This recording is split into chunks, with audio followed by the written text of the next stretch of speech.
Okay, now welcome back.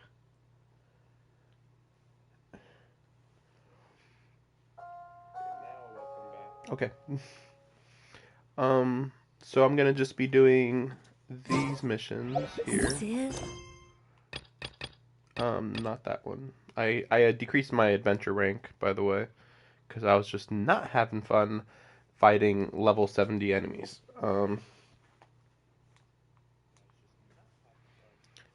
So we're gonna be doing the teapot mission and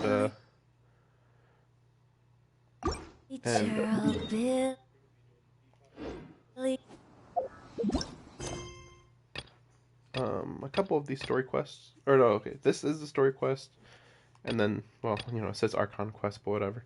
And then these are the character quests I'm gonna be doing, which are Mona, Tartaglia, and Ganyu.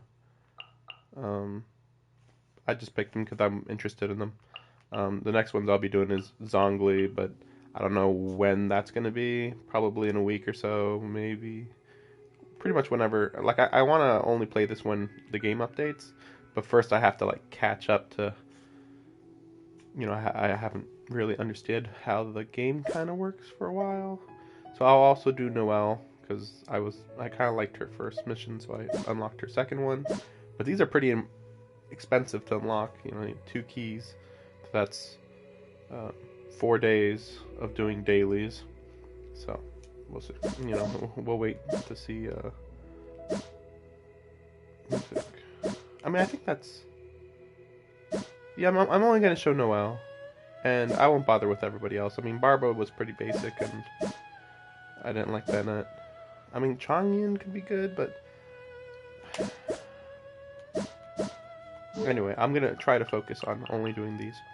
But yeah, so I'm gonna just mainline this stuff. I just want to get through it real quick, and then after that, I'm going to probably go over to Nier, I think. We'll see.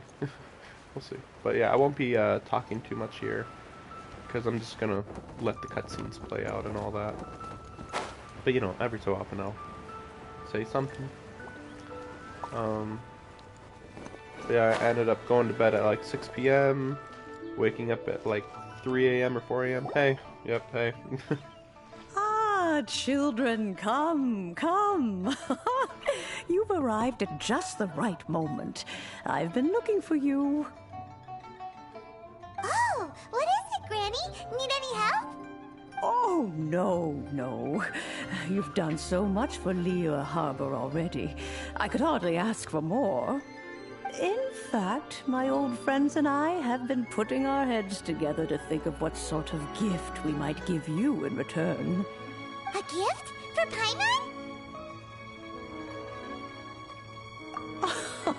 Oh, child, you're so very modest. Uncommonly so, even. But you mustn't decline this gift. I simply won't allow it.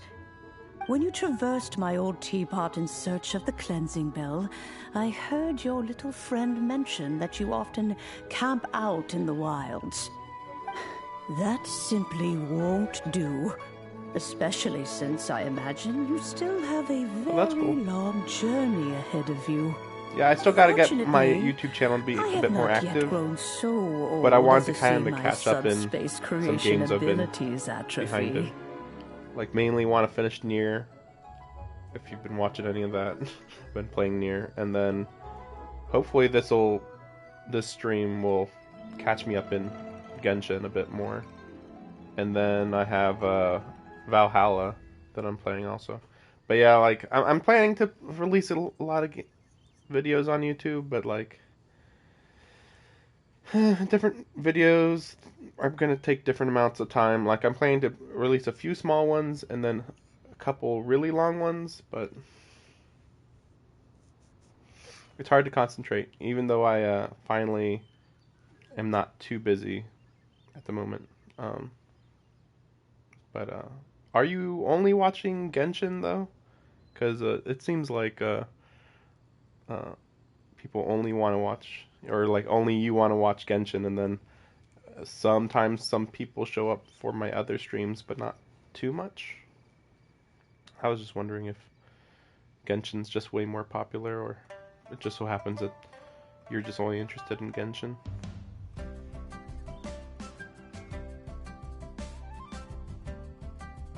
Oh, did my friends never mention that to you? Well then, it is a blessing we old folks once received from Rex Lapis, part of our illumination, if you will. I will not go into too much detail, but subspace creation is the ability to create a small, autonomous pocket world. The teapot that you entered previously was a little trinket created using that ability. So, in the eyes of an Adeptus, creating a magic teapot world is just child's play, huh? Oh, indeed, the teapot is nothing to boast of. One such as myself must depart from this realm to create a world of one's own. Rex Lapis, on the other hand, moved mountains and seas. That is what one might call an exercise of true power. By popularity, I just meant that it feels like more people end up watching and interacting on my Genshin Impact streams than on any of my other streams. That's all. I know, like, by numbers, Nier should be more popular, I think. But part of the problem that I have is that I'm not sure when to stream, and so lately I've been just kind of thinking I'm just going to try to focus on finishing the games and archive all the VODs, archive the streams, and people can watch them whenever, and that's probably what I should just focus on, especially since I want to get back to making more YouTube videos. Yeah, more interactive. Yeah, that makes sense. I mean, especially since with Nier, you're pretty much doing story quests constantly, and any downtime doesn't last that long, really. So yeah, that makes sense. But this might not be the best stream to have came to, because I was kind of planning to just do a whole bunch of story quests, and so it's just going to be cutscene after cutscene, and I didn't really want to interrupt the cutscenes too much. So, but yeah, you can ask any question whenever, and I'll gladly answer. But that's enough nostalgia for now. The gift that I have prepared for you just requires a few final materials to add the finishing touch. That's right! Finding stuff's what we're good at, after all. Oh, settle down now, children. There's no need for you to go running hither and thither. I have already found a fleet-footed youngster to prepare what I need. What's more, I doubt that you would know how to find the materials I am searching for. Some of them are very rare indeed these days. Well, for starters, I require some shimmer soil from the banks of Dihua Marsh. Back in the day, it could only be found where the glaze lilies thrived most profusely. You would have to dig downward, following the roots of the glaze lilies, but almost no one has been able to find shimmer soil in this manner since Dihua Marsh came to be the way it is today. Even more difficult to find is smaragdus jadeite, which must be chiseled from the rock of the chasm. Or so it used to be. Ever since the Blackcliff Forge opened for business, they've slowly but surely stripped the mines all but completely bare of it. In any case, smaragdus jadeite is an adepti treasure, and the adeptal power within is not something that most humans can withstand. Extended contact with it is, in fact, harmful to humans. Goodness knows if that would succeed in finding these items. Well, since you're an Adeptus, Granny, the person you asked for help, they must be an Adeptus too, right? Yes. I suppose she does count as an Adeptus. She counts? How come there are so many Adepti in Liyue Harbor? We seem to bump into them all the time. It feels like even when you go out to eat, you could be sitting next to an Adeptus and never even know it. Oh, maybe so. Who can say? A fair few of my old friends are rather fond of mundane mortal life, after all. I'm back, Granny. Oh, I don't believe we've met. Ah, allow me to do the honors. This child here is Yen Fei. She's the one helping run some errands for me. Yen Fei, I believe you've already heard of the traveler and her traveling companion. Of course, who hasn't? Much has been written about you in the Millilith's records. You became one of Liyue's most wanted after the Millilith marked you as a suspect following the incident at the Rite of Dissension. After which, you fought off the Millilith at Julian Karst and made contact with the Fatui. Before finally defeating an ancient god together with Granny and her associates, and subsequently being cleared of any and all suspicion by the Chiseng. What a shame. A shame that we didn't meet sooner. If we had, well, I can't say that I would have been able to clear you of suspicion immediately, but it certainly would have been less, embarrassing for you. Allow me to introduce myself once more. I'm Yenfei, a legal advisor. Got a legal problem? You can come right to me. Oh, yes, here's my business card. You'll find it has my contact details and office address. Keep it handy. If you have an urgent issue, just leave me a note at this address. Oh, and I almost forgot to mention, I offer a very generous discount for first-time customers. All right, Yenfei, all right. Let's get to the business at hand. I do not think these two are in any dire need of legal assistance at the moment. You'll have to excuse Yenfei. She's always been like this, ever the talkative one when it comes to her own affairs. Paimon was gonna ask the same question. You seem really different from the ones we've met before. An Adeptus? I guess. Kinda. My old man said he was one anyway. He mentioned that he once campaigned with Rex Lapis for a long old time, and then after that was all over, he went back and married my mom. They had me, and once I was all grown up, the two of them upped and left on a journey. Well, that's a bit casual for an Adeptus. Aren't you guys supposed to sign solemn contracts to protect Liyue Harbor and all that stuff? What do you mean he just went back to get married? Well, my dad did say that he'd talked it through with Rex Lapis, and that he was fine with it. Even contributed towards the wedding gift, apparently. Anyway, let's not dwell on that too much. So, Granny, I've gotten a hold of most of the stuff you asked for, except for Smaragdus Jadeite. I couldn't find any at all. The chasm's been sealed off, and there's just no way in. Couldn't secure any documentation either. Looks like the Ministry of Civil Affairs is serious about keeping it strictly locked down. Is that so? But Smaragdus Jadeite is really rather essential. Yenfei, are you sure you can't find some other way? They have helped Liyue greatly, after all. It is only right that they are duly rewarded. I know, Granny, you've told me 1,000 times already. Well, the chasm's definitely a no-go, but there's still a chance we can figure out some alternative means of procurement. Hold on a moment. Let me have a look. Whoa, that's a really thick book. What kind of things do you write in there? Commercial consultancy. Or Snezhnaya. Ah, found him. Krusel. A Snezhnayan merchant who once came to me with some legal queries on certain articles in the legal codices. If my memory serves, all of them had to do with rare ores. Man, that book was like popping in and out of existence. That was so jarring. He mentioned that he was considering acquiring some Smaragdus Jadeite to make hairpins, and wanted to know if there were any legal ramifications that he should be aware of. Said he was planning to sell them in Snezhnaya. So, I guess I'll go look for him. With any luck, he'll have gotten his hands on some Smaragdus Jadeite, or might have an idea of where we can find some. Oh, you want to join me?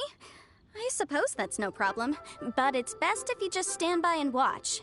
If you try to get involved, you'll only risk placing yourself in legal jeopardy. Wow, an Adeptus imploring us to avoid incurring legal liability. Well, that's a first for sure. Best we be a little more careful than usual while we're with her.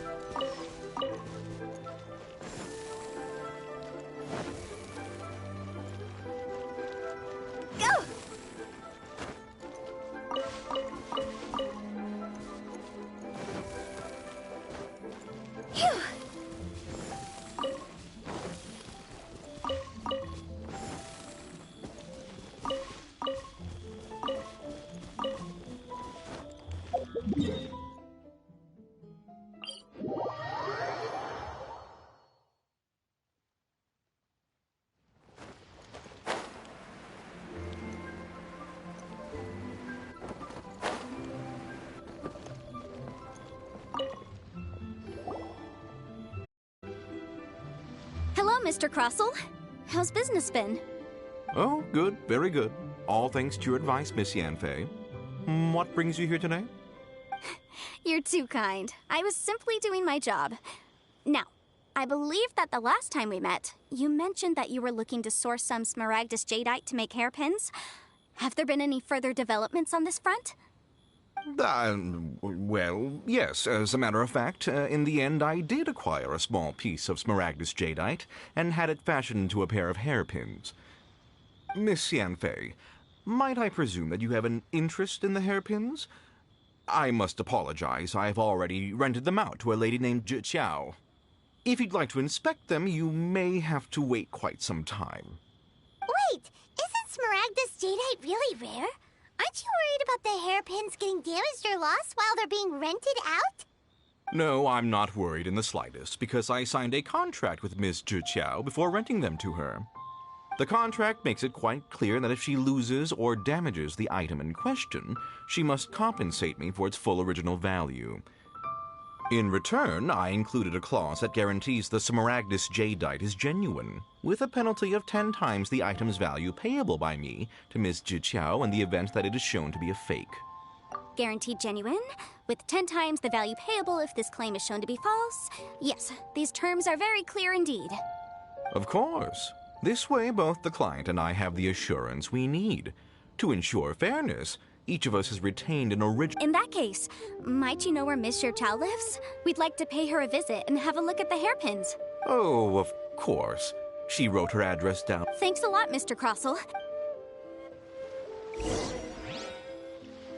I don't think I like that Yanfei is very, is a lawyer. Like, it's, I mean, I guess it's at least a unique personality, which is, this game's kind of had problems with having a lot of unique characters. A lot of them are very just basic anime characters. Yeah, a lawyer. It's kind of weird that they say she's an Adeptus, but I guess like half Adeptus still makes you an Adeptus, I guess. By the way, I know that you haven't seen this stream before, but I do have Yanfei. It's just that I got her off stream. But like, I'm really low on level up materials, so I'm pretty much just making do with Lisa, Hu Tao, Barbara. I did level up Rosaria a lot. Official, yeah, Shinobu.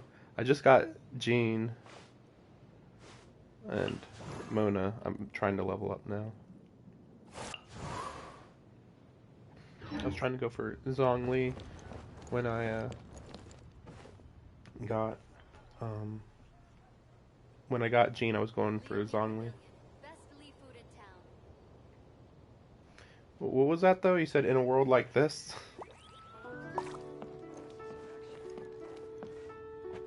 Nope, I didn't know that it was gonna start up like that. Whatever shall I do? Yes, that's me. Is there something I can help you with? How do you do, Monsieur Chow? We understand from Mr. Crossell that you recently rented a pair of hairpins from him. My associates and I are very interested in them. Would you mind letting us take a look at them? The hairpins? I can't lend them to you right now. I've lost them. I don't know how it could have happened. I always kept them right by my side, and I hadn't even worn them yet. I spent so much money on them. If I have to pay their original value, there's no way I could come up with that amount of money on such short notice. My family is in the ore business too, but business has been suffering ever since the chasm was sealed off. We now have a backlog of paid-up orders just sitting around, so we've been having to purchase some stock from other ore merchants to complete them. A big banquet is coming up in a few days, and several ore merchants I know of will be there. I need this opportunity to mingle and discuss prices. That's what the hairpins were for, to keep up appearances. I can't have them looking down on me.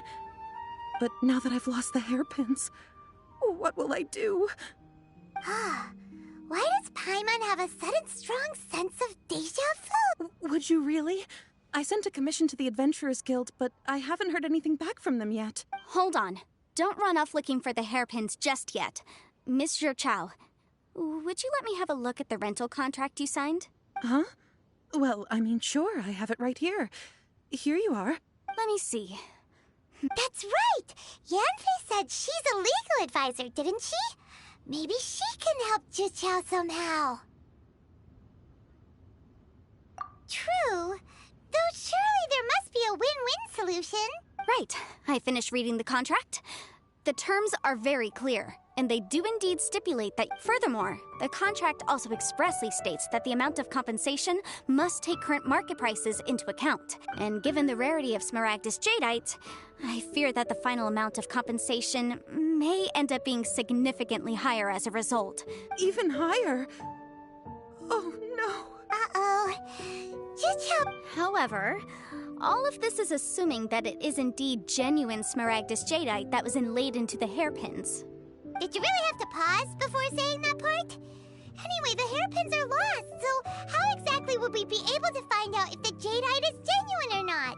Whichever way you look at it, we've got to start by finding those hairpins. Except that if we found the hairpins, there'd no longer be any need to check whether the jadeite is genuine, would there? Seems right. Please, don't trouble yourselves over this. However much it is, I will have to pay it. My family are merchants, after all. It's vital that we keep our word and respect our contracts. Now that it's come to this, I really shouldn't keep Crossel in the dark any longer. I'll go and inform him of the issue and then negotiate the amount of compensation. Yes, legally speaking, it seems this is the most sensible course of action. But before that, I have some questions about the hairpins. So hold on a moment, Miss Chow. When you first touched the hairpins, what did you feel? What did I feel? Well, I remember that the gemstone said my family has seen much jade pass through its hands in the past, so I am quite certain of my judgment in this matter. Smooth to the touch. No, it's nothing. I just need to re-examine a few things. Let's head over to Mr. Crossel's.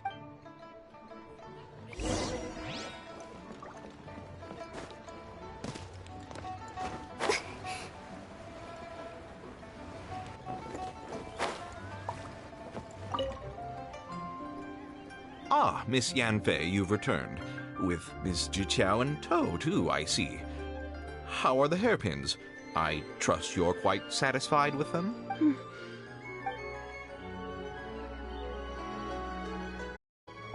You lost them? Are you serious? Do you have any idea how expensive they were? I'm sorry. Truly. Mora! Do you have any idea what I had to go through to get my hands on that Smaragdus Jadeite?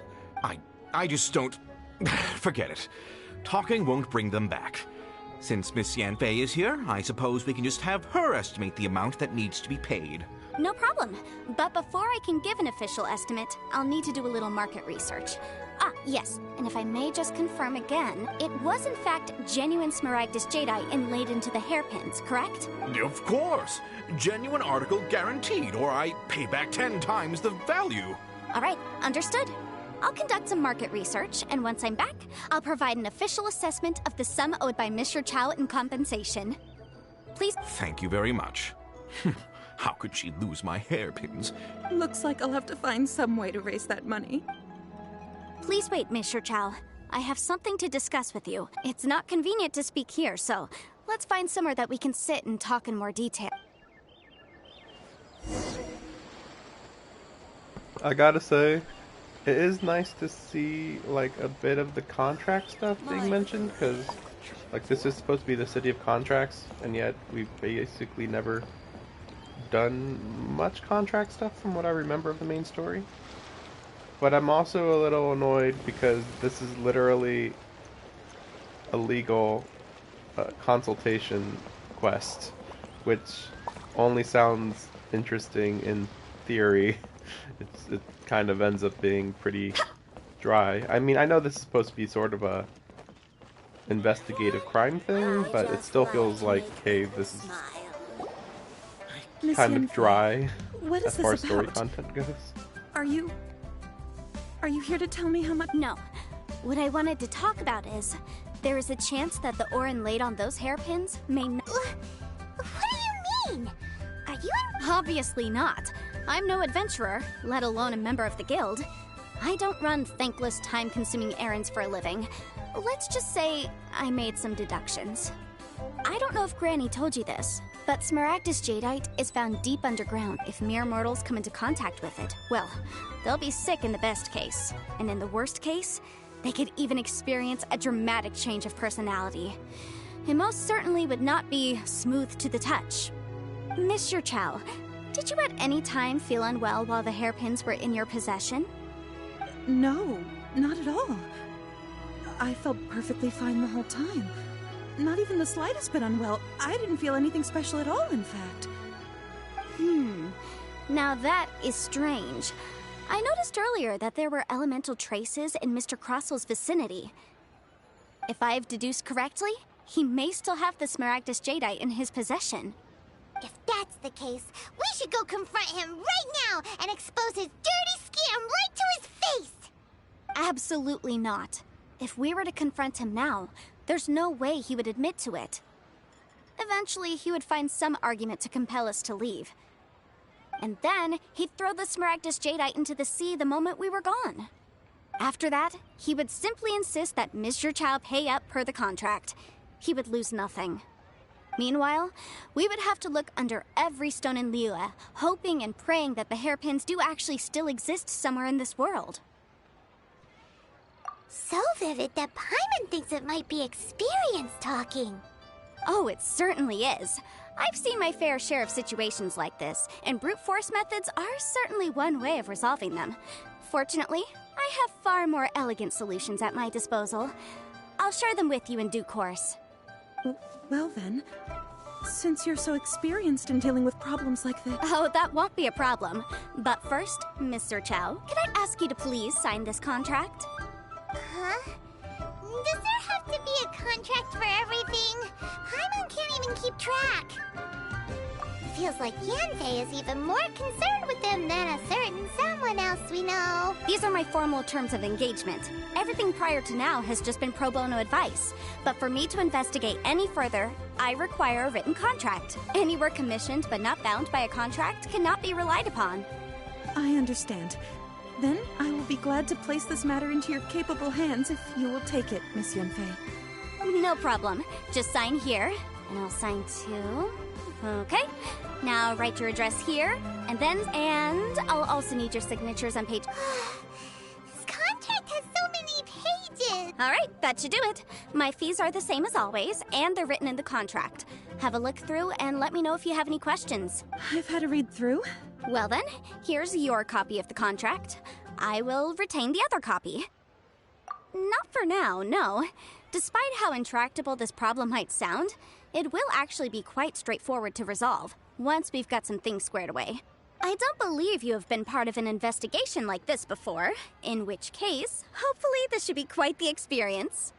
Miss Yunfei, I have to ask, why are you helping me? Because, as it happens, I'm currently trying to acquire some Smaragdus jadeite myself. I noticed strong traces of geoenergy around Mr. Crossel, so perhaps he has, in fact, secured some. Whether he actually made it into an item of jewelry or not is a separate matter, but either way, it's a lead. As long as we follow it, who knows? We might just be able to get our hands on some Smaragdus jadeite. Also, the idea of someone abusing the law to their advantage, I won't stand for it. But again, let's not dwell on this. Let's go to... Where can we find someone who Ah, I've got it! Let's pay a visit to Chateau, the boss of the Jade Mystery. He's a professional when it comes to working with stone and ore. If Mr. Crossell had his ore worked on at all, Chateau would undoubtedly have been his first choice. Oh there.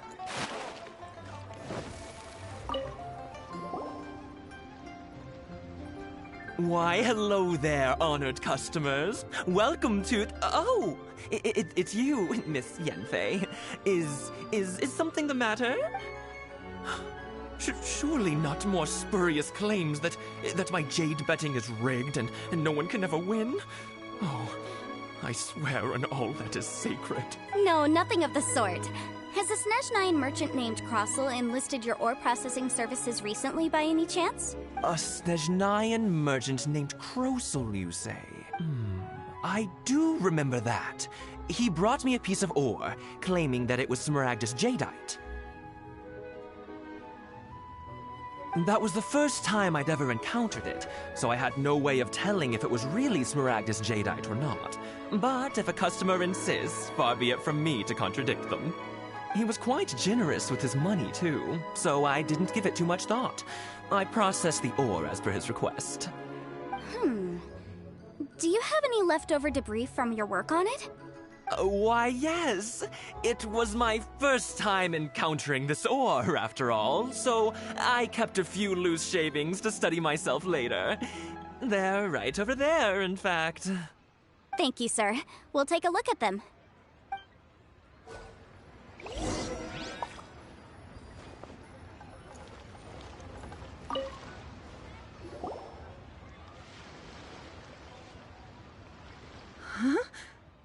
If my eyes don't deceive me, the cross-sections and patterning suggest that these are Smaragdus nephrite shavings. Yes, it's not particularly rare, nor is it especially valuable. It's used to make jewelry all the time. I've heard it said that Smaragdus nephrite is in fact the outer layer of Smaragdus jadeite, though no one's ever proven it. A thin layer of separation, huh? If you must see for yourself, try examining these shavings for traces of elemental energy. Smaragdus nephrite is an entirely ordinary ore, containing no elemental energy whatsoever. Is that so? Well, we might as well give elemental sight a shot.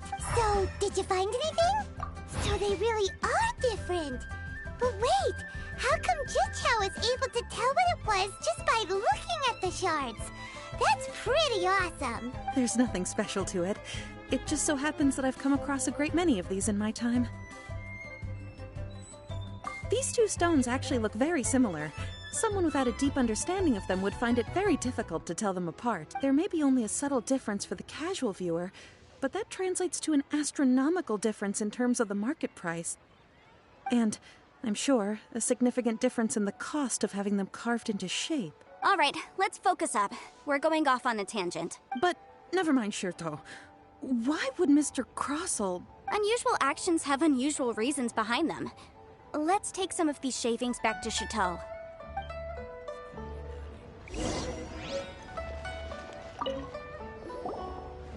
Miss Yenfei? Might I be so bold as to inquire, If you could just confirm for me once more, sir. Mr. Crossell did indeed claim that the ore he brought to your store was in fact Smaragdus jadeite, did he not? Yes, that's right. I still have a record of the job with me, in fact.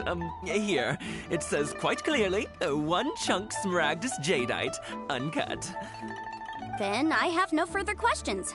But could I borrow the processing record and these stone shavings? Of course. But might I ask why you need them? Oh, I have my reasons. This document shall serve as signed proof that these stone shavings originated from the, ore that Mr. Crossell brought to your store. Please read it carefully. Yes, I see. I wouldn't say there's been an incident, just a minor issue. Thank you, sir. I'll take these with me. With this hard evidence to back us up, Crossell won't dare try to deny what he did. On the contrary, this is far from sufficient to build a case. We need to find something a little more compelling. If you want to make jewelry, you need a professional jewelsmith. Let me think. Jewelry. Nope. Aha! Got it! Sinxie. She often helps people to find a jewelsmith. Let's go pay her a visit. Well, that was quick. How come you know so many people? Because lots of people come to me for legal advice every day. As you know, Liyue Harbor is the city of contracts. And contracts, well, I should say laws, are very important to us. But the amendments made by the Tianquan to our laws are unnecessarily complicated. How can I put this? It just seems like they're hard to understand and impossible to finish. As such, legal advisors like myself provide quite the popular service indeed. So you help them make sense of the law. But didn't you say that it's hard to understand and impossible to finish? Yes, well, that's no obstacle because I've memorized all the legal codices. You You sound surprised. Knowing the law inside out is a legal advisor's bread and butter, you know?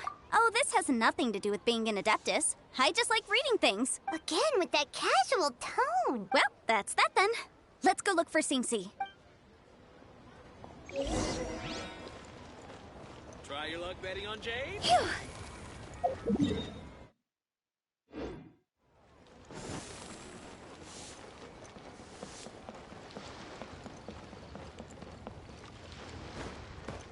Thank you so very much, lady. Oh, Miss Yenfei, it's you. Has something happened? Did the client from last time, Have no further trouble from then on? Yes, of course. I'm just here to ask you a few questions. Has a merchant by the name of Crossel asked you to put him in contact with a jewelsmith recently? Krosel? Yes, I remember him. He's a merchant from Snezhnaya, no? Yeah, he came to me with a chunk of something he called Smaragdus Jadeite. The design of the hairpins that he gave me was quite intricate, so it took me some work to find someone who was up to the job. Eventually, I found an older jewelsmith who made them exactly according to his specifications. It's pretty early in the day, so understandable. But yeah, good luck. This order was on hold for a very long time, and only completed quite recently, which is why I remember it so well. Doesn't seem like there's any evidence to be found here. Miss Sinxie, I'd like for you to confirm for me once more. When Mr. Crossel commissioned you to find him a jewelsmith, did he or did he not assert that the material he presented to you that day was called Smaragdus Jadeite? Yes, I'm sure of it. The hairpins were made using many expensive materials, and the asking price was quite high, so we had to put this transaction on record with the Ministry of Civil Affairs. Mr. Crossel wasn't very familiar with the necessary procedures, so I filed it on his behalf. I also kept a copy for my own records. See for yourself, the inlaid gemstone is recorded as Smaragdus Jadeite. The document even has the official seal of the ministry on it. Thank you, Sinxie. Now, could you let me borrow this document? Sure. It isn't serving much purpose here anyway. I take it then that there's been some more trouble? Nothing you need to worry about. Just a minor issue. I'll return your document as soon as I'm done with it. Thanks again. Why is everyone's first reaction always to assume someone or something is in trouble? I believe we have almost all the evidence we need. We just need to make one last trip. Let's go to Boo Boo Pharmacy to speak with Dr. Baiju. The weirdo with the snake around his neck? Because only he can provide an authoritative statement confirming that Smaragdus Jadeite is harmful to the human body. Once we have this final piece of evidence in our hands, we can wrap this case up. Jewelry is out of stock, but we have some new items in. I'm just gonna start like kind of skipping through this one a little. I mean, I'll do that from now on a little more also, just because it's like ridiculous how they're just like, is this, you know, it's legal talk. I mean, I don't blame the game. They're just trying to be accurate, but it's like literally like, this is how legal work is. You ask the same question over and over to completely make sure that you're basically backing somebody into a corner or just getting accurate information. But it is getting quite boring to reread the same type of Please, stuff over and show over. me your prescription. I can't wait till this quest is over. My, to what do I owe the pleasure? Though I'm afraid that if you're looking for our little Chi-Chi, she's out gathering herbs. And if it isn't Miss Yenfei as well, now that's an even rarer honor. What business brings you here, might I inquire? Some charlatans peddling ineffectual medicines again, no doubt? No. I'm here this time to ask if you're familiar with Smaragdus Jadeite. Smaragdus Jadeite? Why, yes, there is some information about it included in the 6th commentary on the 7 Mountain Treatises.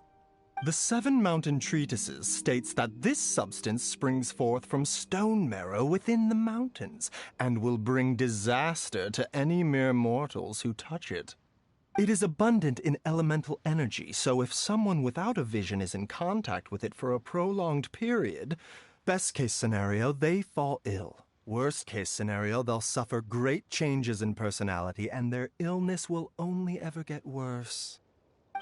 Anyway, I'm sure you didn't come all this way just to chit-chat. Knowing you, Yenfei, and given the specific nature of your question, I suppose that you're about to ask me to write an official affidavit attesting to the pharmaceutical peculiarities of Smaragdus Jadeite? That is indeed the case. If you would be so kind, Dr. Baiju. No trouble at all. It's just a single document. Won't take me a moment. I would mention, though, that you are not the only one who's developed a curiosity for Smaragdus Jadeite recently. A Snezhnayan merchant came to ask me about it not long ago. But after I gave him my reply, his expression shifted to one of remarkable disappointment. I wonder, Miss Yenfei, if your pressing business might be related to this Snezhnayan merchant? You needn't concern yourself about that, Dr. Baiju. Thank you for penning us that document. I'll make sure to compensate you in due course. You're too kind. Take care now. That Baiju guy is as weird as ever. Is it just Paimon, or does it feel like he was fishing for something back there? Dr. Baiju's always been like that. Well, we have the evidence we need. Let's go find Mr. Crossell.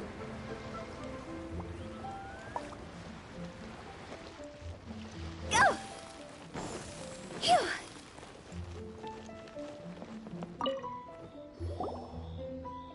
Miss Yanfei, have you finished your investigation? I trust you will now be in a position to assess the compensation due. Yes, my investigation is indeed concluded. I can now provide a final figure for the amount payable. Wonderful. Well then, please, could you do the honors, Miss Yanfei? Of course.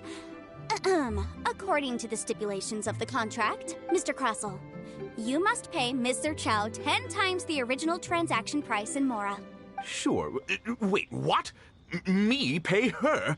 Surely there's been some kind of mistake, Miss Yanfei. Not at all. According to my investigations and the material evidence that we've gathered, the substance claimed to be Smaragdus Jadeite that was inlaid within the Smaragdus Jadeite twin phoenix pins that you rented out to Mr. Chow was, in fact, Smaragdus Nephrite. Now, the contract states very clearly that 10 times the price shall be paid should the article not be genuine. Accordingly, you are liable for this sum, which is payable to Mr. Chow in Mora. Material evidence? What material evidence? Why, Miss Yanfei, you cannot frame me like this. I spent a huge sum to obtain that Smaragdus Jadeite, and yet you claim that the ore inlaid on the hairpins is somehow fake? I demand to see your evidence. Indeed. Only a testimony from an expert witness involved in the processing of the ore can serve as an authoritative assessment of whether it is genuine. Traveler, please produce the evidence in question.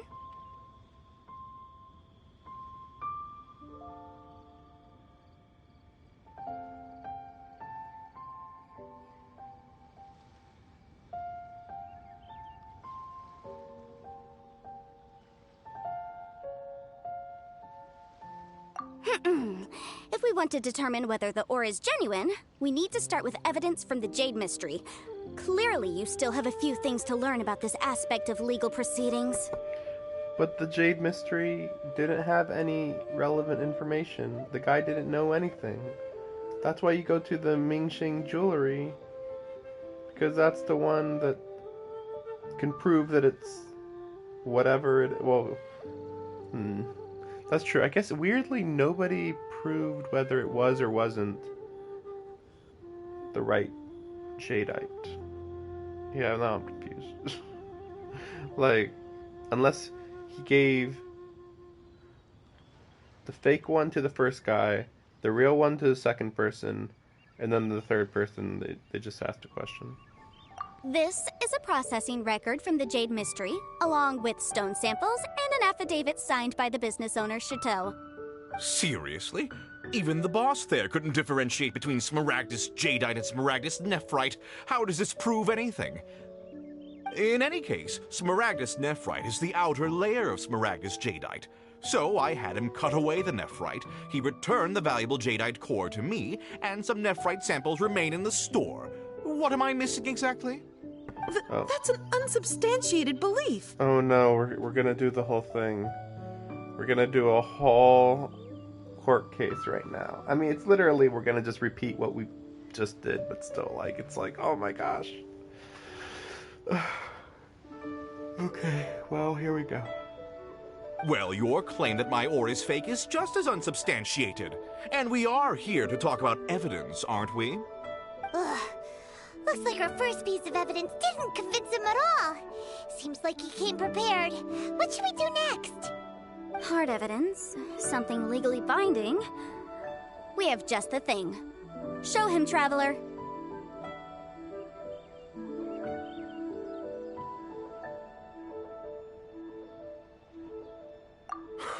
This document proves that my hairpins are the real deal, doesn't it? This is the Ministry's seal, after all. It shows that the ore inlaid on the pins is indeed Smaragdus Jadeite. Our second piece of evidence didn't work either. And this guy's getting more belligerent by the second. You know, you could be right. Perhaps the hairpins are the real deal after all. Of course I'm right. All the evidence shown supports my story. Well, hang on a moment now, because I do recall one final piece of evidence that we haven't revealed yet. Traveler, would you do the honors? The Smaragdus Jadeite springs forth from stone marrow within the mountains and will bring disaster to any mere mortals who touch it. Sustained contact with Smaragdus Jadeite over a prolonged period will, in less serious cases, cause a mild malady, while in serious cases, the patient may suffer a dramatic change of personality and fall seriously ill. Mr. Crossell, were you aware of these peculiar properties of Smaragdus Jadeite? I had no idea. No idea, you say? I'd guessed as much. But for you to have rented out such a dangerous item, I'm afraid that this falls outside the scope of my work, but within that of the Ministry of Civil Affairs. However, I'm sure that the Ministry will be relatively lenient, considering that, as you say, you were ignorant of the danger you posed. I don't know what that's supposed to mean, though, because we don't know how long prolonged use is, and also he could have said, yeah, I was aware of it, and then they would have been like, oh, then why did you rent this out? And it's like, she wanted him. It's not his job to say the dangers of renting it out. She's the one that wanted it in the first place. And apparently she didn't even know about this illness that can befall you, apparently. I don't know. Let's see where this goes, I guess. Don't worry, Mr. Crossell. I will make sure that all the evidence presented here will be handed over to the Ministry. I trust that you'll give them your full cooperation in their investigations. What? Wait! I knew. Oh, so you knew? Oh, dear Mr. Crossell. But if you knew of Smaragdus Jadeite's dangerous properties beforehand, why would you... Huh? No, The hairpins aren't actually inlaid with genuine Smaragdus Jadeite? Is that what you were about to say? You do understand, Mr. Crossell, that this means that you will have to pay Ms. Zerchow 10 times the original price in Mora? Mr. Crossell, your answer, please. My client and I are waiting. Yamp, he's seriously intimidating right now. It's like she's a different... I admit it. I confess. The ore I had inlaid on those hairpins was Smaragdus Nephrite. As usual, we're doing this bullshit Asian shit. Where every Asian game, seemingly, you just have to have the person admit it. They did something wrong, they have to admit it. Because if they didn't admit it, you realize that it doesn't make sense, really. Because if he just didn't admit it, there's no way to prove that it was actually dangerous. Like, yeah, oh, well, it is dangerous. It's like, okay, she wasn't sick, though. And she lost him. And is it illegal to rent this rock? I mean, that's the weirdest part. Like, it's not illegal to rent this rock, right? But, I don't know, they never mentioned it. I mean, the worst part is that he confesses. Just, I'm tired of people confessing in Asian games. At least if they do it in, like, American games or American media, like, they had to have either not known they were being recorded, yeah, I mean, basically they just didn't know they were being recorded. Basically. Yeah. That's pretty much always what it is. But I'm a victim in all of this, too. I invested a great deal of time and money into acquiring that small amount of Smaragdus jadeite, in the hopes of turning it into a piece of jewelry that would fetch a fine price. But after receiving it and carrying it around for a few days, I started to feel extreme discomfort. I went to Boo Boo Pharmacy to get myself checked out, only to discover that this sort of stone cannot be worn as jewelry. But how could I let all that money go to waste? Okay, now I'm even more confused. So then, why didn't he just sell it? This stuff is rare. Clearly people want it. Like, he's acting like he has to turn it into jewelry for some reason. So maybe it is illegal to wear this as jewelry? Maybe? I mean, it was never mentioned. Unless the pharmacy person mentioned it, because I was not paying attention to that conversation. Like, that guy is just such a boring character. And Yanfei has officially made it pretty clear that she's boring to listen to as well. That's why I had another pair of hairpins made from Smaragdus Nephrite, which is almost indistinguishable from Smaragdus jadeite. I kept the real Smaragdus jadeite in a specially made box. I daren't touch it again. I was worried that someone would see through it, which is why I only dared to rent them out, not sell them. And then to top it all off, Zhiqiao lost the hairpins after I rented them out to her. You know, I thought we were also going to go into the direction that he stole them so that he could get the original price back.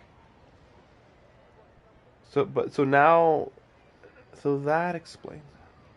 Because I was wondering at the very beginning of the mission, why didn't we just look for the hairpins? That's it. Just look for the hairpin. Like, it literally could have been, oh yeah, I dropped it under this dresser. That's it. And everything would have been fine. But instead, we're doing this crap. Exactly! If they weren't the real deal... I didn't want to either. But when I purchased that Smaragdus jadeite, some of my business partners found out. I knew they'd be watching closely to see how much I could make off it. If word got out that I sold a pair of fake hairpins, then my days in this line of business would be over. All right, let's cut the appeals phase right there. I failed to see what bearing any of this has on your transaction with my client. According to the contract, you must pay Mr. Chow 10 times the original price in Mora, and that is final. 10 times? Crusoe looks like he could faint any second. As for me, according to my contract with Mr. Chow, 20% of that sum will go to me. 20%? That's as much as I spent on that Smaragdus jadeite. There's no need. It's fine. You don't have to pay me that much, Mora. Even if the Smaragdus jadeite on those hairpins was fake, I still bear responsibility for losing them. Legally or not, I think I owe some compensation for that. Ms. Jichao. However, Mr. Crossell, since you have no use for that chunk of Smaragdus jadeite, why don't you give it to me instead? I'll consider us even. What? But all right then. This cursed rock's brought me enough grief as it is. Miss Yunfei, I'll turn the Smaragdus jadeite over to you. I trust that it will suffice as remuneration? Well, that's not quite how the rules say this should go. But whatever. It'll do. Also, why was the part in the contract, why did it say that he would pay 10 times the amount that it was worth? Like, doesn't that also seem just like bad writing and that's it? Because, like, you guys said double, and that would have been like, wow, that's a lot. But instead it's like 10 times, and it's like, what? Like, what? And again, like, he should have been able to sell the jewelry, because it's rare and highly thought after, isn't it? Like, people want it. If it's rare and people don't want it, then it doesn't matter if it's rare. It only matters if it's rare and wanted.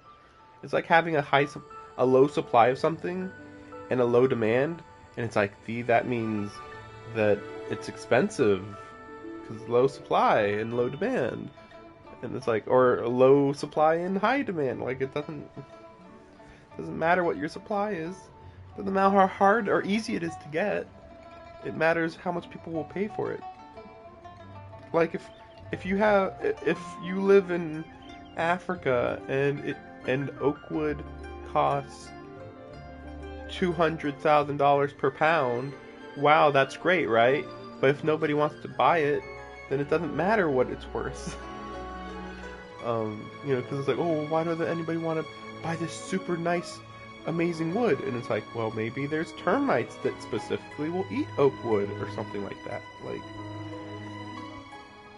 I don't know, whatever. We're not supposed to think this much, I guess. By the way, after this mission, I'm gonna go and finish up the Archon quest.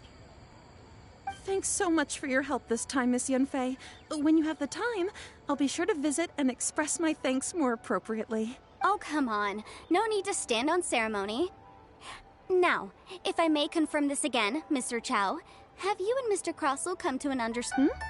Well then, that's good. Mr. Crossell, it seems that my client has no further claims against you. Is that so? Actually, Mr. Crossell, I'd like to talk business for a second. If I could see from the hairpins you produce that you're very skilled in jewelry design. My family, on the other hand, works in the ore business, and we have a fair stock of fine ores. If we could join forces, your jewelry designs and our choice ores, I think we could do some fine business between us. Let me think for a moment.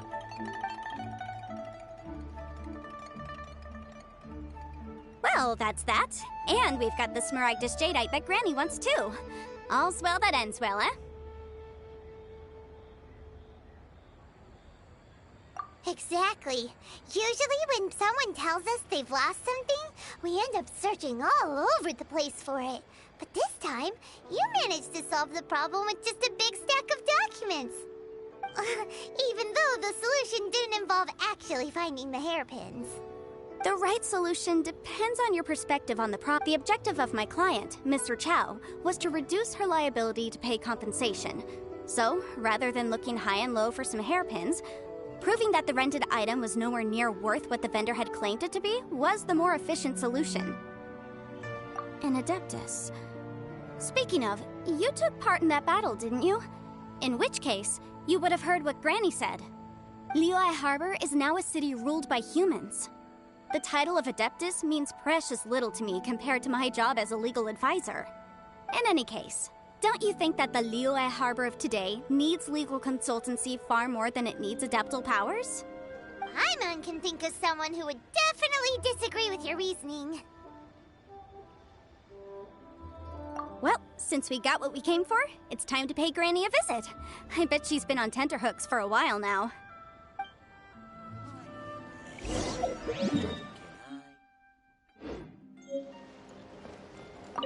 if we could join forces... You can't beat the atmosphere here in Liyue.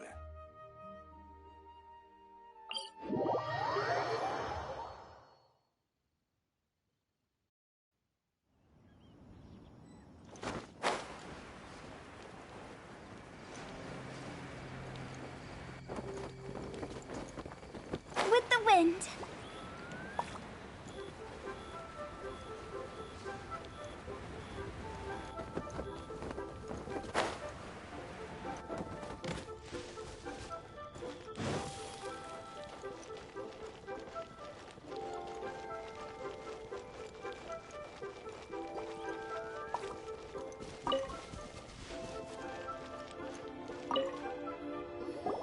Ah, you've returned. How did it go? Were you good? Well, if we're all set, Granny, I'll get going now. Got a ton of clients waiting for me back at the office. Oh, you. All right, then. Go see to your business. Granny should be able to handle the rest. I'm off then. Bye! Oh, yes, Traveler. Make sure you don't lose the business card I gave you. I've been looking into the laws of other nations as well. If you should ever bump into any trouble with the law, come find me directly.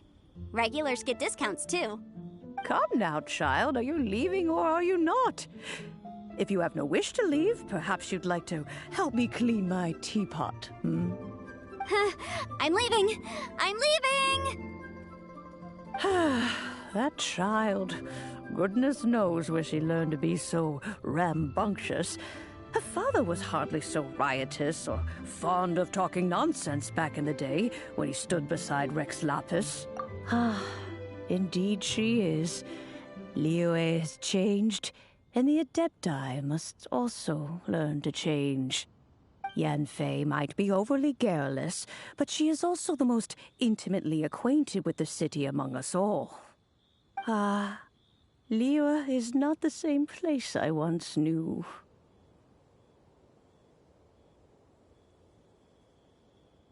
All right, then. Let us speak of this no more. Back on topic. I believe that I still owe you a little gift. Oh, Paimon's so excited! How... It is but a single teapot. It shan't take long at all. Just wait here for a moment.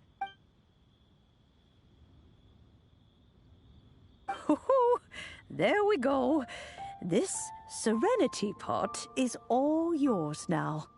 Hold it firmly. If you were to drop it, oh goodness, who knows what might happen. Take these blueprints with you as well. You'll need them if you wish to make your teapot a little more lively inside. Wait a minute, Granny!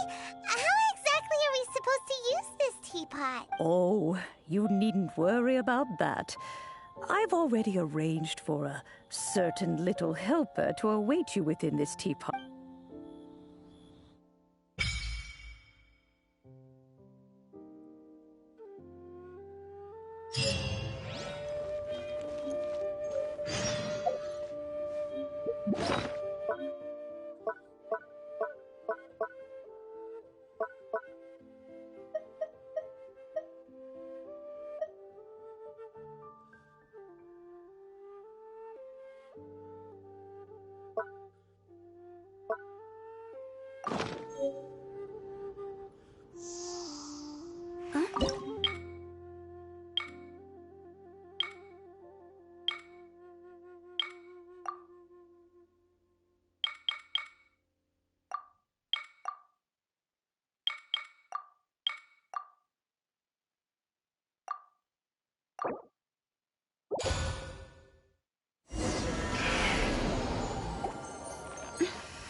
Toodaloo.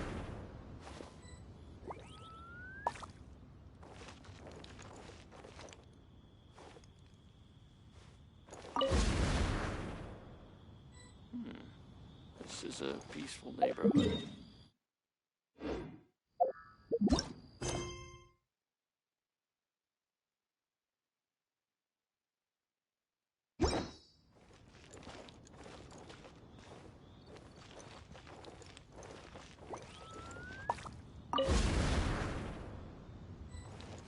Please be mindful of your personal safety.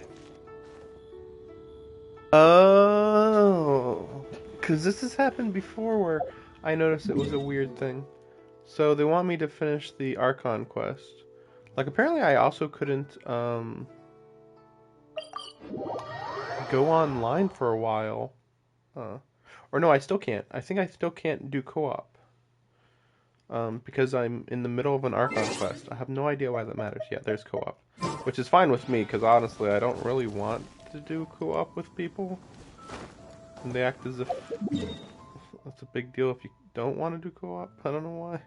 It's like, oh, you can't do co-op if you don't do this. It's like, well, good, because I don't know why people coming into your world really would help.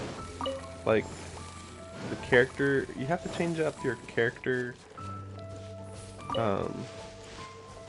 team, the way you do that, and I feel like most of the time people don't want to use healer characters for some reason. I mean, I've never had 4 people in my game. I've had only just 1 ever. But still, it's like, what would I want to even...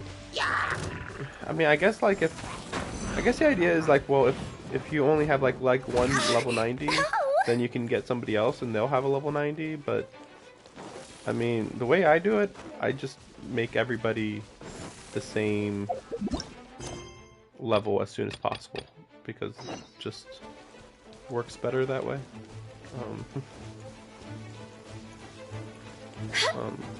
You know, if you have one really high level person, it's just weird, I guess. It just feels weird. So, yeah, I was thinking for a second. Over there, it's Razor! And the Abyss Herald! Oh, the Abyss Herald, right. Yeah, I was thinking for a while that's like, wait, so is there going to be a Harbinger here? But like, no, that's right, it's all Abyss people stuff. You, not welcome here!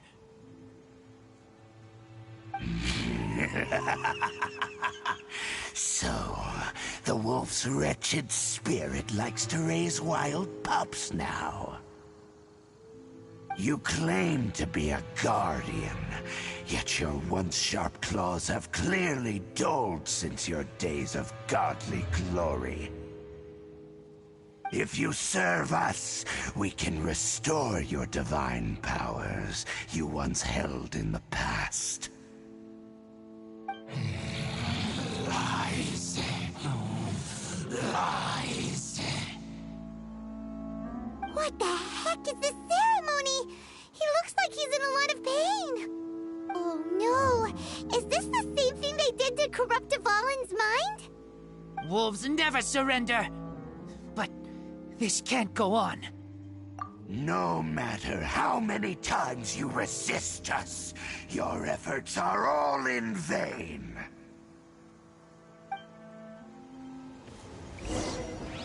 Bow before the abyss.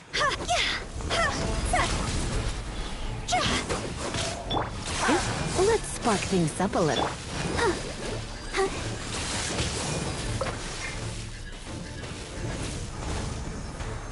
It's a roar. Absorption test. Stand clear. Animal hypostasis emulation. See?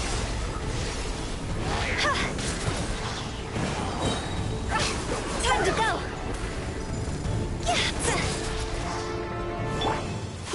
All life will perish.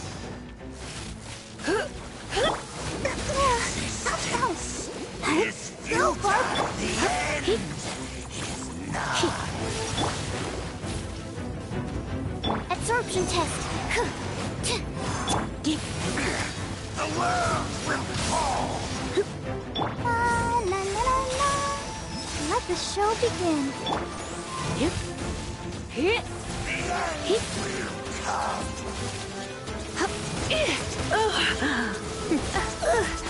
Come on. The world will fall. You're in for a little shock. The end is nigh.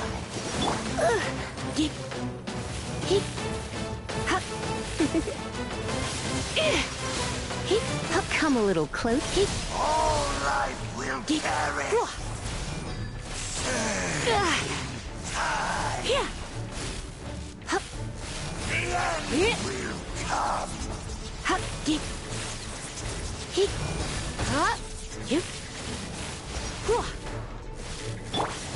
All life will perish.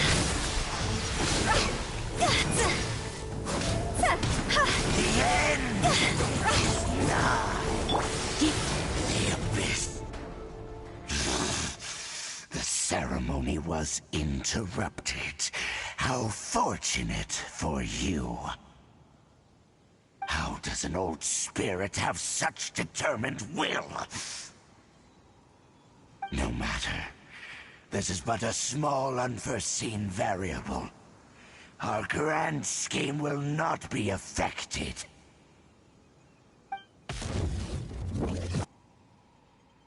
It disappeared again!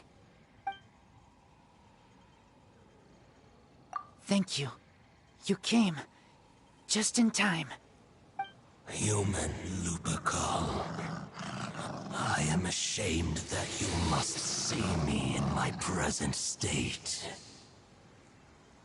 But still, the Abyss Herald underestimated my strength.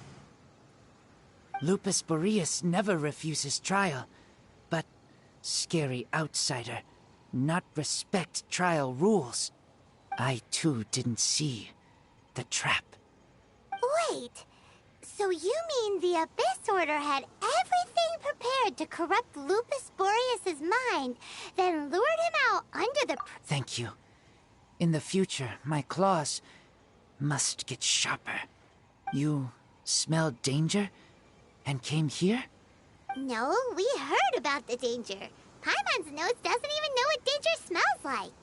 Besides coming to help, we actually have something to ask you about, too. Excuse us, Mr. Wolf God. Do you know anything about the first field tiller? I pay no heed to the contraptions of humans. I know not what this field tiller is.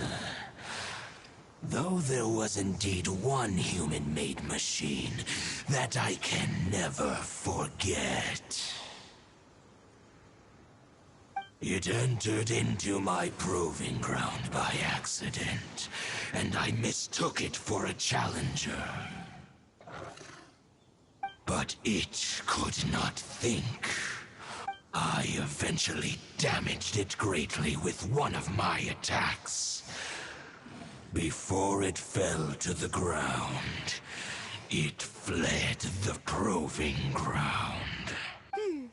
By the sounds of it, it's possible that could have been the very first field tiller, right? Yes, it could spin, leap high into the air, and even shoot fireballs. Although no match for a god, it was stronger than even many who wield visions. Fireballs?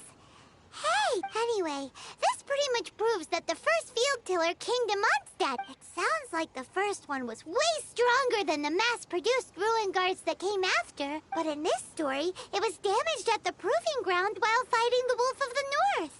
Don't know, but did we help? Yes, you were a bit... We need to keep investigating something super important.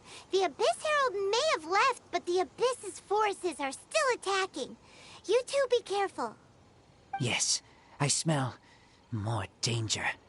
Bigger danger. You too, also be careful. Well, that was some good intel. Quick, let's go tell Dane.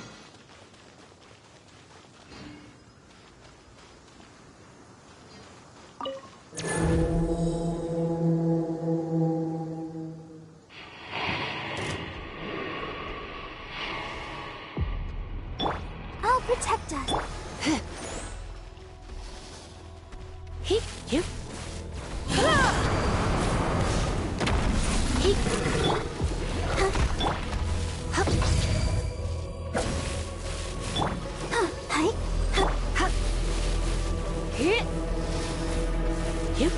You're in for...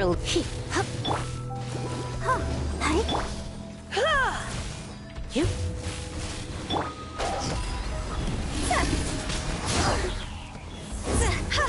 Quit it!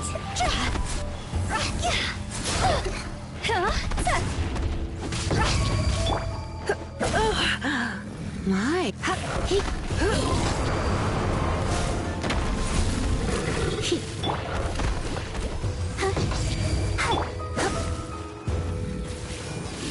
Let the show begin.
Go, Barbara, go!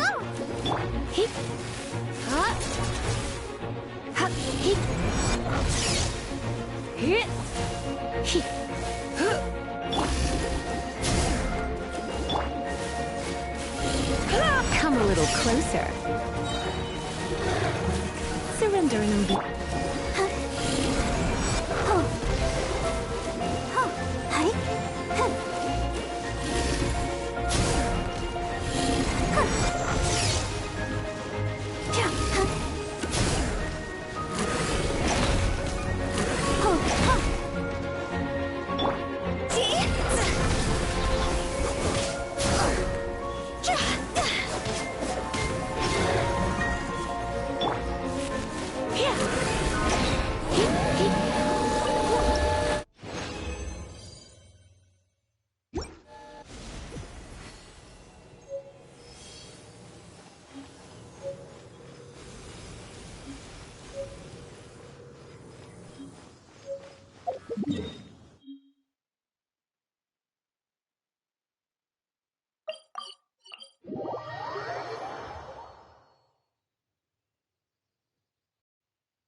Dang, there you are! Did you see Master Jean? I saw her, but purposely avoided her. As both the Lion Fang Knight and acting Grand Master, she naturally would have some reservations towards me. If I'm not careful, one day I may find myself becoming the object of one of her investigations. But back to the matter at hand. I defeated some of the Abyss forces, but wasn't able to gather any information. Did you have more success?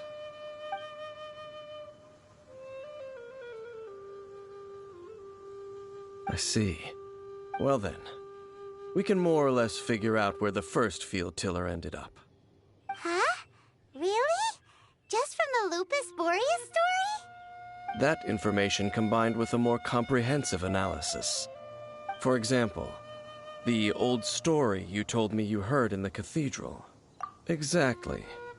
The strange story told to you by that young sister, long mistaken to be a curse rained down by a deceased tyrant.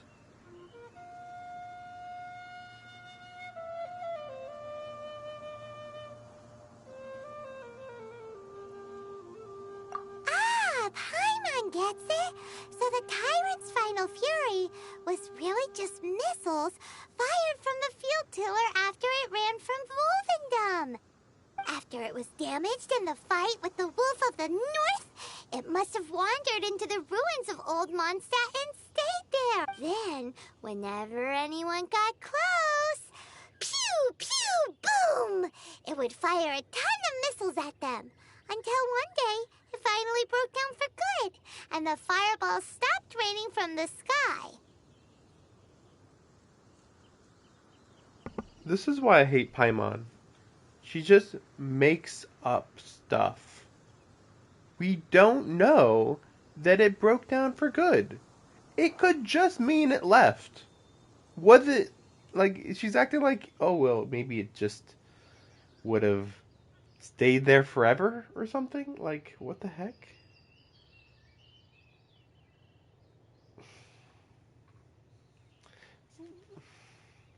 Like, all she needed to say was, anybody who got close, they'd get shot at.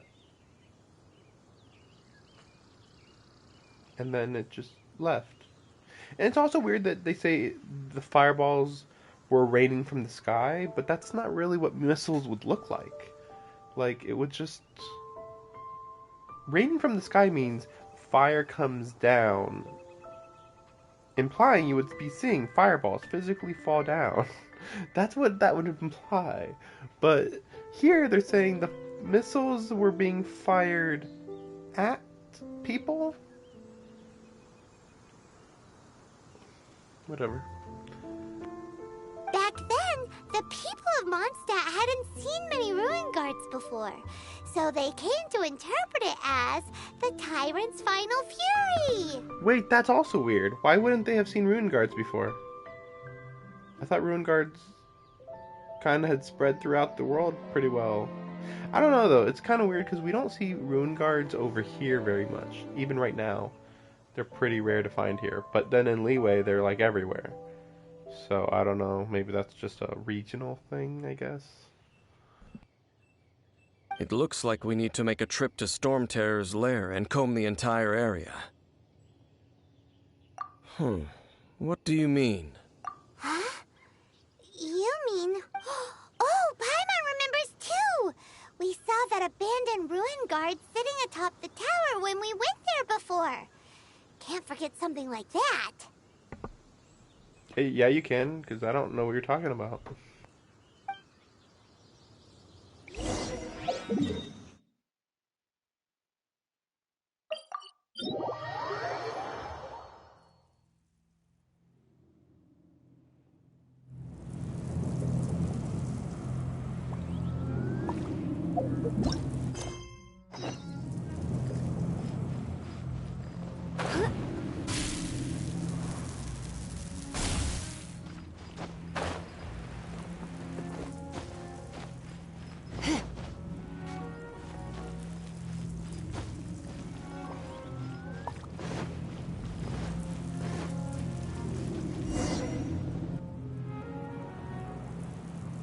This is it, right? Okay then, use your elemental sight to look for the eye.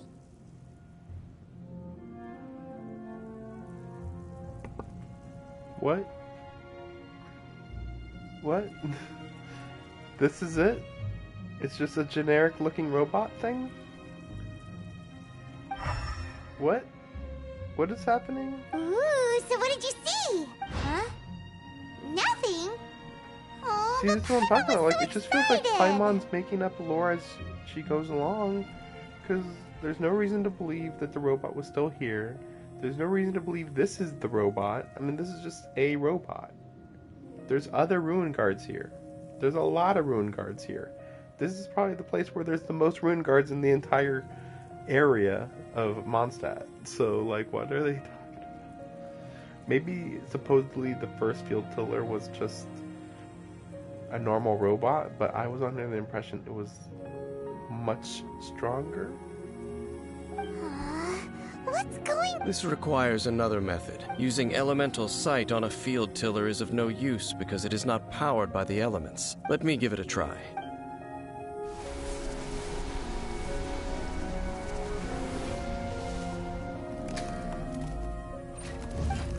and done. Wow! It's The very thing the Abyss Herald has been seeking all along. The eye of the first field tiller. All of the ruin guards today are just replicas of this machine. As the prototype, its combat capability was unrestricted. prototype? Oh, Paimon doesn't know. As the Abyss Order has surmised, if this eye is placed in the hands of the defiled statue, and if the limbs of Osial, Overlord of the Vortex, are attached to the statue, there you have a mechanized god. And this newly born god will have the power to topple the divine thrones of Celestia.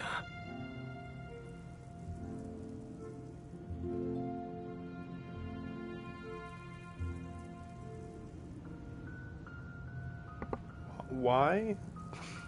This is just a power core of a robot. So why could this do anything to a god? Not, like they're like, oh, it mechanize a god. Like, what are you talking about? I don't know what's happening. Yes. Then, what should we do with this eye?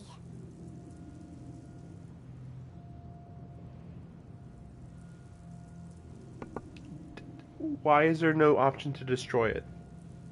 What single reason is there to not destroy it? Hide it somewhere no one will find it. It was already somewhere no one could find it. I'm assuming that since Dvalin had control of this area, they can't come over and just check this area out. I don't know. There's abyss enemies nearby though, so I don't understand it. And oh yes, the guardianship of the Church of Favonius, you know, the place that doesn't know that one of their treasures is fake. Yeah. Whatever. Maybe Dainsleif will destroy it. No. I'll guard it myself. Huh? You may doubt me if you wish, but I must no matter where we may hide it, they will find it. And as for the Church of Favonius, well, you know I don't trust them. Oh! But our work isn't done yet. To avoid any further repercussions, we must also take care of that defiled statue. We can't have the church get involved. Let's handle it ourselves.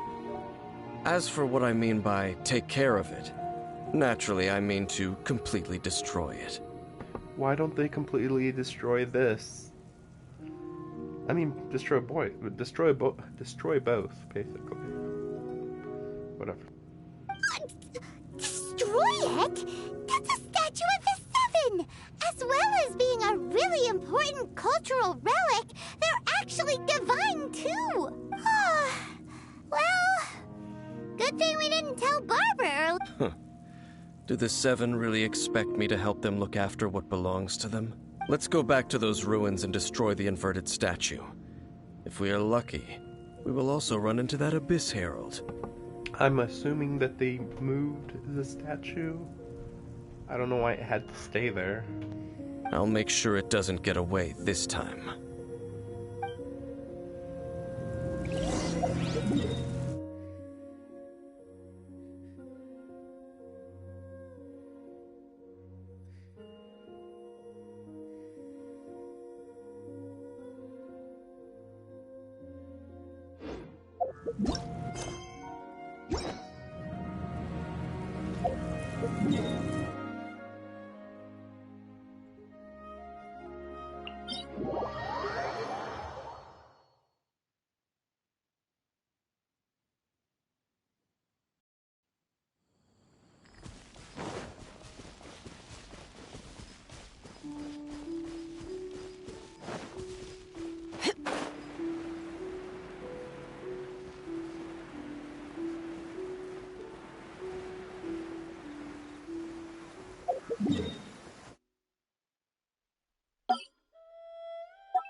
Perfect weather for sipping a cup of tea while gazing out the window.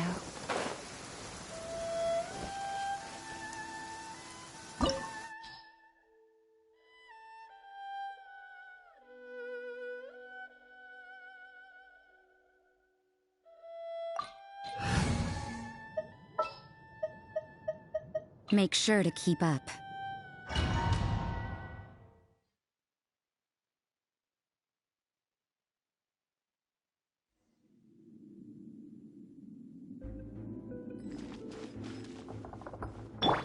Ready, steady, go! I'll protect us. So after all that running around, we end up right back here again. Look at us. We barely escaped this place last time, and now we're strolling right back in. Gee, surely we must be some of the bravest adventurers in all of Tibet. That or the stupidest. To get to that creepy statue...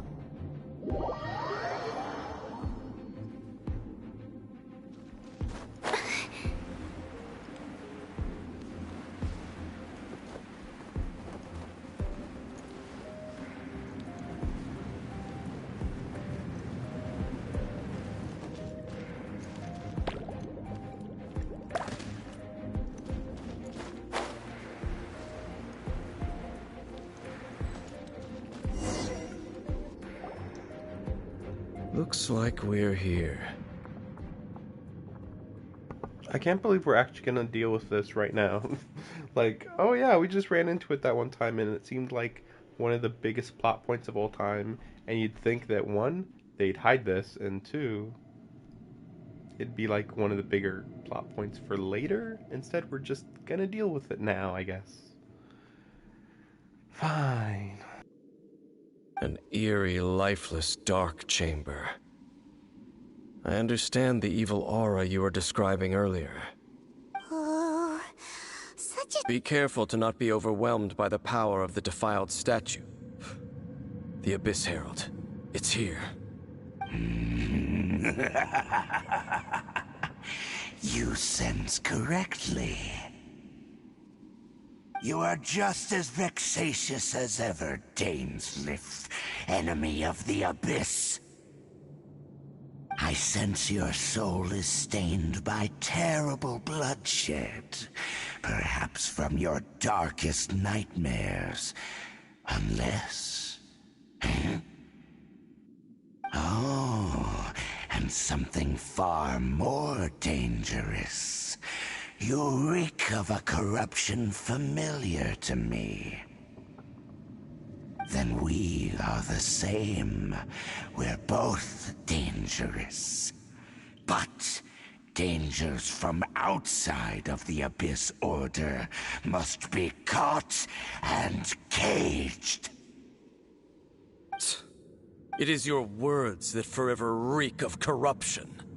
Time to silence you!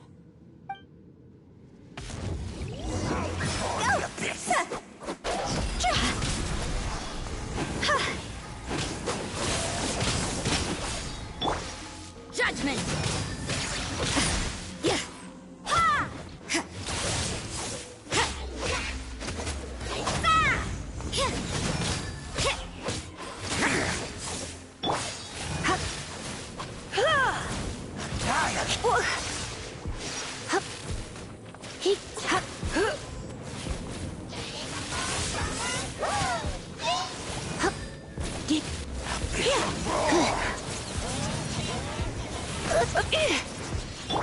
Let the show begin. Hi.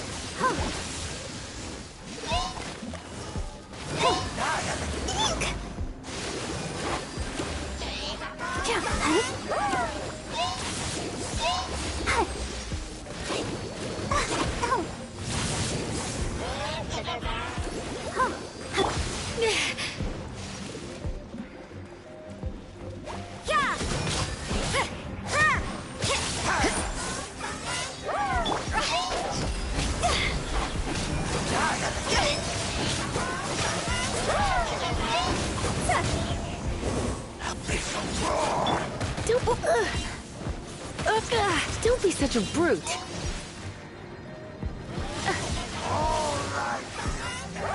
I'll protect us.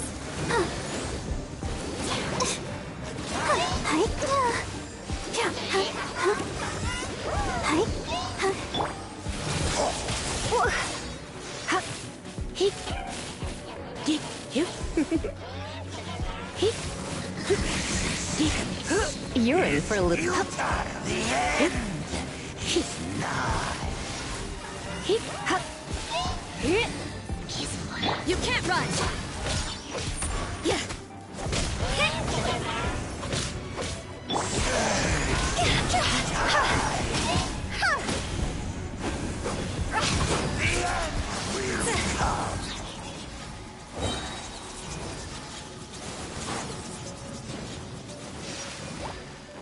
Draw's over!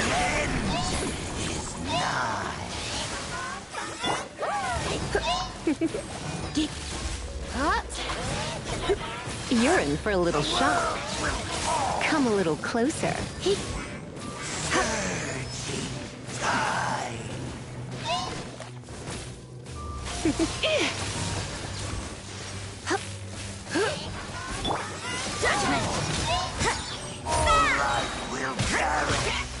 Lights out.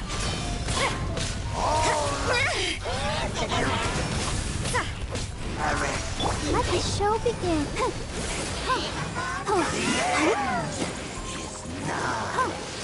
Go, Barbara, go!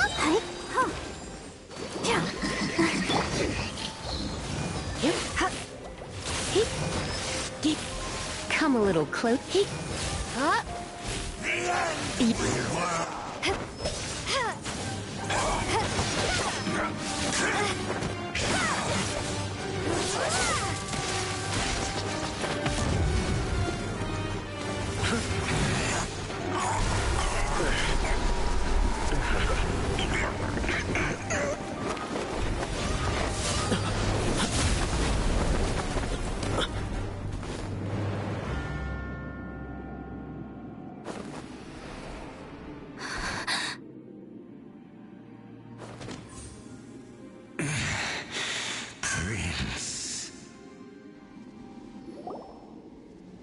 Hey!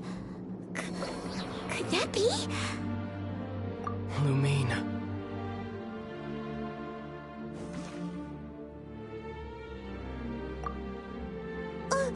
Wait! He just blocked an attack against the Abyss Herald! Your brother? And the Abyss? Lumine. Why are you with Dane? Uh-huh?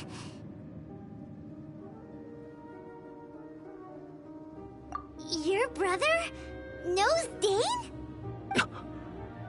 Ether, we meet again.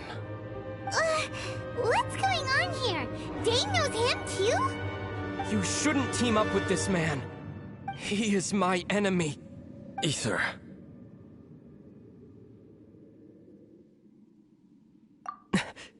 But it must be said.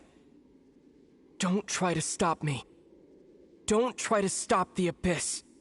That man Dainsleif was the Twilight Sword, one of the royal guards of the final dynasty of Conria. 500 years ago, he failed to prevent the destruction of Conria. A curse of immortality was laid upon him, to forever wander the wilderness, while he watched the people he was supposed to protect turn into the monsters of the Abyss.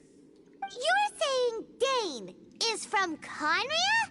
The same Conria that was destroyed 500 years ago? He just said that as he watched the people he should have protected turn into agents of the Abyss, as if that's a bad thing. But then he's working with the Abyss. So like, wait, what? This whole thing about Canria is not surprising. Whatever. Yeah. Oh my God, he's immortal. Oh my gosh, whatever. You guys make it pretty obvious what the plot's gonna be. And you said the people turned into monsters? You're trying to tell Paimon that the Abyss Order is not only related to Conria, but is actually the people... and the whole thing about Dane being your enemy... Paimon's so confused. Yes, of course. Home is wherever we are together. But I cannot go with you to the next world to find a new home. At least, not yet. Until the Abyss has engulfed the thrones, my war with destiny will see no end.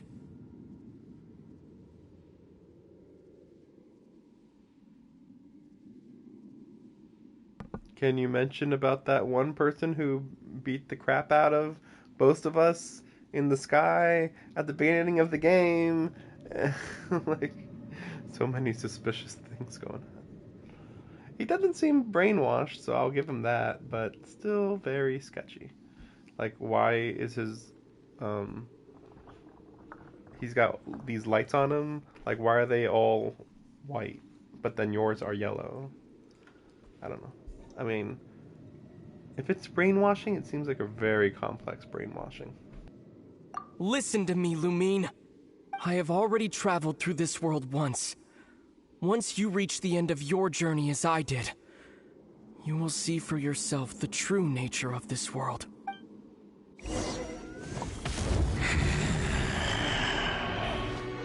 So we'll meet again. Though we need not rush, sister. I have more than enough time to wait for you.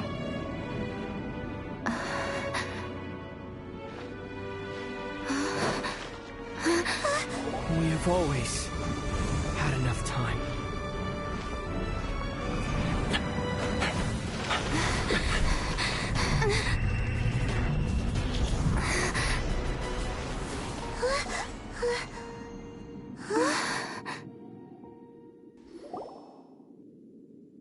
They left.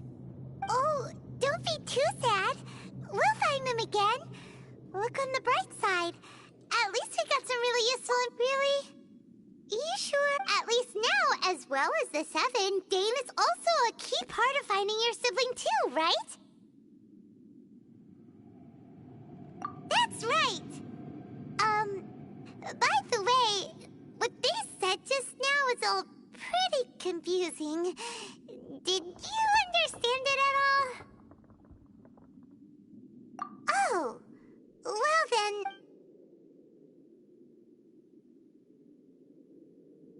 First off, that it seems like also next thing, and Dane is... So that's why, but...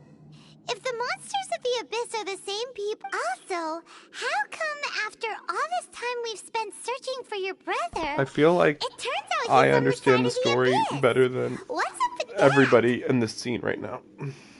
Like, there's literally nothing to go over. I understand. I said I understood. Thinking about it will solve nothing. It's like, well, in this case, yeah, but you do know this is all big mystery. Usually in mysteries you want to create conjecture. But I mean, as it is, it's pretty obvious that you just go through all the kingdoms of this world and then you'll meet him at the end, basically. Yeah, then our journey's not over yet. Let's get a move on. Time to... If your brother wants you to reach the end... Come on, traveler. Let's go.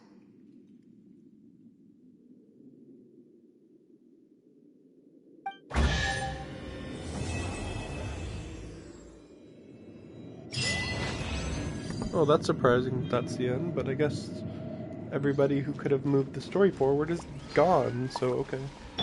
By the way, remember the part where we were going to destroy this? Are we just ignoring that? Are you kidding me? Here.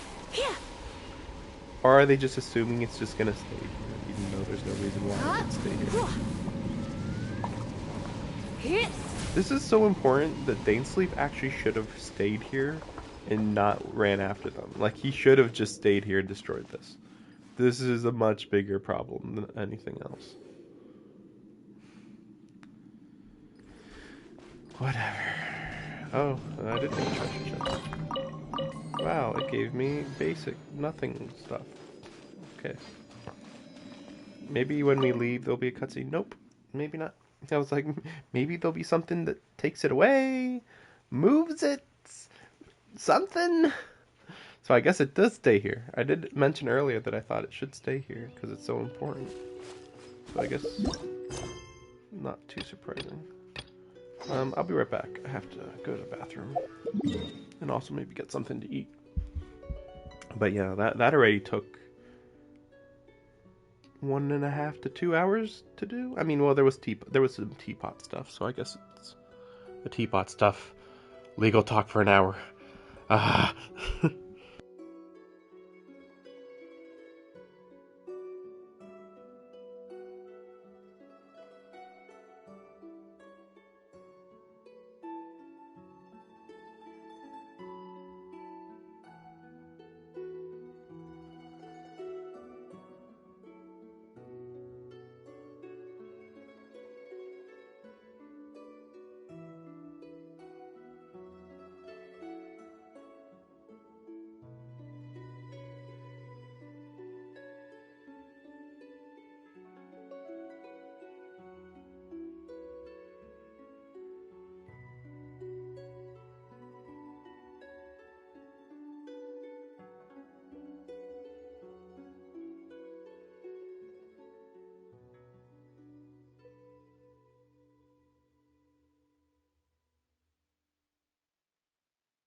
Sorry about that. It's like every 2 times a day, I kind of have to go and talk to people around the house, basically. Which is like, you know, around dinner time and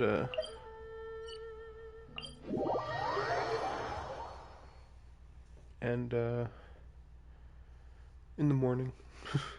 Sometimes I go up in the morning, sometimes I don't, but you know, we're, you know, having some car issues in the house. Just car getting fixed, and so we have less cars than normal. That type of thing.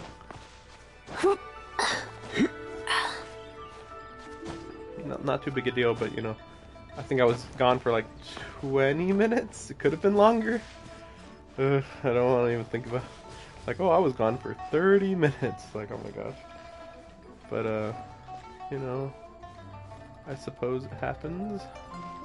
Oh, okay, so that's what it was. Okay, I thought I had to come back here. But no, when I press that, then it brings out the teapot. Then you go into the teapot. And then after this, we're gonna go do... I don't think it even matters which person we're gonna do. Wow! This teapot seems even bigger inside than Madame Ping's! There's even a great big house in the middle, too! Huh. But there's just a whole load of nothing around it.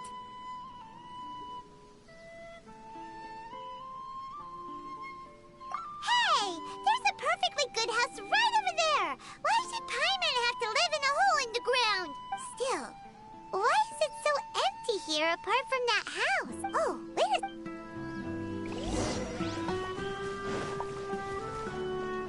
Well, it seems that we have a visitor.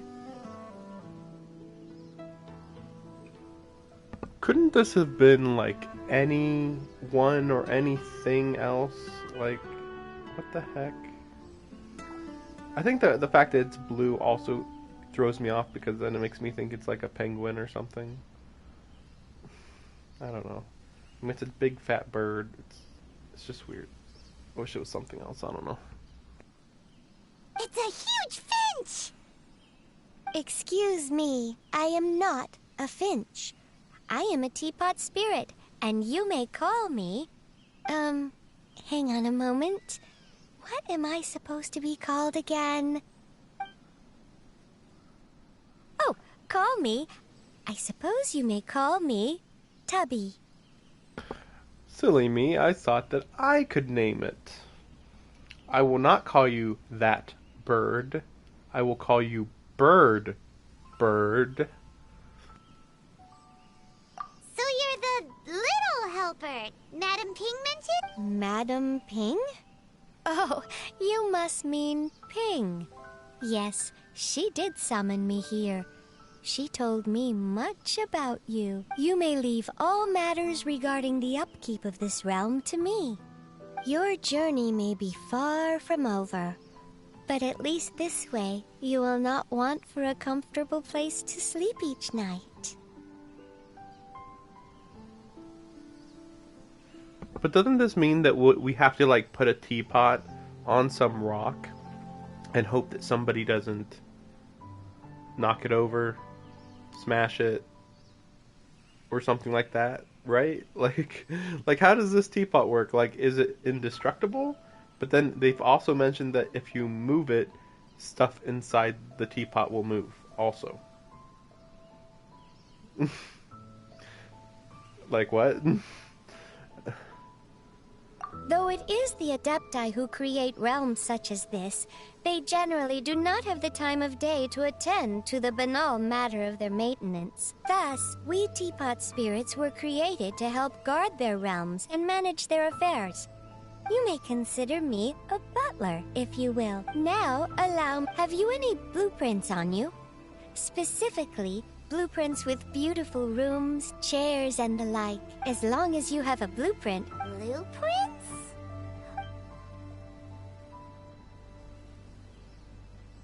Yes. Yes, these are the blueprints. Just commit the image of the object, then simply release the thought from your mind. Wow! Is that all it takes? Then we could build a whole city inside, couldn't we? I doubt it.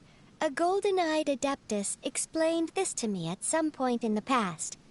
He said that even though subspace creation is a product of adeptal power, even that has its limits. This world is not a true one, after all. It provides merely a moment of brief respite from the mortal realm, not a means of escaping it entirely. A golden-eyed Adeptus? I hardly remember myself. What's more, I have never... Well, let's not dwell on that. If there's any... There's so much extra dialogue. It's like, oh yes, that is the thing I am talking about. And then I will say the thing that I was first talking about. So you understand me. Like, it's just like so much extra stuff. Like, that whole thing didn't need to be said. You could probably summarize everything that was just said in like 5 sentences or less. So...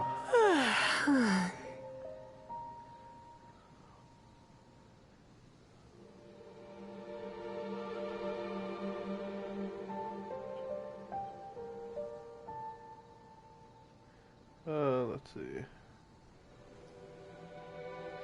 can create stuff.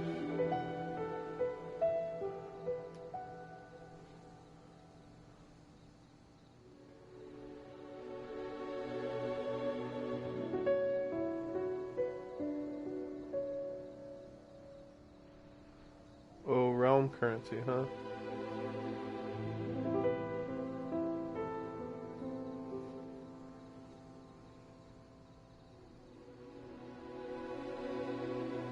Okay. Traveler, okay.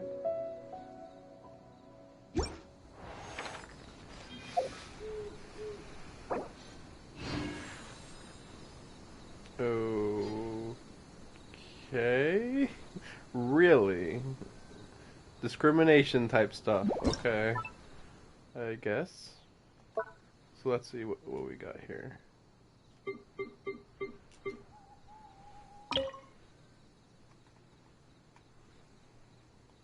I'm probably not going to keep this, but I'll put it over there, I guess.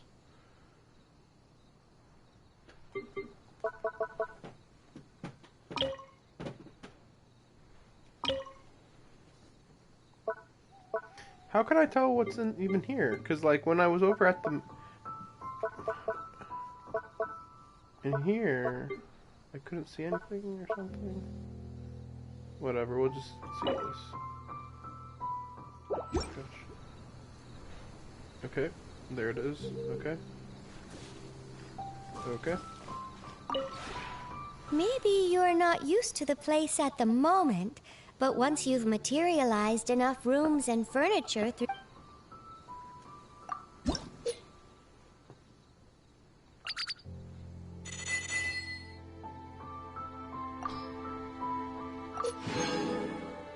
Well, that's kind of cool that you get some stuff. That's nice. That's a lot of houses, though. That's weird.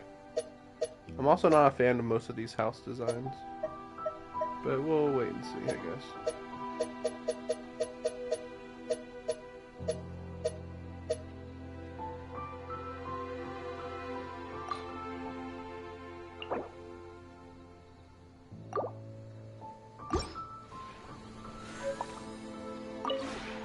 Maybe...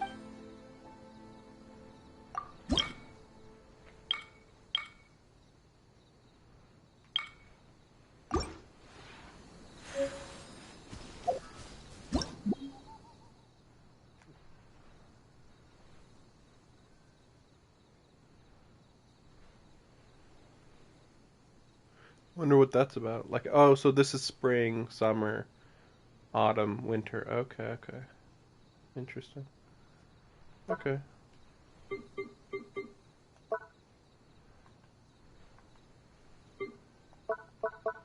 But yeah, still, like, which things do I have? I don't want to have to go through everything every time I want to place something.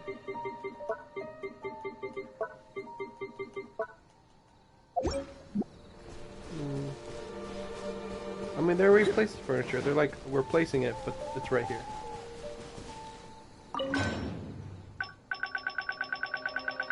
That is pretty interesting that they have a forge right here, but I don't know.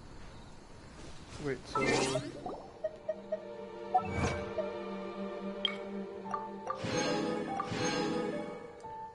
let's see.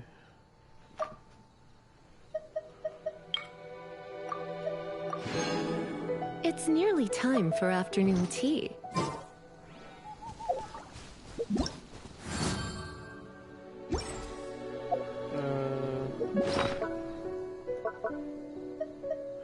Oh, do you have to... Oh my gosh. Why do blueprints have to do that?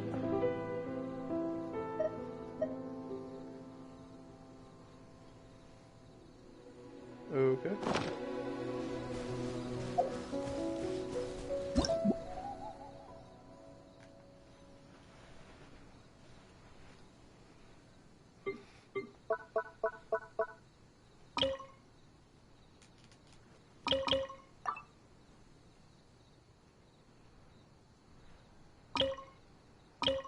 I'm so confused right now.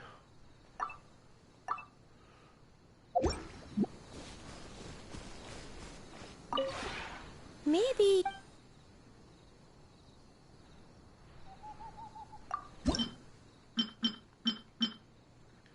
Where do you even get these items?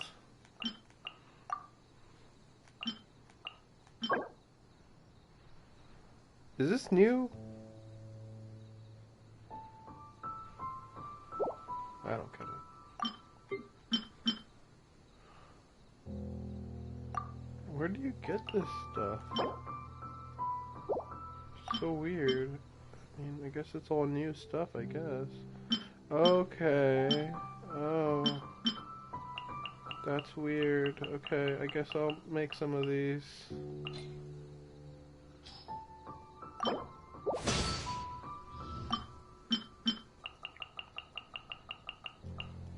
I guess another reason to get fruit. But it's like really annoying that I have to collect more stuff. Collecting in this game is like by far some of the worst stuff you can do. I don't want to use up this stuff. Like, something's going on here because this flower is so hard to get. Wing Shu Inn. I'll go check out Wing Shu Inn, I guess, but it's pretty hard to find. Happen? I'm confused. Or that one not red? No, it's there. Okay. Something weird happened, I guess. Okay. Okay. So then eventually over there will open up. And then over there. Okay, I guess. I don't really understand what the point of it is. Like, I mean, I would just pretty much have my house in one area and then my crafting stuff in a different area. Can you plant trees maybe? Or plant plants maybe?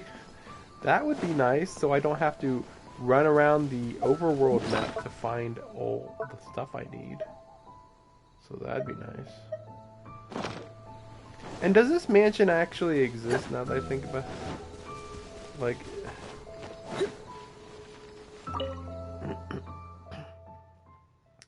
Like, what is this even gonna be? Yeah, okay, it's just empty rooms. Great. This kind of makes me feel like I don't want to do anything in it. Oh, I hate this. Oh, look at this crap. Oh. You can't open this door? And like, what's the deal with this whole floor? You have a whole floor. I don't like having that type of floor. Oh. Oh, I don't like this Japanese, or this Chinese design. Like, what's the point of having this hallway? You could have just put the door here. Like, what? I don't understand. And there should be like a kitchen here or something. Presumably. Okay, so there's some decorations, I guess.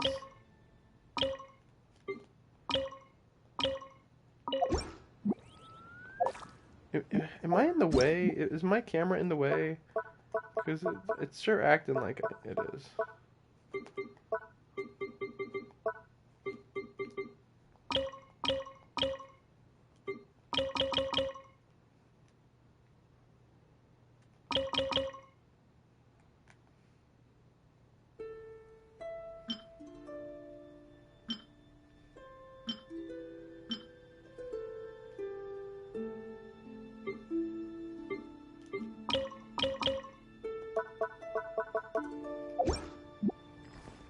I can't tell what's happening. And like, how do I leave?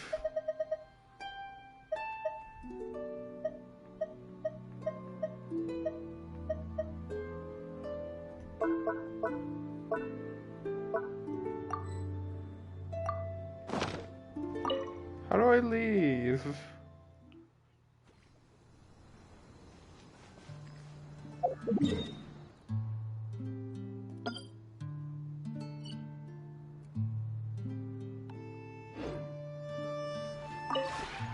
Maybe you're...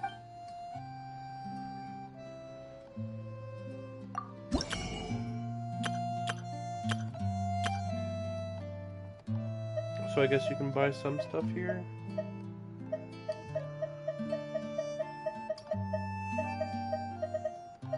This stuff is all pretty crappy.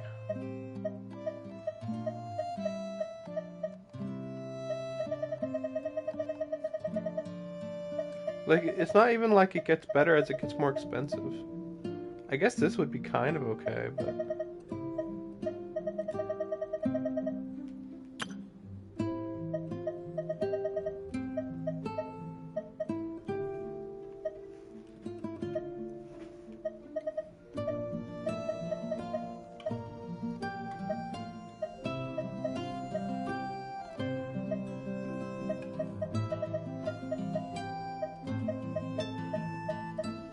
Like, why are rocks expensive? Like, what's happening here?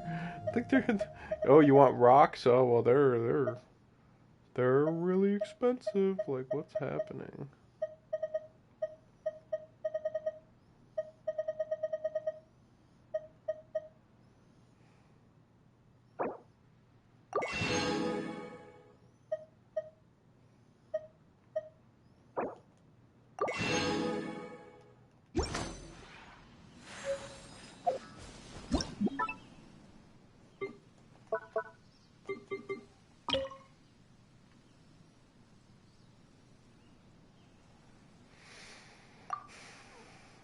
I can't even tell how big these things are.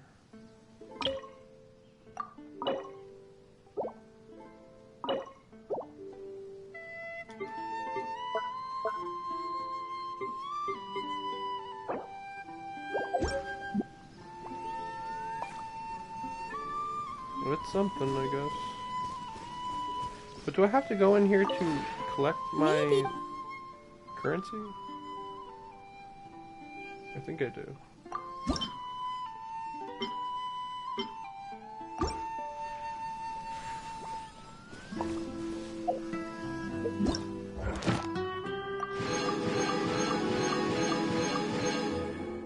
Okay.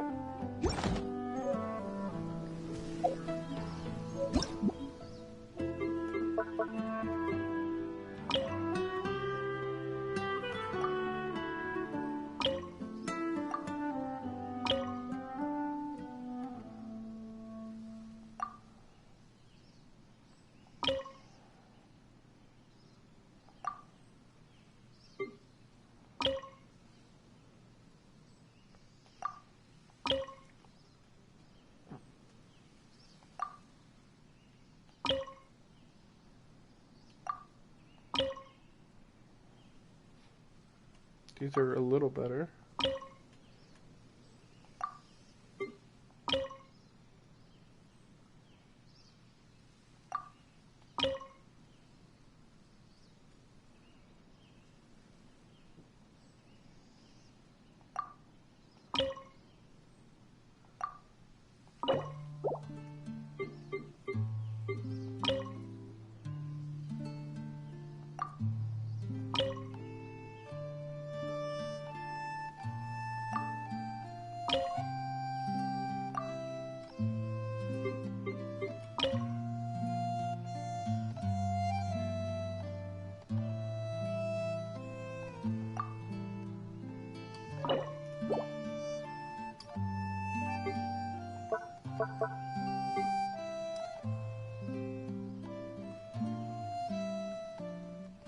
How do I look at a single... Like, what if I want to just go to something?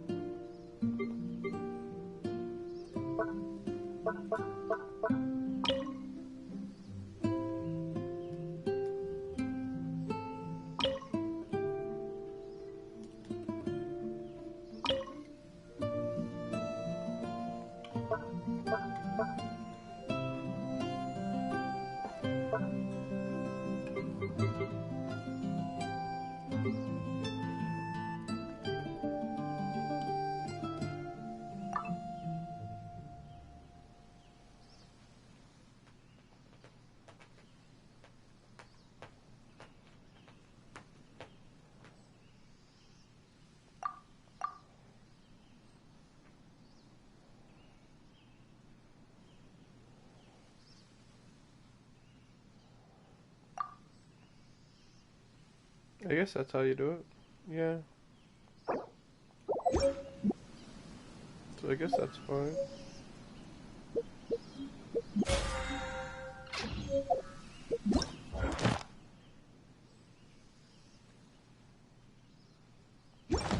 Oh no. They want me to put down furniture.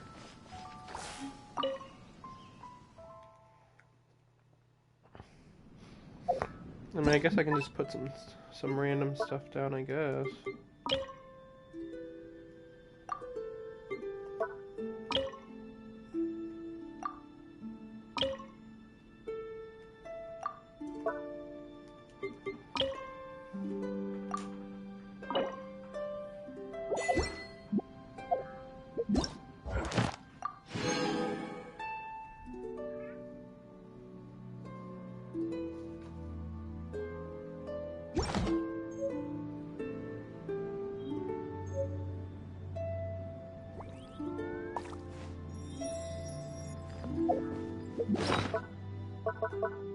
Oh, more stuff.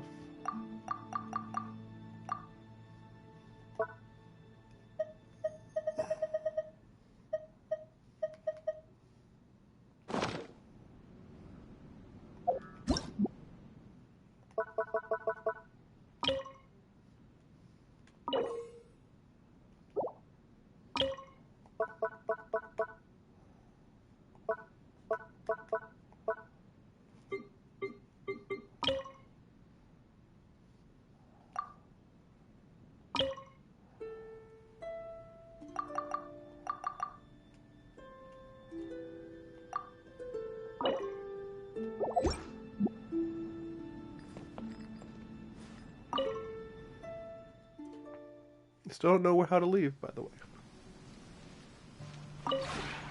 Maybe...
Sorry this is taking so long. At this point I'm just kind of confused. Today's no good for going out. Did I say that yesterday as well?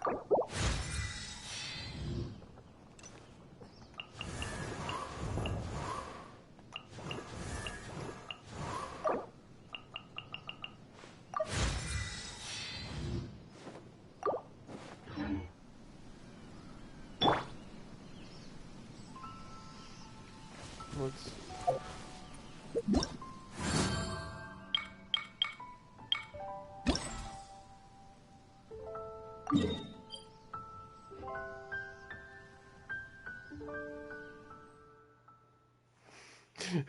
I'm not sure.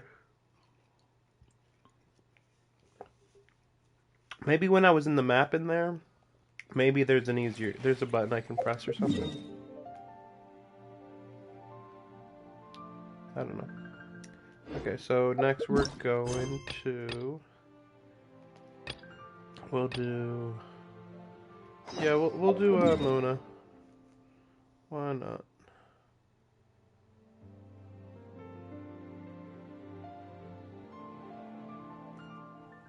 Why is she all the way over here? Okay.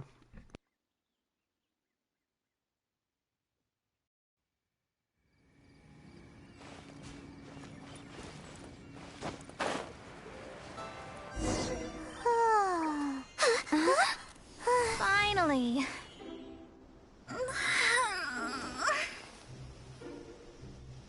I almost fell asleep waiting.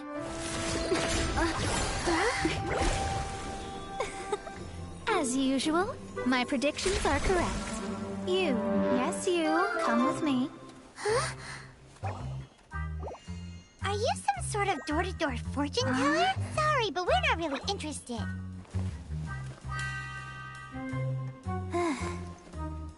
You're not from this world, are you? Does my ability to see through your secrets so easily not evoke any memories? This is weird, because, I guess I first met her in an event, so okay. But what if you hadn't met her?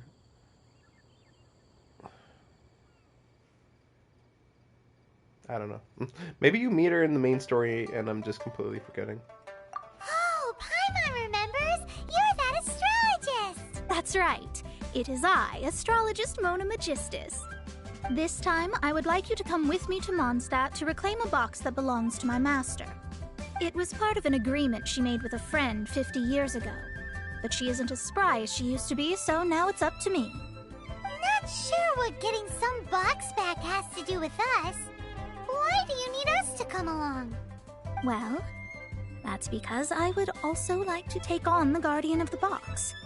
My master and her friend contended in the mystic arts all their lives without a clear victor. If I triumph here, then I will show myself to be superior to my master. What are you talking about? The main thing here is to use this chance to prove the power and status of astrology.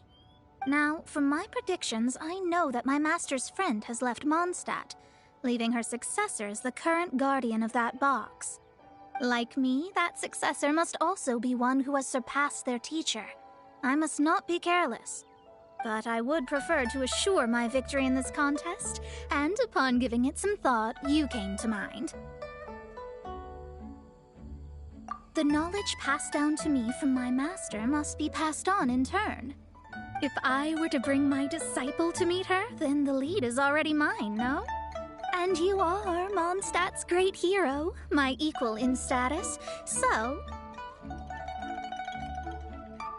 Come on, you don't actually have to become my disciple. You just need to act the part. There's something in it for you as well, should you come with me to get that box.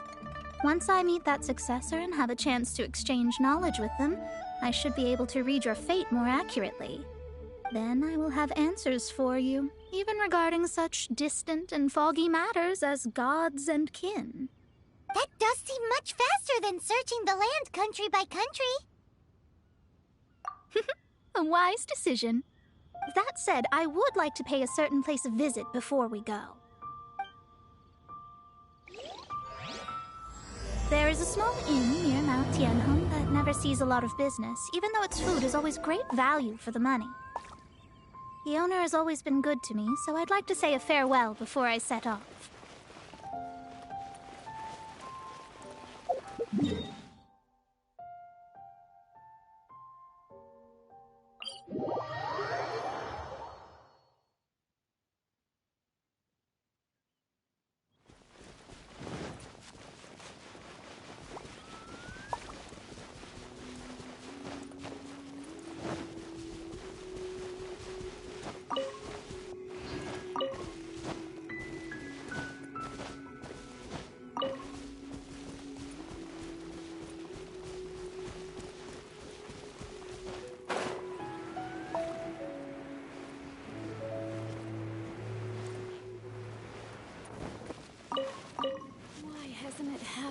this like... Well, it's no wonder that an inn set up here has no business. Mona, oh, you've come at just the right time. Did you see a jade ring while you made your way here? A jade ring? Can't say I have. Oh, that's not good. That ring was given to me by my mother, but while my back was turned, it was swallowed up by a slime. That should be no trouble with Mona here. She's really good at astrology. Absolutely not. Astrology is meant to be used to gain insight into reality and observe destiny itself. It's certainly not for such mundane affairs. But didn't you say that the owner here's been good to you? This is a matter of pride and one's state of mind. If an astrologist thinks that their arts can solve all problems, they will be forsaken by the starry ether. Their divinations will lose the power to guide and will not be able to pierce the fog of the unknown before them. Principles are principles. Such a powerful ability, and you don't use it to earn a living? What a shame. Well, I was going to put up 20,000 Mora as compensation, if you were willing. 20,000? Oh, it's nothing. I was just thinking that the person who finds that ring must be lucky indeed to be able to earn 20,000 Mora just like that. Yes, of course. Still, the owner's business has had it pretty hard. It must be a truly extraordinary ring to be worth spending this much Mora to find. It wouldn't be right for us to leave like this, so let's help to search for it. There may be other means we can employ besides astrology. Oh, Paimon knows where this is going. I know. I'll leave this one to you. This is the first mission I'm giving you as your master. Since it was swallowed up by a slime, maybe we can use elemental bait to lure all the nearby slimes to us. You remember the stuff we helped Master D-Luke make? And Paimon actually kept the small... don't sweat the small stuff. Seems like you already have... Yep, we'll be back. The elemental bait's really strong. It will attract all the slimes in the area. Even if they're just slimes, they can be dangerous together, so we'd best prepare ourselves.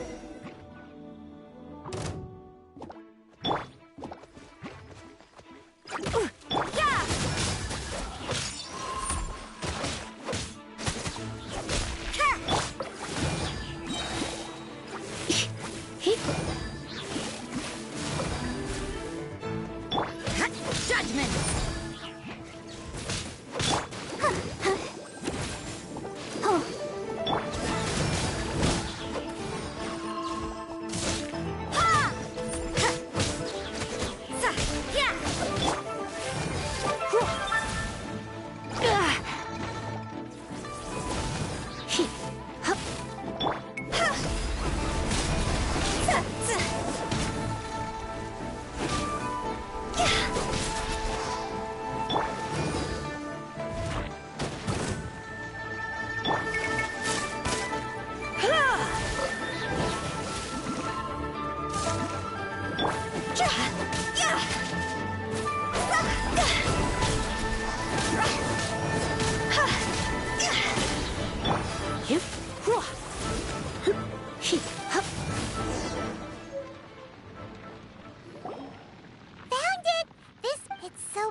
That's it!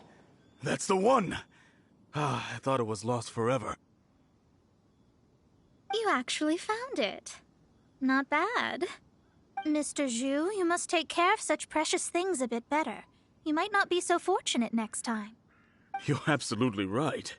How would I have faced my family if I had lost the 253rd ring my mother gave me? No, let me explain. My family owns 3 jade mines, and in order to ensure that I would be able to find myself a good wife, my mother had many jade accessories made as heirlooms. I think there might be over 500 of them. Then why would you feel the need to set up an inn here? Well, inheriting the family business too early unavoidably made things boring. Thank you, all the same. Here's the Mora, as agreed. Please take it. Then I'll take it gladly.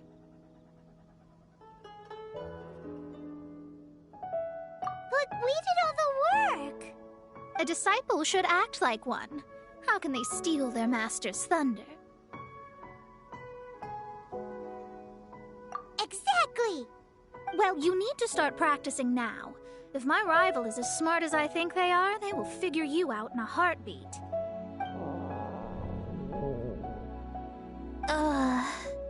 What was that rumbling sound? Oh, right. You mustn't have eaten in days. I'm very sorry. I forgot that you have no... That didn't happen. Forget it. Well, I suddenly feel that you have indeed contributed to our good fortune. I say we spend this money on treating you to a fine meal. If we travel north, we'll reach the Wongshu Inn. I hear the food there is really good, so let's go try it out. No need to thank me. I'm just doing as a good master should. Did she say she was treating us? Is Paimon hearing things? She's such a good person. Let's have ourselves a great meal. Life ain't bad either. I guess I can keep living like this.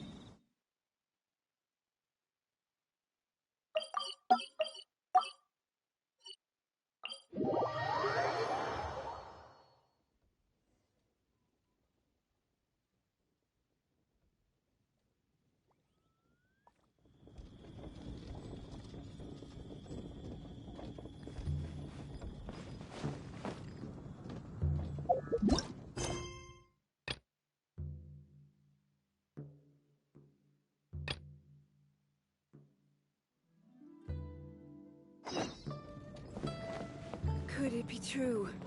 What I've heard.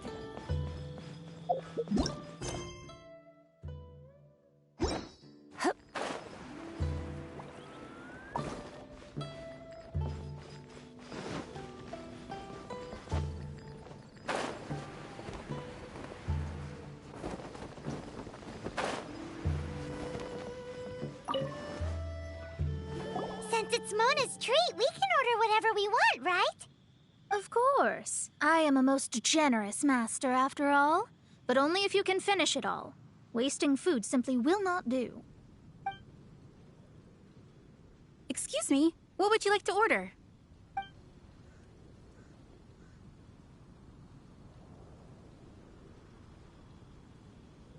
This is a favorite among our regulars. Bamboo shoots, meat and ham are cooked together, creating a richly flavored soup. Pour a few spoonfuls into each bowl of rice you eat. You'll never get enough of it. These are made using large, succulent shrimp wrapped in crispy fried potatoes. They have an amazing texture. It's exactly what it says on the label. Abalone made from vegetarian ingredients. It's just as good as the real thing. Though tofu could not be a more ordinary ingredient, it and crab roe are truly a match made in heaven. It's one of our specialties. All of them? We only have 3. No, 2.5 people? Isn't that too much food? That's not how you count it. Besides, Paimon hasn't even ordered yet. Squirrelfish, Juyu chili chicken, and jewelry soup, please. Sure. And is there anything else you'd like to order, ma'am? I'd just like to ask, how much do the current dishes cost in total? Around 20,000 mora. Then, I'll just have some vegetarian noodles, please. All right. A bowl of vegetarian noodles, was it? Please wait a moment. We'll serve you shortly.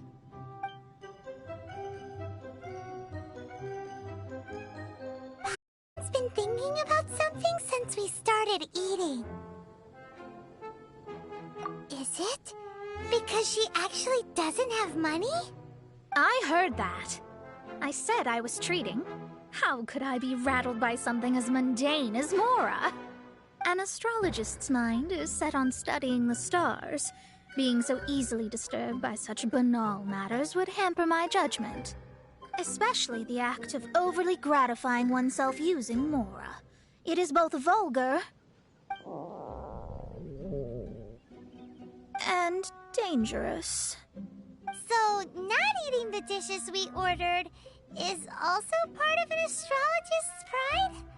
Paimon doesn't get it. But it feels kind of bad that only we got to feast. Oh, yes, we can do that. Just give us a minute. You don't use more to fulfill your desires, so it's fine as long as you're not buying anything, right? Let's go borrow the kitchen from the innkeeper. Nothing will sell.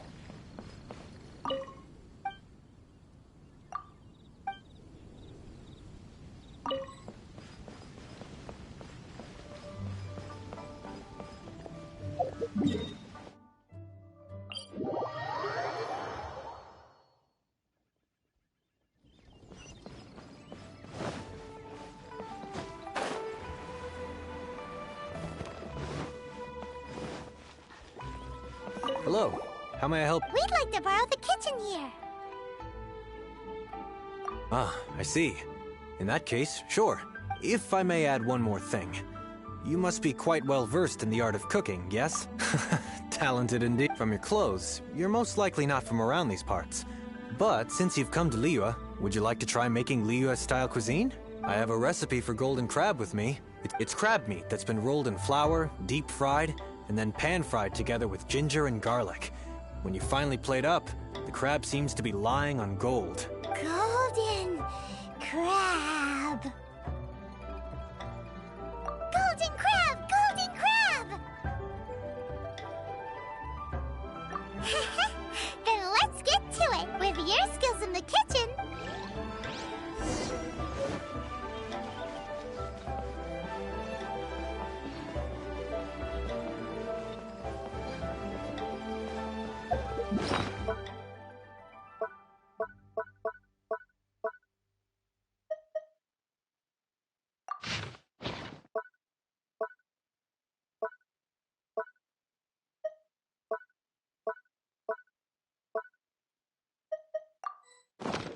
Too salt.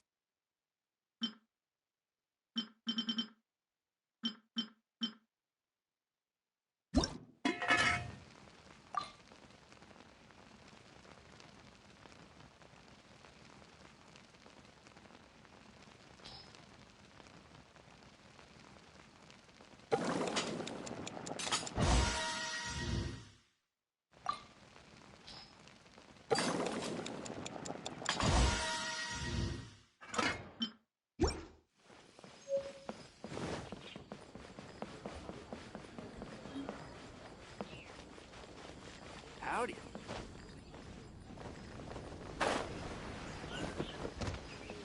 Something from A to B. There's no need to spend all that effort on me. I'm not in dire need of food. I am a little hungry, but it's not a big deal.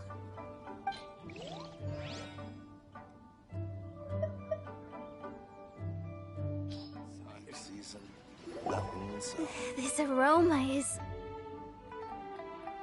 I never thought it'd be so luxurious. Fine. Since my disciple has put in so much time and effort, I must, with great difficulty, accept.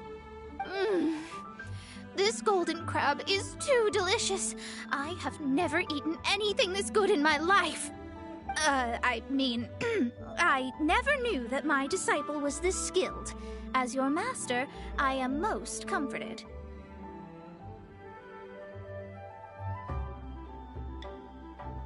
I see that it's no boast to call them Liyue's delicacies. I suppose it wasn't too much to spend all this Mora on. It's nothing. Nothing at all. Now that we've eaten and drank our fill, we should be off. If we travel north from here, we should reach the Stone Gate, and from there we will be within the boundaries of Mondstadt. What deep mysteries shall we acquire knowledge of? I'm looking forward to it.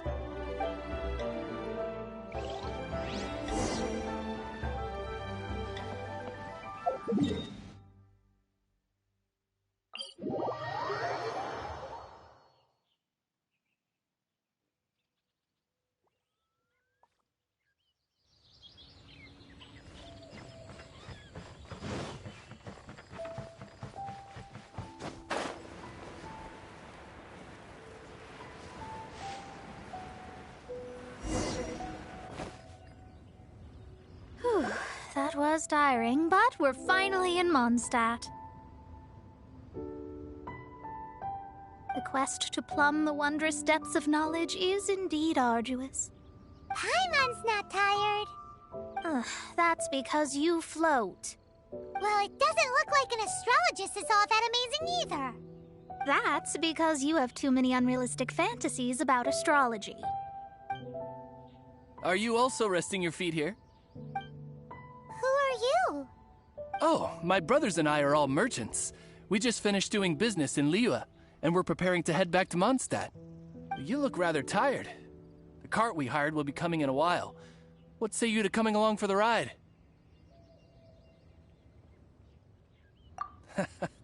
Let's go then. We can make conversation along the way. The more the merrier. There's no need. Now shoo, get out of our way. Huh? Miss, is there something wrong? Cease your pretensions, bandit. Picking up people on the road who appear vulnerable, robbing them blind once they've gotten on the cart, and then taking them to some Archon-forsaken place. Is that your deal? What are you saying? We came over here to make conversation, and this is how we're rewarded? With insults? If you don't want to get on, don't. Crazy girl. Well then, shall I tell you now which objects you have on you that are stolen? If you have any quibbles, we can bring people to corroborate what I've said, and all will come to light. If I lose, I'll pay you 20,000 mora. But if I win, then you'll be eating prison rations in Liyue Harbor tonight. How about it? If you're real legitimate businessmen, there's nothing to fear, is there? You've pushed it too far, brat. I don't know how you found out, but as long as we get rid of you, no one will have to know.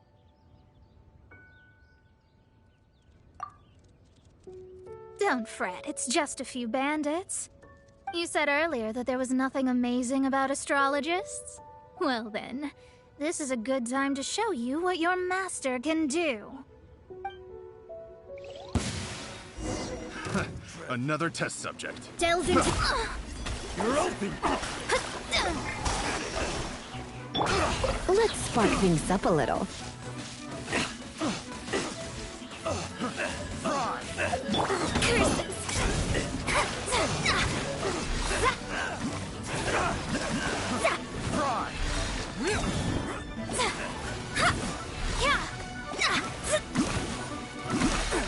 You're open! Higher, higher, hands on fire!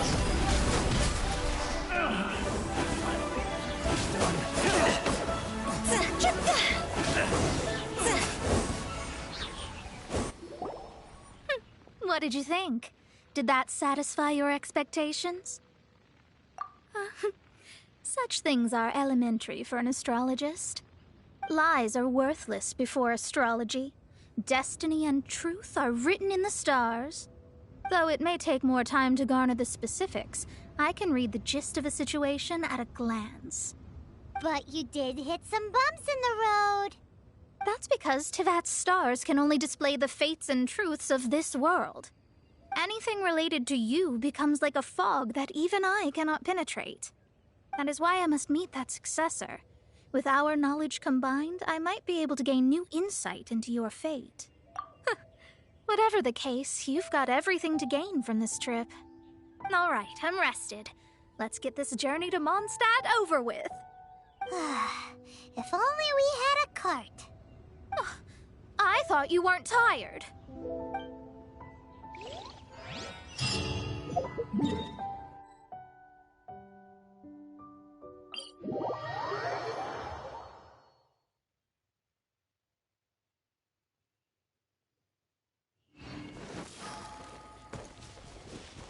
I'm wondering whether we're gonna end up going to any unique places here, because, like, I feel like we should end up going to her house for sure.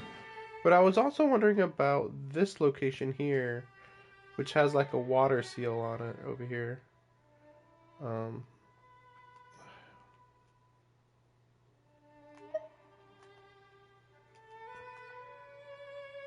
Right there. But maybe I went here on a different quest and I'm just forgetting. It might be possible. Oh, really? You can just go over. Okay. So I guess that was the whole point of that part. Are you ready? Don't shame your master now. We're about to meet that successor. I guess. Wait, no. It won't do if you have no idea at all, even if you are a fake disciple. We have a rule that forbids us from teaching outsiders, but I suppose I could teach you. My astrology is based on hydromancy, and as the name suggests, I use the reflections in water bodies to observe the true starry sky. Allow me to demonstrate. Watch closely now. From the present station and movement of the stars, I see. So that successor is a young, female Knight of Favonius. Doesn't that sound like Lisa? We will meet her here presently. Well, that's all the information we need. It seems that even basic astrology can't be grasped in one go. Never mind, I'll explain in detail later. She's here. Wow, it's you, Miss Honorary Knight. And Paimon, too, you're back. That's her. The successor to great knowledge. I mean, it's really stupid that they meet. They're like, what? There must be some mistake. It's like, she's a 5-year-old who's known as being somebody who blows up everything. Just imagine once she's 15. Just imagine once she's 25. Just imagine once she's 35. She'll be blowing up mountains by the time she's like 20 or something. I mean, she already can like just destroy the countryside completely. I mean, it's very confusing, like how, like, you know, because she's a 5-star. So then, how do 5-star characters work? Does that mean they're stronger? Or what? Like, it seems like they are, but then you have Klee, and she's a 5-star, so that's kind of weird. Successor? That's right. I am the astrologist who has plumbed the depths of the ocean of stars. Surely you have long calculated my arrival as well. An ocean of stars? What's that? Does it have fish in it? Fish? No. Don't play dumb. Is this some kind of game? I should be the one saying that. I didn't get what you said at all. But my predictions can't be mistaken. Well, let's make sure. Your mother's name is Alice, isn't it? That's right. Oh, so you're Mommy's friend. But she's gone very far away. My readings told me as much. But before she left, she must have imparted her mystical arts to you, surely. Mystical arts? I don't get it. Mommy only taught me to make Jumpy Dumpties. So Klee's mother is the friend and rival of Mona's teacher? Yes. As well-versed in astrology as she was, my master knew only astrology. Alice, on the other hand, was skilled in a great many other mystical fields. Well, Klee's so young, so even if she'd heard this deep knowledge, she might not have understood. Yes. It seems she has inherited the blood, but not the knowledge. What a miscalculation. There can be no contest like this. Yes. So before Alice left, did she tell you about a 50-year agreement and about a certain box? Oh, I know this one. So you're here for that box. I'll look. Wait here. Not this one. Or this one. No, it's not this one either.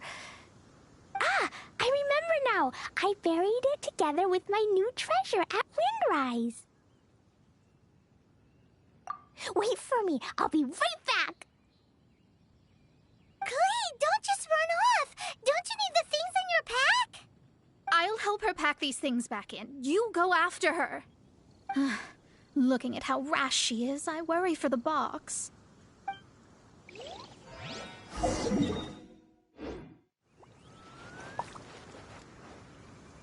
That box is really important to me. If anything were to happen to it, I wouldn't be able to report back to that old crone.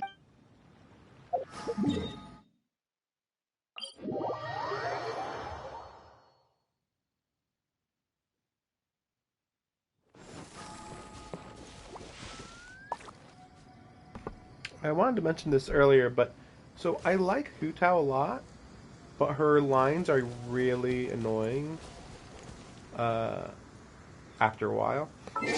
However, when I change the language to, I mean, it doesn't really matter too much, but we'll go with Chinese.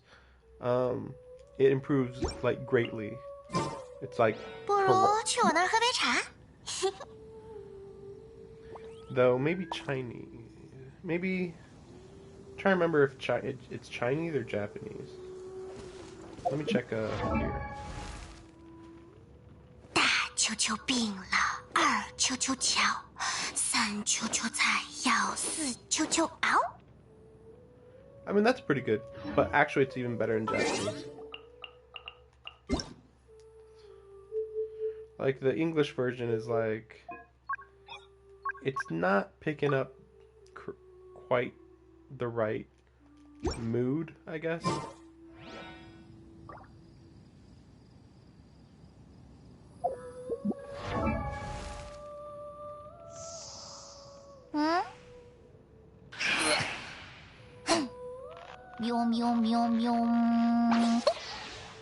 Sayonara. Yeah, that's like just perfect. But then the other one is also good too. ヒルチャールのお兄さんが病気になった。ヒルチャールのお兄さんが看病して。 Yeah, I think that's like way better than her English version. みょんみょんみょんみょん。さよなら。 Yeah, I like that like way better. So much more personality. And in the English version it works, but you know, English quirkiness does not work with children or childish things. If you're gonna go with American quirkiness, you have to go with some sort of not teenager. Yeah, it'd have to be an adult. American quirkiness is very adult based, versus it seems like Chinese and Japanese quirkiness is all about children, maybe teenagers. 着いた着いた。 Quite different. ここだよ。宝物を掘り出そう。そんなことないよ。クレイは印をつけておいたから間違えたりしないよ。わっ、クソスライム。とりあえず片付けよう。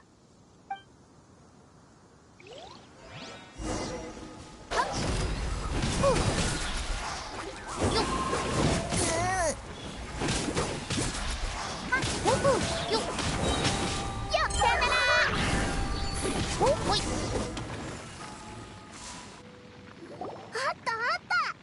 この箱だよ。爆発に巻き込まれなくてよかったな。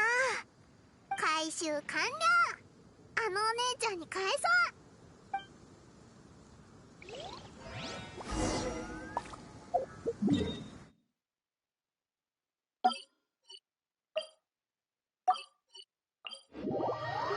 Why did we even go over there? It was so short. Also, Paimon really sounds like Clay, but I don't know. Maybe they just happen to sound similar. But yeah, Clay. Yeah, the voice is way better. やっと戻ってきましたか。待ちくたびれました。 But then the adult voices in Japan and in Chinese are rarely that good. Like, unless they're playing like a really specific cliche character, they're like just really boring. But yeah, like the way that Klee as a 5-year-old sounds like she can barely talk, but then in Japanese, Chinese, like it's more just simplistic. There's a big difference in how they portray kids, I feel like. Simplistic language isn't going to make you sound that stupid. But then in American, it's like, hey, how y'all doing? I like this. This is really nice. And it's just like really, like, yes, this person has no intelligence. You just immediately think. It's not even simplistic. It's just kind of messy in English. 暇つぶしにこれを読んでいたのですが、わけのわからない日記で全然面白くありません。クレイちゃんのカバンから落ちた本だったので、古代の知識でも書いてあるかと期待したのですが、それより箱は見つかりましたか？見つけたよ。ほら、壊れてない。よかったです。ちょっと待ってください。どうして鍵がかかってないんですか？中身はそんな空っぽ？なんだって？クレイはね、この箱にクレイが集めた宝物を入れてたんだ。はい？お姉ちゃんがこの箱を欲しいって言うから、クレイの宝物は出しておいたの。だから今は空っぽ。この箱を入れ物として使っていたってことですか？じゃあ最初に入っていたものは？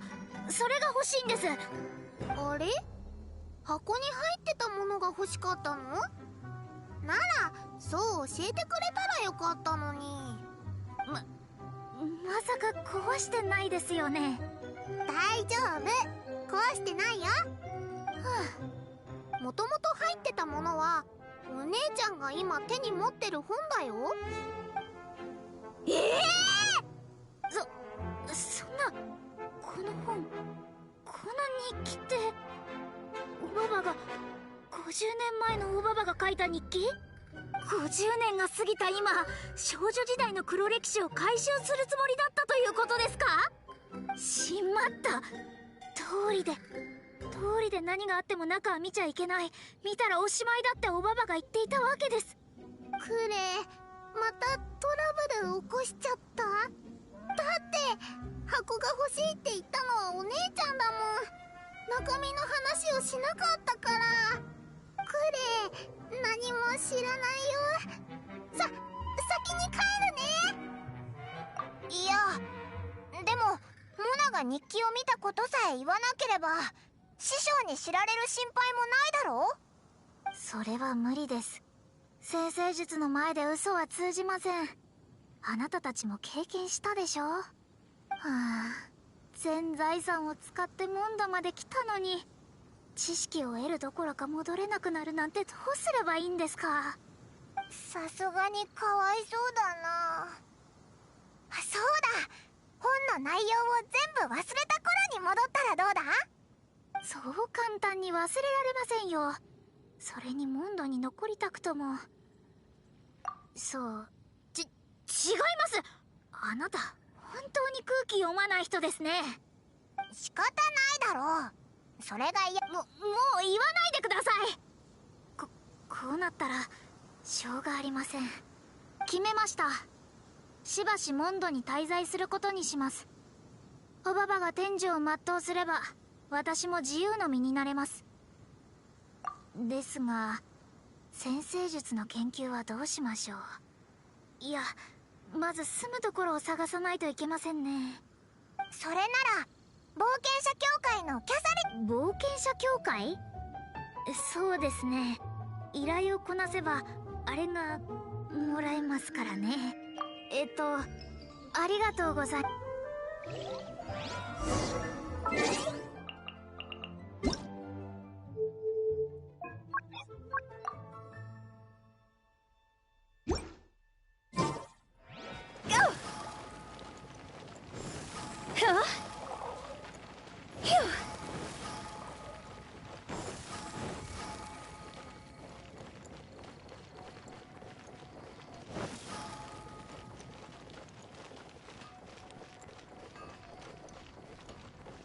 Ad Astra. I see. I understand the situation.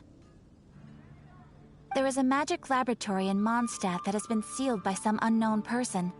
The weird part is that that door was said to be Mona's. So is that just like, am I being messed up on the order of events here maybe? Because I was wondering whether that door was sealed like that ever since the beginning of the game. Although we have a few specialists who could break the seal, I believe that if the astrologist you mentioned can break the seal, the owner of that house wouldn't mind if she stayed there.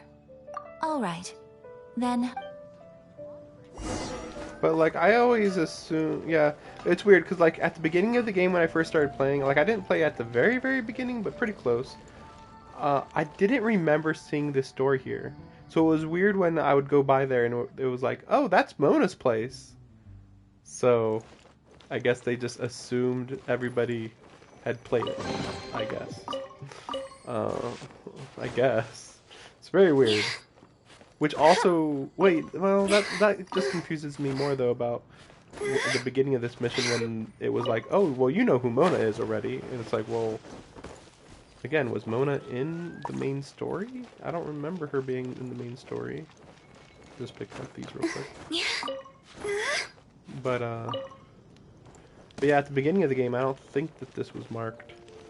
And then, like, only a few weeks later, it could have been a month later, I guess. But I think it was only a few weeks later this showed up, and it was like, what the heck? It's, like, super random and weird. The person who placed this seal is by no means simple. Breaking this seal by force is nigh on impossible. Interesting. I suppose it's worth using my astrology on. Let me see. I see. So, if you first, and then you...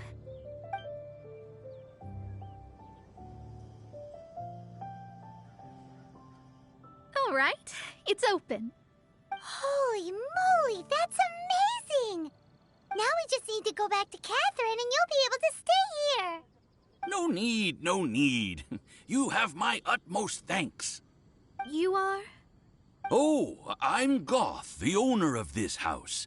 I passed by the Adventurers Guild a while back, and Catherine told me about the matter. I never thought this troublesome seal would be dispelled so quickly. Does that mean I can stay here? Of course, of course. The facilities inside were just being left there anyway. I would be glad to have someone make use of them. To express my thanks, I shall rent this building to you at the lowest possible price. Rent? I didn't hear anything about rent, and I helped out too. Well, yes, of course, I understand. I am most thankful to you for that. So rest assured that I will give you the best rates. I mean...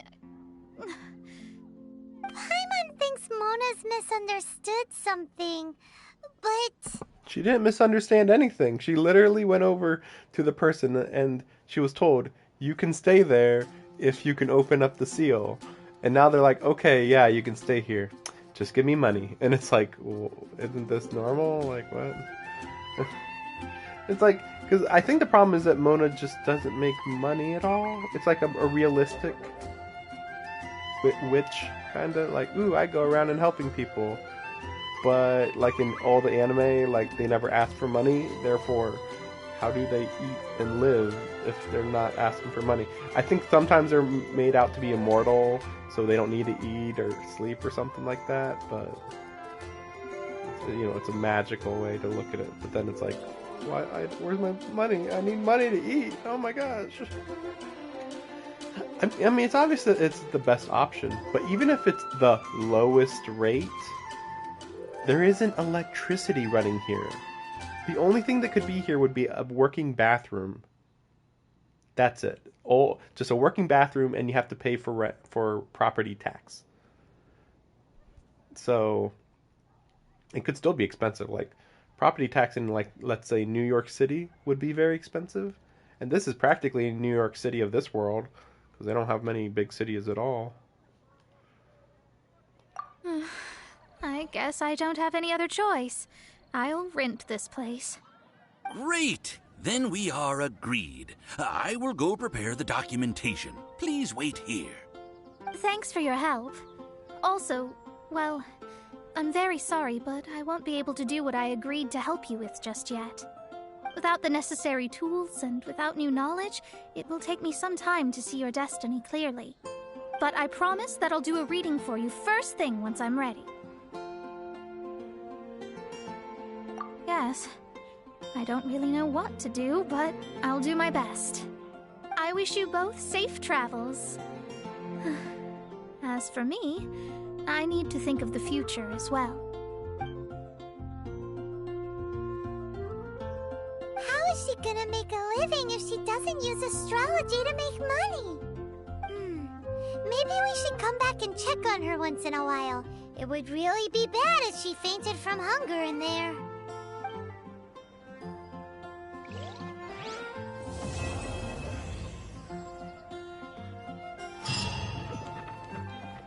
Cut that racket out! I'm doing experiments here. Oh, it's you! I'm currently running some tests related to your situation. I should see some results soon, so please wait patiently. Don't worry about me fainting from hunger. In any case, I figured out a way to make some money.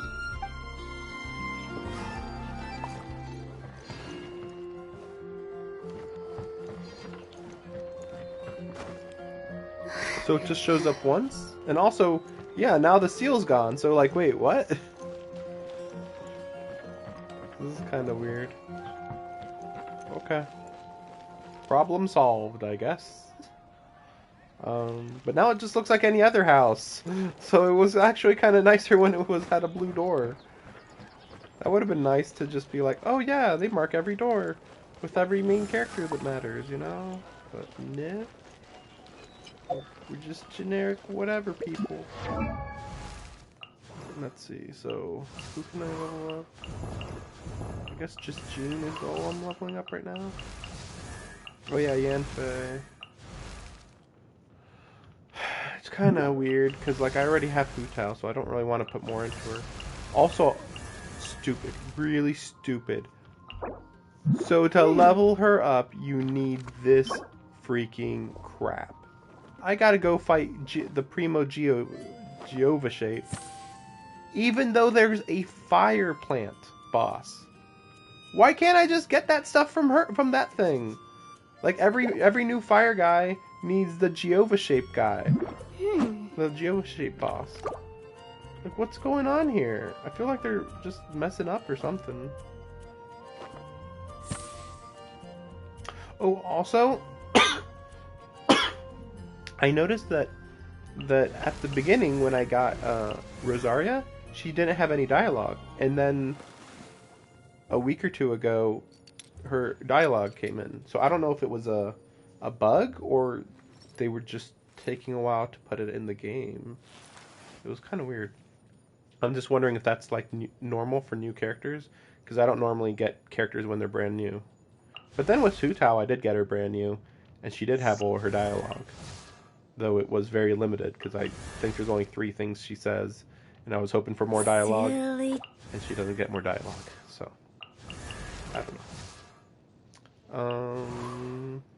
So I was planning to level up Mona, but the problem is these are annoying to make. Shimmering nectar. Let me go check if I can maybe get, like if I can get some shimmering nectar, grinding for the boss wouldn't be that big a deal. And the gem, I think, isn't a big deal.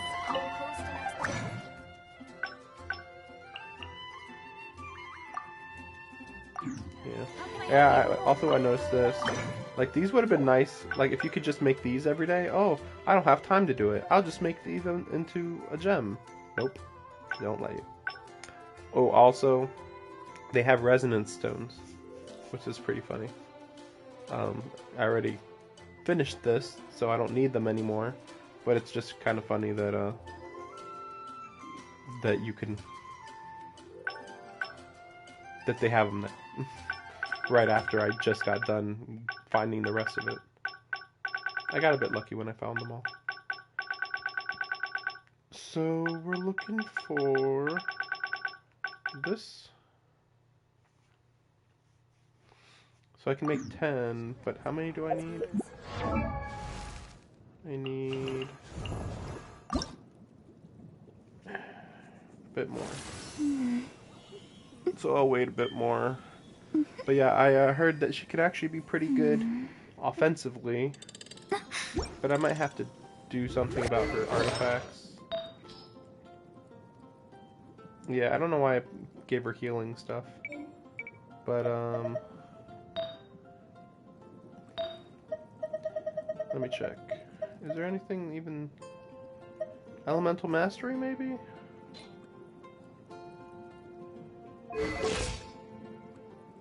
Yeah, I'll do an elemental mastery one.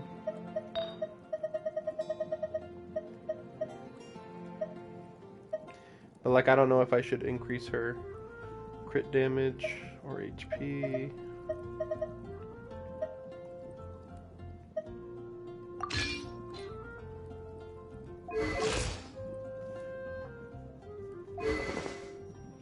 I guess I'll do crit, well, attack and crit damage otherwise, maybe?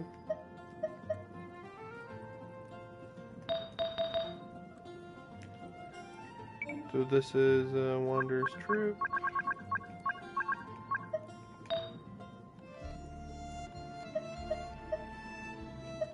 Great.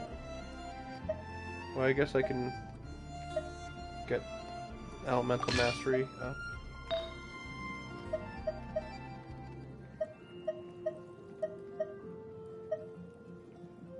I think I heard energy recharge is a big deal for her, but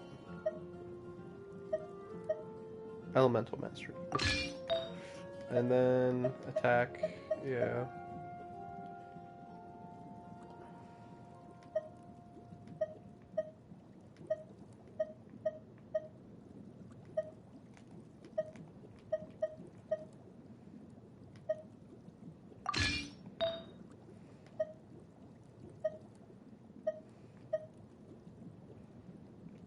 And then this one, I guess I'll just try it. I mean, usually it just gives HP in this category, but maybe I can find one that has attack percentage up. I think this is a good one.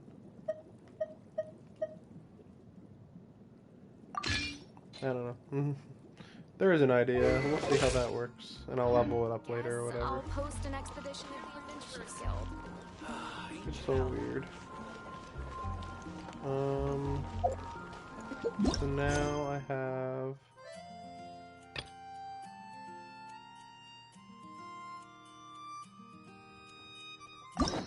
Well, I'm trying to do Ganyu first. So that's the Unicornus one. Unicornus? Yeah, that's that one. Come take a look. Trying to think if there's anything else I should do other than these two quests. I think it's that's it. And I'll be done with it for a while. I thought that there was a few more quests for some reason. I don't know why. But clearly there isn't, so I just won't worry about it. Again, yeah, I'll play this again in like, I don't know, 2 weeks or something.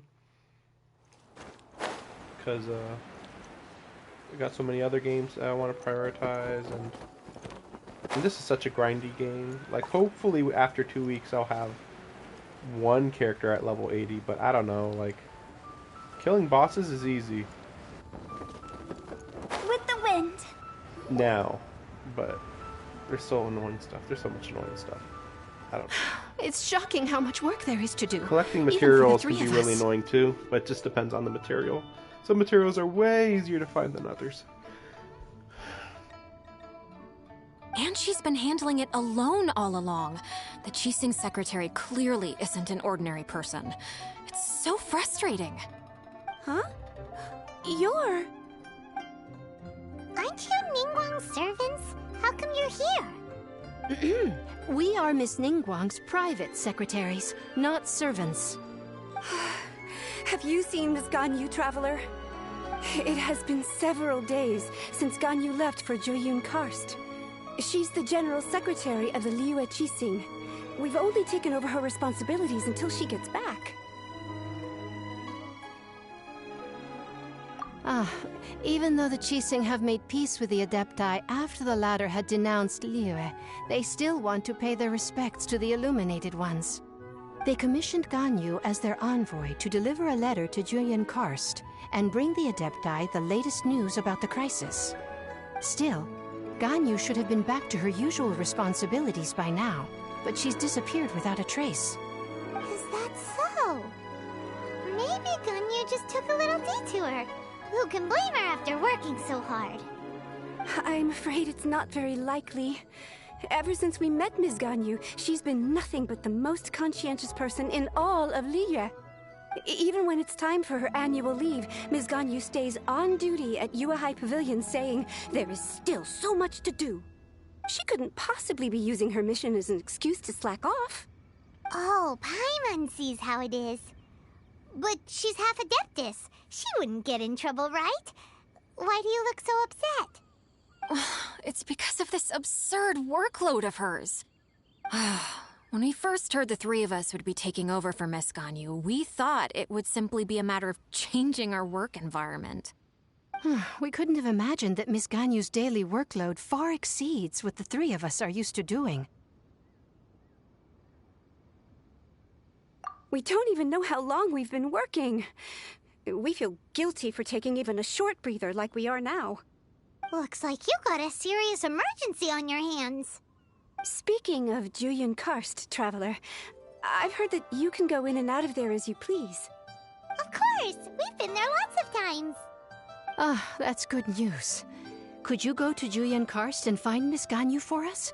Preferably before we collapse under this workload. We're saved. I remember Miss Ganyu said that she'd be visiting Cloud Retainer's abode. You might as well start looking for her there. It's about time she came back to work. Otherwise... No, perhaps we should go to Lady Ningguang first and bring up our overtime pay again.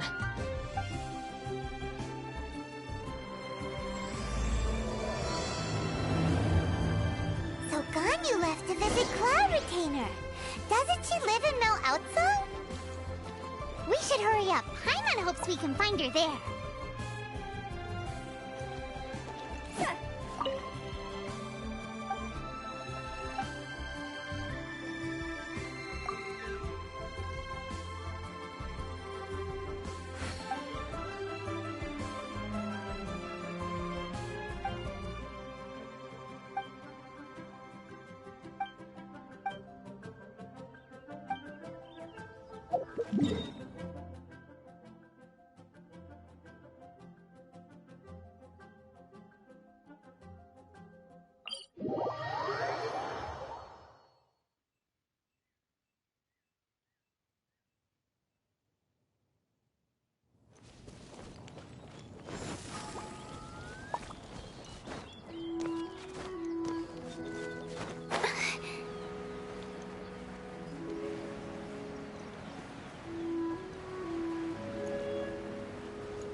Standing over there! That's Ganyu! We finally found her! Ganyu! Here you are! You two. I did not expect to meet you here. Is it official or private affairs that bring you here? I shouldn't. I have left the human world. Please contact the Yue High Pavilion regarding matters concerning the commercial port. Huh? You don't want to be the Qixing secretary anymore? But they're all waiting for you to come back! That's why you're here? You want me to come back? I'm afraid you came here in vain. What? Did something happen? The clouds fold and unfold. When the Adepti entrusted humans with overseeing Liyue, I knew it was only a matter of time until I had to leave. My Adepti blood makes me unwelcome in Liyue Harbor. I delivered the letter and came back to Liyue Harbor, only to discover that I had been replaced by Baiwen, Baishao, and Baishe. Perhaps that mission of mine was just a pretext to remove me. Since the Qixing gave me a chance to leave with dignity, I decided to be tactful as well. I appreciate your kindness, but there's no need for your words of comfort. After 1,000 years away, I came back to Jueyun Karst. Looking at the clouds floating among the mountains brings me peace of mind. I feel better now. But... Who disturbs the peace of these mountains? Okay, I'm conflicted already about Ganyu, because we'd seen her so little in the main story. I'm already at the point where I kind of want to just leave her alone. Like, she already kind of seems a little stupid. But also, like, so she's been in Liyue for like 1,000 years, I guess? And it's like, maybe you should, like, she said that she, like, was calmed by the clouds around nearby. Maybe she should just stay here and just, you know, relax. And here we have Paimon being like, "You gotta get back! What are you doing? Get back!" And it's like, just maybe let her go, you know? And yeah, maybe she likes her job, but you know, maybe she shouldn't do it, because maybe she's a little too dedicated to that type of job. Like, ooh, we have the most dedicated desk worker imaginable. She'll work for hundreds of years without complaining at all. Like, oh my gosh. Cloud Retainer, we're terribly sorry. We just... One merely jests. One felt your presence the moment you set foot upon this land. Wow, you Adepti really are impressive. Come here to chat about the old times with Ganyu. It looks like you get along quite well. A matter leaves you at an impasse then. Not to worry. One is exceptional at seeking avenues for conversation. One has been one's own companion in idle talk for many a year. Yes. Since you are Ganyu's friends, tales from her youth shall one apprise you of, perhaps? Oh, Cloud Retainer. Nothing to be ashamed of. You were so cute as a child. One is most certain that your friends would like to hear of it. Oh, Paimon wants to... Little Ganyu loved when the horns on the top of her head were caressed. When one was still taking care of her, one was pestered most often to touch her horns. She was elsewise loath to sleep. Wow. Plump she was back then. Why, when she stumbled while we ascended the mountain, she would roll down to the bottom like a little ball. The day Ganyu bumped into a pilgrim was the first time she saw a real human in the flesh. So fearful she was that she hid in a rock's cleft for 2 days and nights. One found her wailing of a monster she had seen. Cloud Retainer? Forget it. It's about time for my training. I will take my leave.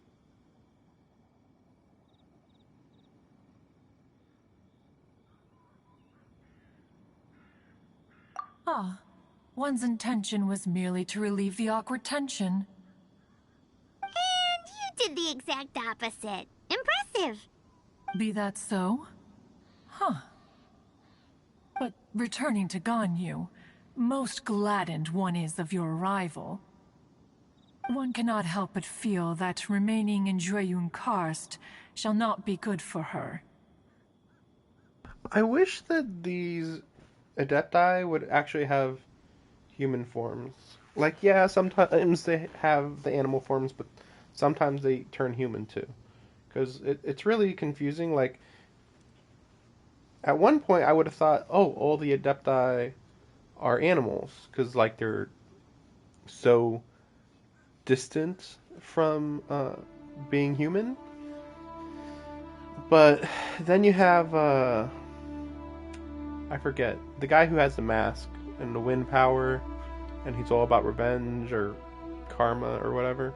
Like, I think he's just as old as she is, and he doesn't have an animal form. I think he's the only one, though. So he might just be corrupted by humans in a way, maybe. I don't know. One will tell you more about her, if you should permit it. Most benevolent among all Adepti are the Qilin. They drink only spring water and eat only whole grain. But perhaps the mountainous dwellings of Adepti in Joyun Karst might be too lonely for her human side.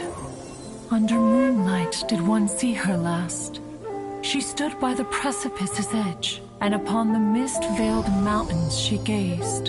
Her thin figure was immersed in the vast sea of clouds. One noticed her loneliness, and sought to convince her to go back to the human world. But just then, she said thus. Liyue Harbor feels even lonelier than Joyun Karst. When I look at the sea of clouds in Joyun Karst, I merely feel the loneliness of a solitary cloud gazer. When I step into the sea of people in Liyue, I feel the loneliness of an inhuman that doesn't belong in the human world. One did, by chance, hear this much of Ganyu's thoughts. Alone, she will find her predicament hard to conquer. One hopes that you will accompany her. Oh, Retainer's right. We can't leave Ganyu depressed like that. Besides, Liyue hasn't given up on her. She's got it all wrong. Anyways, what's that training Ganyu was talking about? She has sought to reclaim her Adeptus side since returning to Joyun Karst. At her behest, one has organized training for her to achieve that end. She should be in the southern part of Mount Aotsong right now, preparing for the trial. Huh, is that so? Let's go take a look then!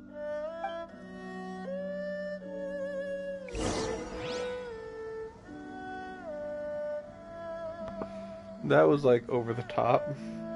Also just kind of weird. Like it kind of made sense, but then like, I don't know. It felt like it didn't quite mesh with the style of this game, I feel. Because it's like an animated comic book. I guess there was no other way to do it. And maybe it works more for Chinese drama? I don't know. So here you are, Ganyu! Why did you come here? Is that so? You really are interested in the ways of Adepti. This trial was prepared by Cloud Retainer. Its goal is to help me feel like an Adeptus again. The training is much to her signature style. I hope it won't make it seem like she is too unaware of the abilities of others. Is it difficult? No, I'm aware of your strength, Traveler. The power hidden within you is not inferior to mine. If you're ready, we shall begin the training.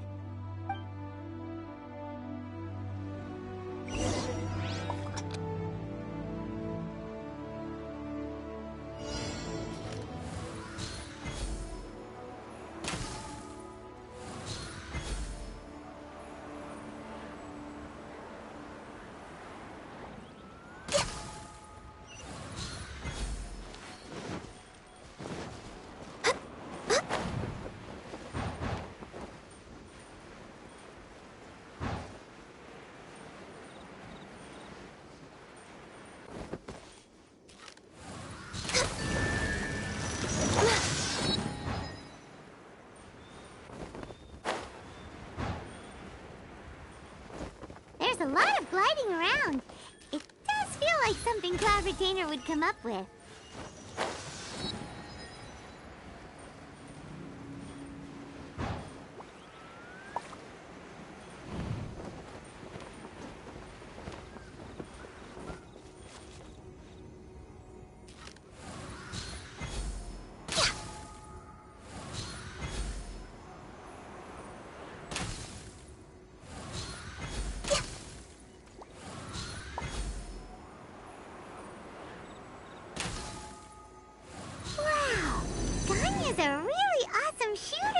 If you could see through the eyes of an Adeptus, you wouldn't be so surprised.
We've completed the task.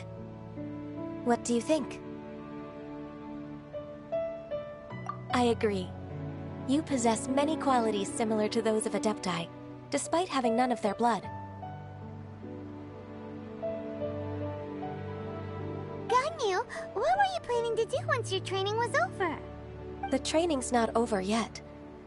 The part prepared by Cloud Retainer is only the first trial. Huh? So there are more trials prepared by other Adepti? No. The only Adeptus who can unlock my true potential is... myself. Who is it? Conqueror of Demons. Okay. Okay, then. Yeah, maybe we'll address if he's a half Adeptus. I mean, I guess it's possible. It's just that it sounds like he's been around for as long as the original Adeptus, so I don't know. Huh. So it's Shell. That cold-hearted loner? How come he's prepared a trial for you? I found him unapproachable at first, too. But I believe that being able to face him is an important part of my homecoming. He's already waiting for me. Come along. Of course we are.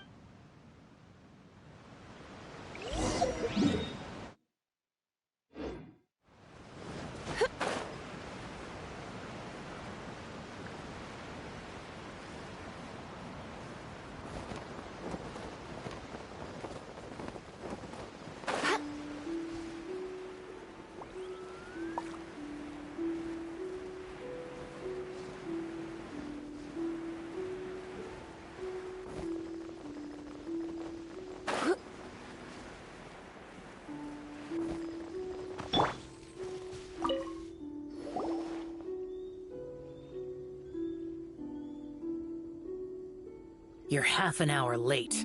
I see you still haven't abandoned the wrongful ways of humankind. I'm sorry. I had a meeting with Cloud Retainer. I don't need your explanations and don't require any mutual understanding between us. Shell is such a strict teacher. Well, it just makes me think about how, like, hey, my previous teacher kept talking, so I have to wait till they're done talking. That's it. Whatever. You're neither an Adeptus nor a human, always treading the line between the two worlds. It must create a lot of confusion. Instead of explaining yourself to me, you should face your true self. I have nothing to hide.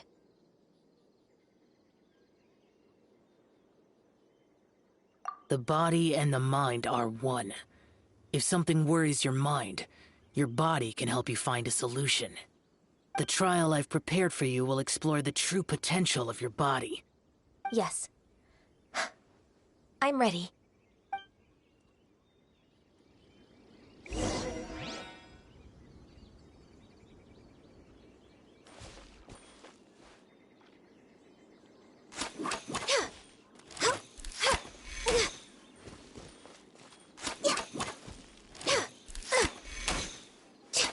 Born of ice and frost.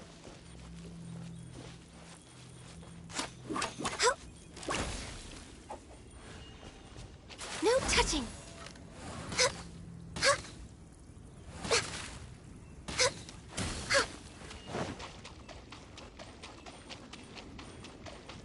Healthy body, healthy mind. I'm pretty happy that I got Rosaria instead of Ganyu. I mean, I saw Ganyu and I was like, you know, her design's pretty good, but her personality is kind of not worth mentioning. And yeah, I didn't like that she had the bow. I'm kind of over bow users. I mean, I don't hate them. It's just like, let's see, bow users that I have. Like, I'm barely okay with Fischl. I created another and that's because she's like really strong with her bow. I think bow. Yeah, the problem is that bow users can't get through shields, and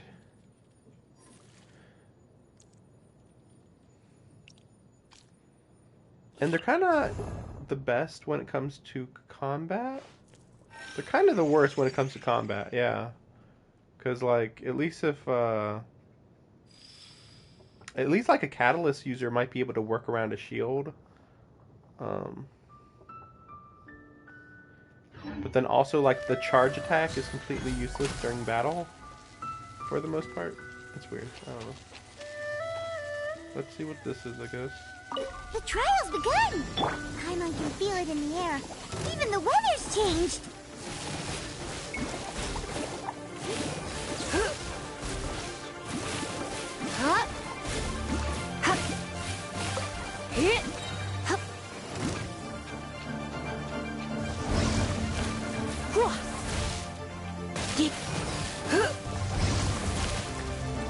Surrender and be gentle.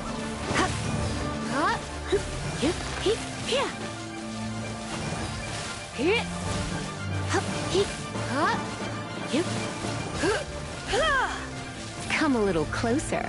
You've been a naughty boy. You can't run!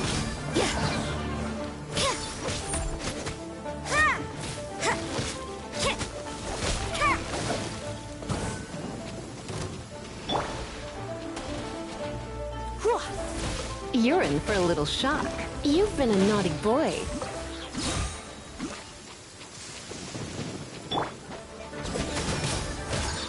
Shiver! Ha! Judgment! Yeah! Hit!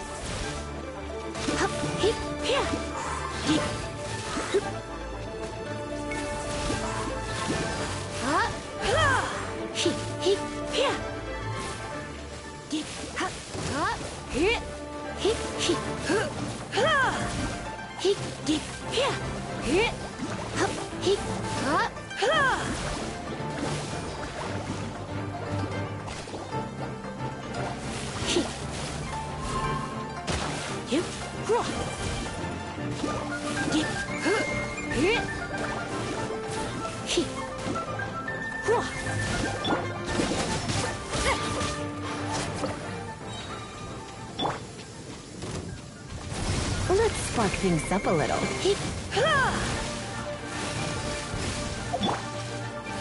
For Rex Lapis! Born of ice and frost. Next on the agenda...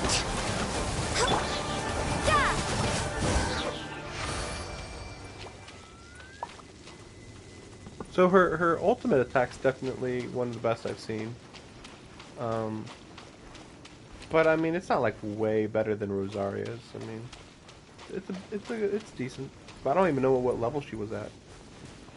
Whatever. Doesn't matter. I've completed your trial. You don't have to report back to me. Seeking other people's validation won't benefit your training.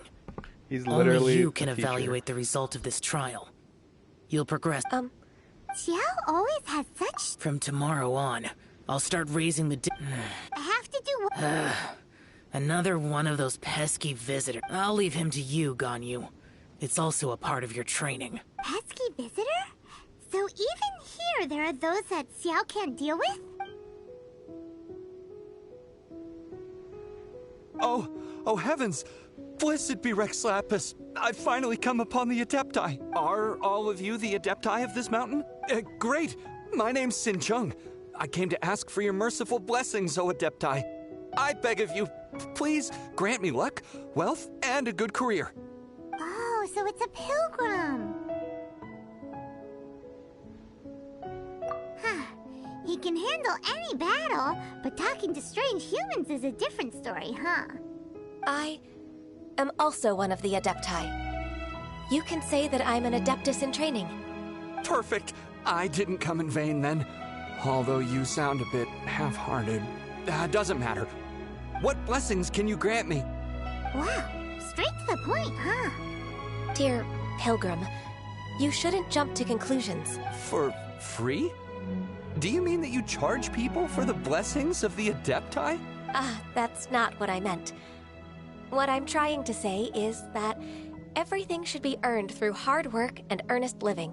It would be unfair to other people if you got everything you wanted for no reason. Hold on. I've heard this all before. You're just like my old man, always nagging me. Your father must have experienced it firsthand. The lives of the common folk are riddled with hardships, but are also full of joy. A person of your age should focus on work and family, instead of chasing after fairy tales. Are you a real Adeptus? Why do you speak and behave like us city folk? You sure you're not one of those swindlers who pose as an Adeptus to cheat people out of their money? Ugh, how dare you reprove me? I bet you came here looking for the Adepti yourself. He might sorta have a point. We did come here looking for Ganyu after all. Enough. Doesn't matter if you're a real Adeptus or not. You're useless. I'm leaving. Nobody's stopping you. Ganyu, don't let that guy ruin your mood. It's not his behavior. The things he said... He was right. I thought that coming back to Jueyun Karst and devoting myself to training would make me feel like an Adeptus again. But being questioned by him made me realize that I...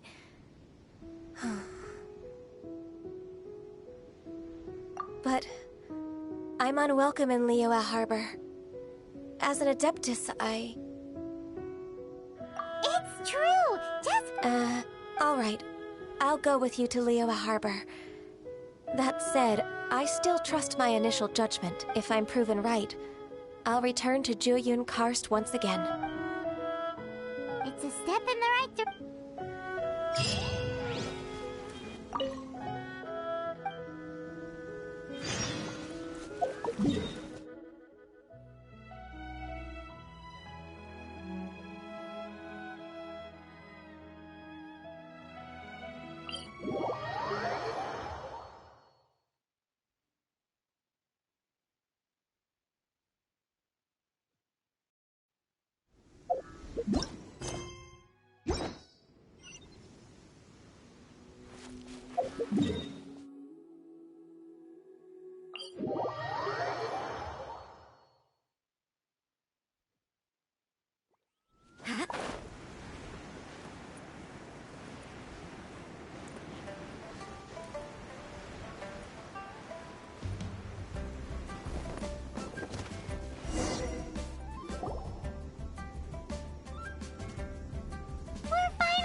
I'm still... Come on, Ganyu! We're almost there! You don't want to turn back now, do you? I suppose you have a point. It would be quite impolite of me to leave the two of you now. That's right! Where do you want to go first, then? I've spent too much time in the mountains. The first thing that comes to my mind is the sea. Let's go for a walk in the port. Happy to come with.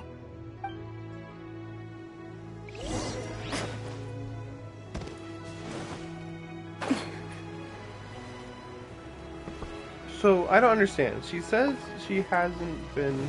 She said she hadn't been to the mountain in 1,000 years. So during that 1,000 years, how is it that she didn't learn to be a normal human and stuff, you know? Like, I don't understand that type of thing. Even if you're... Like, you can't have that low level of intelligence. Basically, that's what I'm thinking. Just like... There is a point where it is about intelligence. It doesn't matter what your emotions are. Even the most heartless person can learn to be a proper human within 60 years. Maybe they don't want to act like a normal human, but they still know how to if they want to act like a normal human. I don't know. It's all just so weird. I'm the emotionless girl. Isn't it so funny how emotionless I am? It's just like yeah, Rosaria is like the perfect example. She is a normal human, but she does not act like a normal human in any way because she's just fed up with people's crap. She's just super jaded. She's like the only super jaded character as far as I know that you can play as in the game. The sound of the waves in this familiar port. The smell of the sea breeze makes me nostalgic. Ganyu, you didn't leave Liyue for that long. Why do you look so moved? Well, I used to be so busy. I haven't taken a stroll around here in a long time.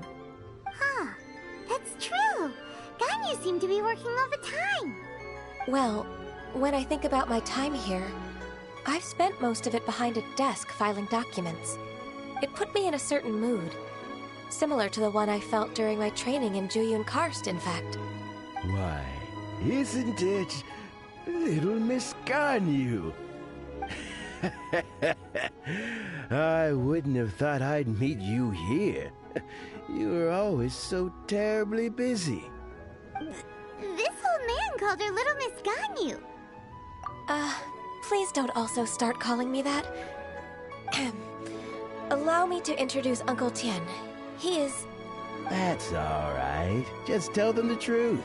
They have done so much for Leo after all, and I am the one who has yet to introduce myself. Uncle Tien is a member of the Liyue Qixing, the Tianshu. What? This grandpa is a member of the Qixing? The same rank as Ningguang? Hush now. I must ask for your discretion concerning my identity. Fishing in the port and strolling about are the greatest pleasures of my life. I have no wish to be followed around by those armed guards. In most people's eyes, I'm just a forgetful and wordy old man. Uncle Tien is too modest. He's been around for a long time. There's no one who can replace a person of such noble character. Oh, little Miss Ganyu. Your kind words make me feel that my decades of hard work haven't been in vain. Uncle Tien, a person of your standing should really stop calling me Little Miss Ganyu. Oh, my apologies. It's not intentional, just a childhood habit of mine. Thank you for looking after me when I first ascended to my position in the Qixing. Oh, so you've been friends for many decades now, huh? Oh, I was just fulfilling my duties as the Qixing secretary. It's nothing worthy of your gratitude. Talking about secretaries... Oh, I don't know if I should bring it up. Ganyu, I believe you know my daughter, Huixin. She seems to be a bit troubled recently. Yes, she works at Yue High Pavilion and she's my junior. How can I help her? I don't know myself, really. She's all good. May I trouble you to meet her at Yue High Pavilion? With pleasure. Solving the Qixing's problem. She's back in character, just like that, huh?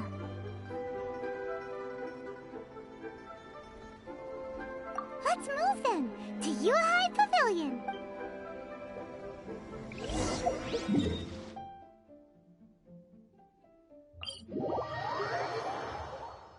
Yeah, that reminds me. Yeah, she's very robotic. Just like, yes, input, command, I will do as you ask. Yes, this is part of my parameters. One moment, please. Processing. Yes, very well. Things are moving according to plan. Or something, I don't know, just something stupid like that. Please be mindful of your personal safety. Miss Ganyu, it's been too long. I don't know why, but seeing you brings me a sense of peace in these chaotic times. Indeed, it has been a while, Huixin. I'm flattered, but aren't you exaggerating a little? I heard that you've encountered some problems and came to see if I could be of some help. My father asked you to come, didn't he? Abusing his status as a member of the Qixing to trouble you. Don't worry. I'm always happy to help a junior colleague from Yue High Pavilion. Ganyu's not only a competent secretary, but also a great mentor. So, what can you tell me about the problem? Where should I start? I discovered something strange while organizing tax records. There are obvious irregularities in the tax declarations of two stores, Second Life and Wanyo Boutique. However, whether I question the shopkeepers or check their accounts, I can't seem to make any progress with my investigation. Without any evidence, my hands are tied. I see. It's not uncommon for merchants to be blind. Well, is there any... Naturally. I've dealt with similar issues hundreds of times. Give me a moment to consider the best approach in this scenario. All right. Let's approach it this way, then. Your enemy knows you best. Huh? If I remember correctly, Second Life and Wanyo Boutique are old business rivals, competing for market share due to their similar wares. In that case... In that case... Ah! I know what you mean, Miss Ganyu. Miss Ganyu plans to let them expose you. Exactly. Let's start with Wanyo Boutique. Yes.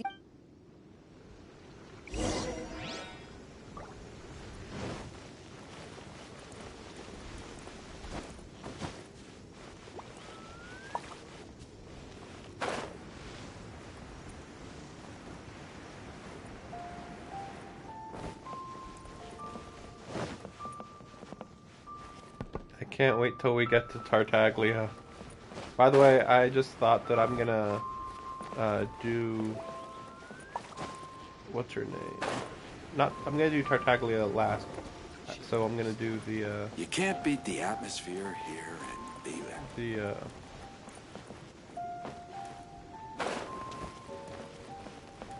The mission with the Night Maid first. Part 2 to that. Aha! We meet again, traveler. And you must be from the Yuehai Pavilion? I suppose you're about to place a big order. I'd be honored to offer you my wares. That won't be necessary, Mr. Bolai. Wanyo Boutique's credit is not sufficient to accept orders directly from Yuehai Pavilion. Should we need to place such an order, we would certainly go to Second Life instead. What? Second Life? Ugh. That rascal Dongsheng. He's stealing all of my customers. Well, Second Life's credit has always been excellent, and based on their tax records, their business is thriving. Oh, Huh. Is there anything you'd like to share with us, Mr. Bolai? Don't let that rascal fool you. I know his dirty tricks best. If you don't believe me, show me his tax records. I'm sure I'll find something fishy in there. You know Second Life's business so well? Of course. Ugh, their every transaction makes my blood boil. I'd rather lose money myself than see that rascal make some. Well then, please look over this tax record. We'll review Second Life's credit based on your observations. Oh, of course. I'll read very, very carefully. Line by line and word by word.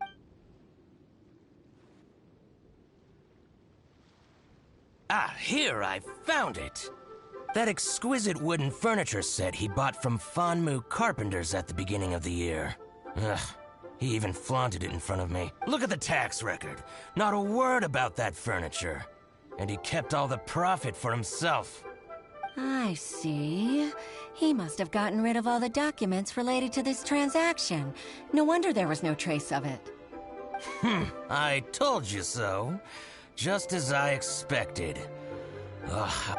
But, Ms. Ganyu, despite all this, can't he just flat out deny ever making this transaction? He might have destroyed all the evidence, but I believe the supplier, Fanmu Carpenters, might still have some proof of it. Aha, you're right. Master Lu from Fanmu Carpenters must still have the invoice. He wouldn't be swayed by the likes of Dongsheng. I hope so. Let's go to Fanmu Carpenter. Thank you for shining a light on... Oh, please, that's nothing. I just hope you won't be lenient with him once you find the evidence. That's the best way to show your gratitude. I'm afraid I can't go to Jingsa Village. It's all right, Weishin. You can stay in Liyue Harbor and finish your work. Leave the rest to us. Ah, that's so considerate of you. So, we went from doing lawyer work to doing tax work. Wow. Okay. I'm just trying to think, like, they won't do this in other regions later in the game, will they? Like in a year, will I be doing the same type of missions again? It's just so ridiculous. Like, why did they think that doing tax stuff would be interesting to watch? Oh my gosh. Ah, welcome. I'm usually happy. King's Aurelian? Hey, I heard that. Master Lu, we... Why would the Qixing care about an old man like me? You're very direct, Master Lu. Dongsheng bought some furniture from you at the beginning of the year. Oh, it's about Second Life. Sure enough, Mr. Could we perhaps borrow that invoice? Of course you can, but... I only do my... As for old documents and but some troublemakers have recently moved there, invading my... Since you need that invoice anyway, it may be best to get it from the west. So that's what happened. I see. I'll leave you to it then. I need to get back to work.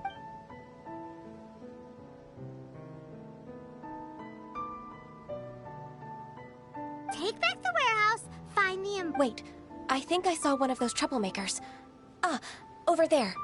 Oh, Paimon sees them too! It's one of the Fatui!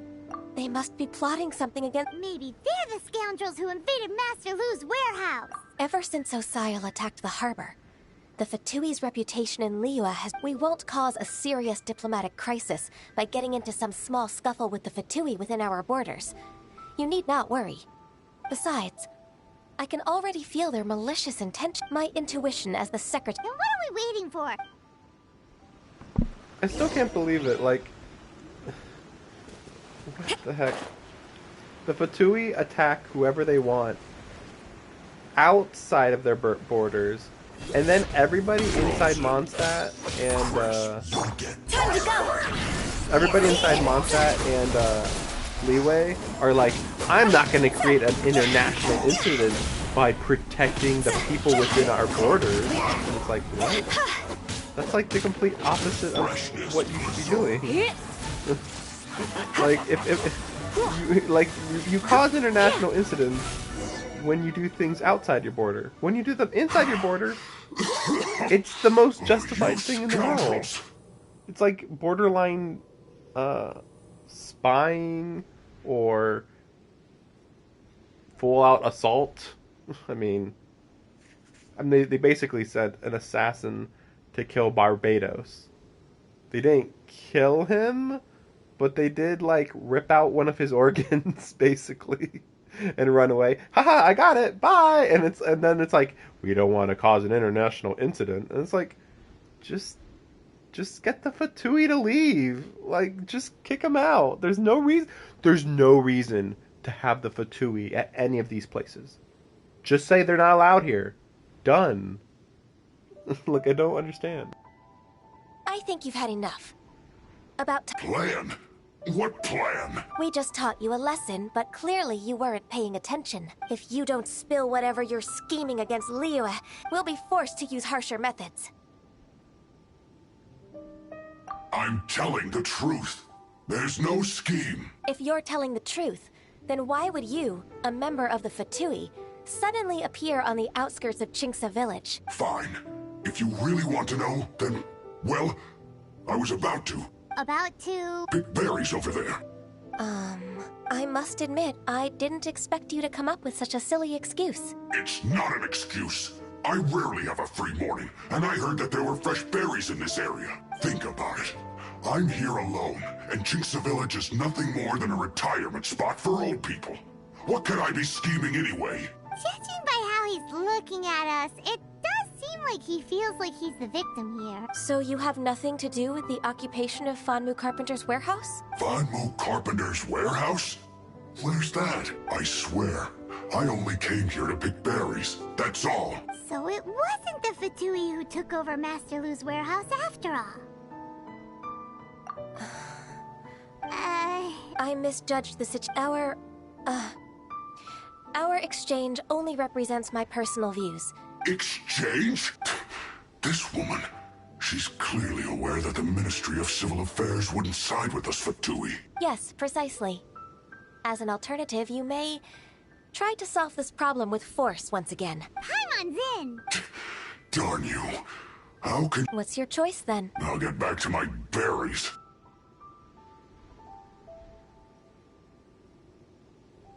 I'm so confused. Are they bad guys or not?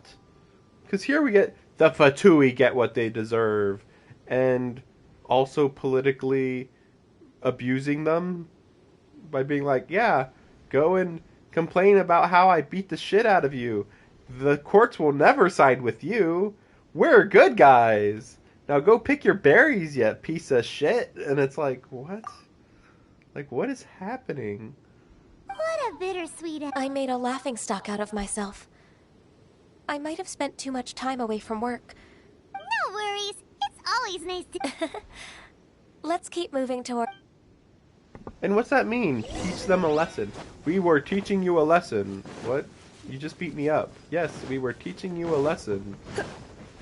But you didn't teach a lesson at all. You just beat the crap out of me for standing here. That's literally it.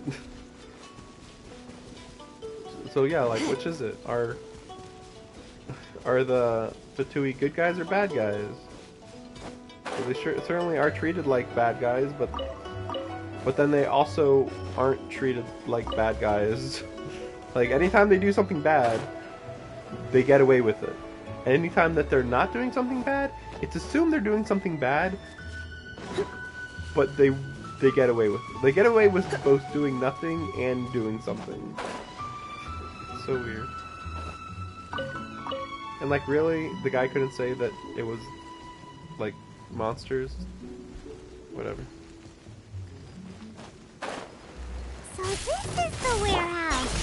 Seems like those troublemakers were nothing more than a few hill churros. Let's show them what we got. Don't be such a brute.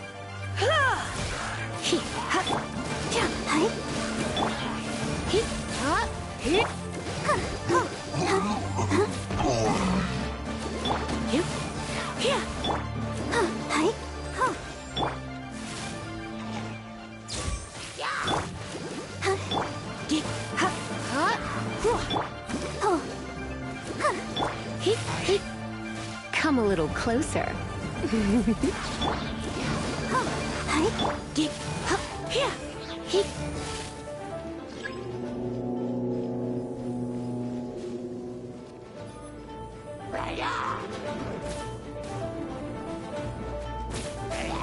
Try not to enjoy this too much.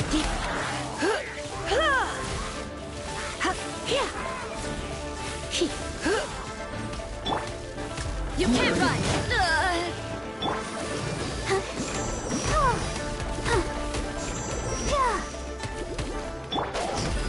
Higher, higher, hands on fire!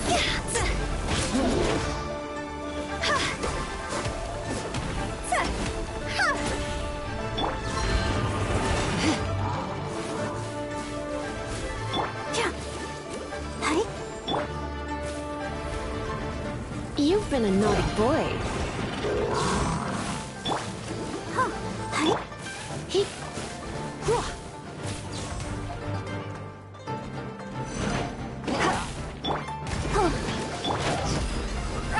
All clear! Quick, let's look around for the invoice. This one is an invoice from One Min Restaurant. Some dining tables and chairs. That's not it. This one is Wangsheng Funeral Parlors. Oh, so they make coffins too.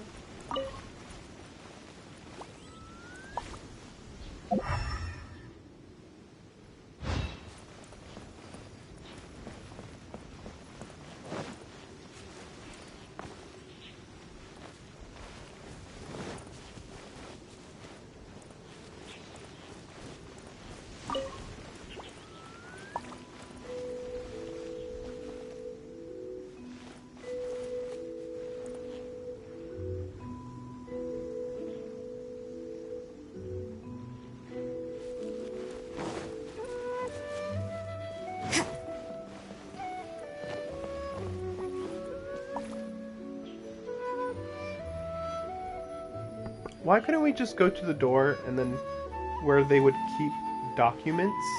Instead, we're looking for documents in crates, grain bags, and just on the floor in the open air, of course. Because, you know, rain doesn't happen. This one is Second Lives. We finally found it. Let's bring this invoice back to Hoishin.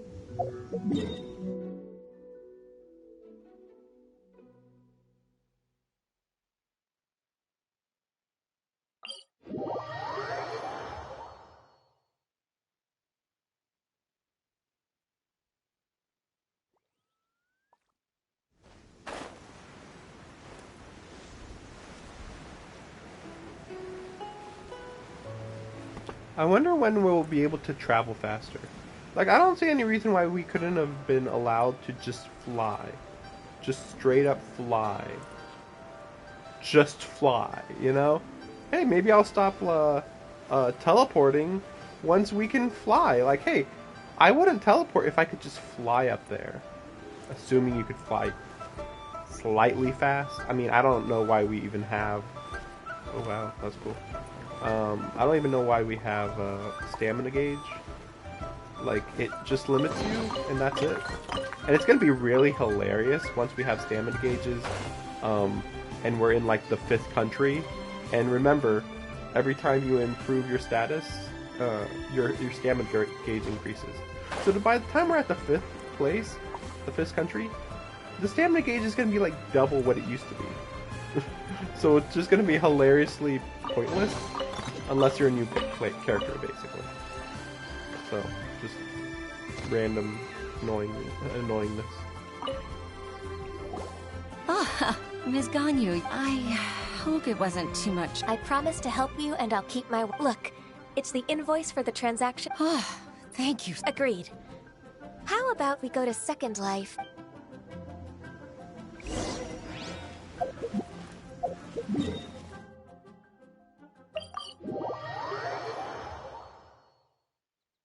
Maybe they should start having phones.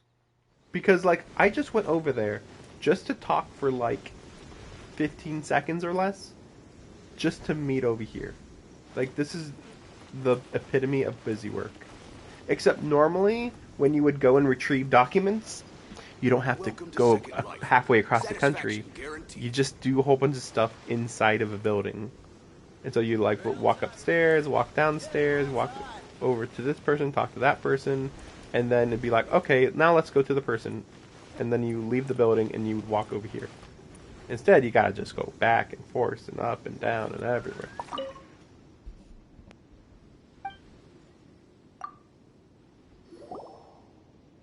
Isn't it Huixin from the Yuehai Pavilion? I told you that all of my transactions are included in the records. My tax declarations are scrupulous as well. I do hope that my business won't be affected by any groundless accusations. Groundless accusations? But I sincerely advise that you cease this behavior immediately. It is liable to affect the fine you'll need to pay in the end. No. I'm an honest merchant. I would never get involved with any fraudulent sources of profit. Haven't I made myself clear? Mr. Dongsheng, you've already been proven guilty of tax evasion. I just came here to see if you'd confess.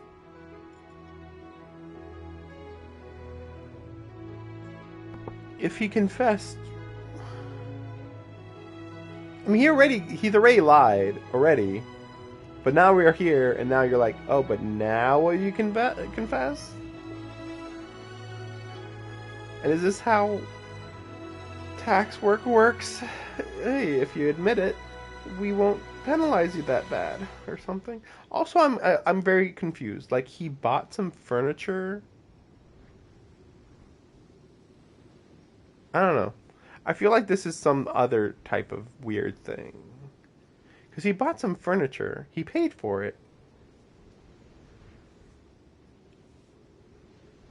But I think that in his purchase doesn't include tax because of the type of era of society we're in. So maybe there's no tax included, and so then you have to just pay tax at the very end, maybe? That's my best guess. Because, like, in real life, you know, okay, in current society, you just pay taxes on everything, and you don't need to declare to the IRS everything you've ever bought. I think you just say, here's the costs of what I bought, and here's my profits. I think that's all you have to do, really. Maybe say, here's how many workers I have. I think that's about it. What? Proven guilty? How come? That's impossible. He's talking without rhyme or reason. Must be time for the finishing. Mr. Dongsheng, can you tell me what this... It's an invoice from Fanmu Carpenters. I'm Master Lu. I didn't... Do you admit to tax evasion? This transaction was absent from the tax record. I didn't think you'd find out. Indeed. We wouldn't have found out if it weren't for Mr. Boalai's aid. Balai? That imp from Wanyo Boutique? So he told on me behind my back. He's got it. Oh? Mr. Dongsheng, I...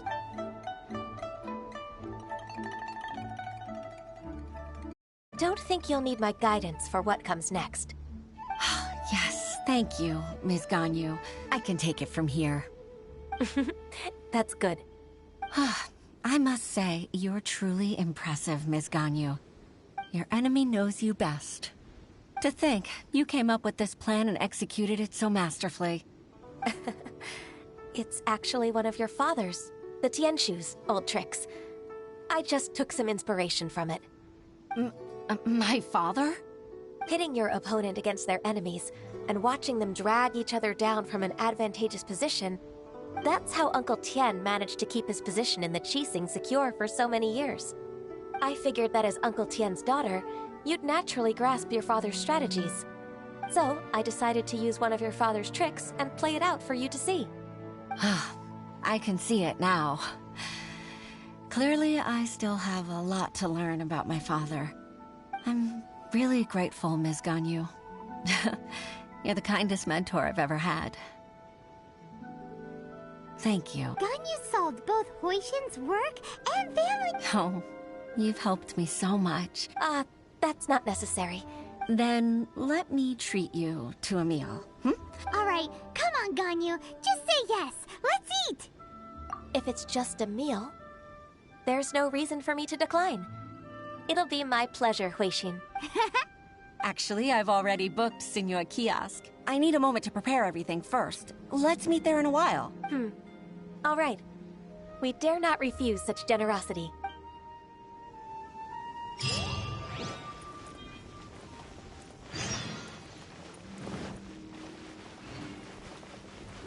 It's really weird because they're making like tax evasion look so evil. Like, oh man, how dare he try to avoid paying his taxes. Maybe this is a China thing, I guess. I could see that, I guess. I suppose I could see it. But it's just hilarious because it's just like, I mean, if you can get away with avoiding taxes, good for you, in my opinion. I don't know. How dare you want to keep money? I mean, like, taxes aren't really fair, really. I mean, I guess it's fair in that everybody has to pay it, but, like, I don't know. It's weird. By the way, I noticed a few weeks after I got Rosaria that her hair is super short.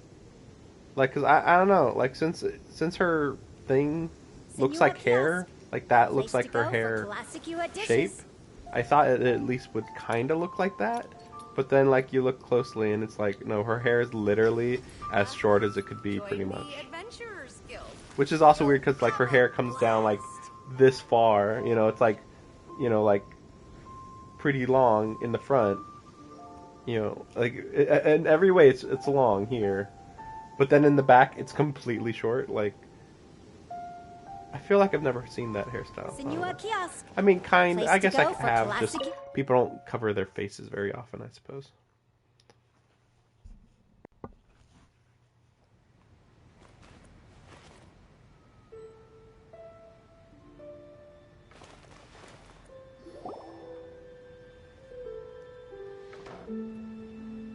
Miss Ganyu, thank you for accepting my invitation. And as for the two of you, your presence is also much appreciated. Sure. That's so kind of you, Huixin. You went to great lengths to organize this. Truth be told, apart from thanking you for all the help, there's something I'd like to tell you. Oh? If there's anything I can help you with, just tell me straight away. No need to hesitate. Oh, no, I don't really need help. Could you just listen for a bit? With pleasure.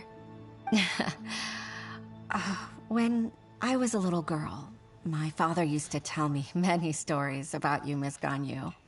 Even though I have the utmost respect for my father, I always admired how gentle and reliable you are. I've only decided to join the Yuehai Pavilion staff because I've always looked up to you. I didn't know that you think so highly of me. However, in reality, working at the Yuehai Pavilion turned out to be an arduous task. I can't compare myself to such an outstanding secretary like you. I often doubt myself as a result. I disagree. You're a great secretary in your own right. Thank you. Over the years, I became a mother, too. Huh? So Uncle Tian is a grandpa! Influenced by my youthful ideals, she followed my footsteps and came to be a secretary at the Yuehai Pavilion, too. At first, I was worried about her. It's not an easy job, after all. To tell the truth, I'm still unsure if she's capable enough. But after all that happened this time, I've made up my mind to support her choice. So, what made you change your mind? The fact that she'll have you, Ms. Ganyu, as her senior colleague. You'll help her, gentle as always, and tell her your mom used to do it like that. It'd be such a beautiful moment. If it's not too much to ask for, she might still need your guidance in 20+ years, too.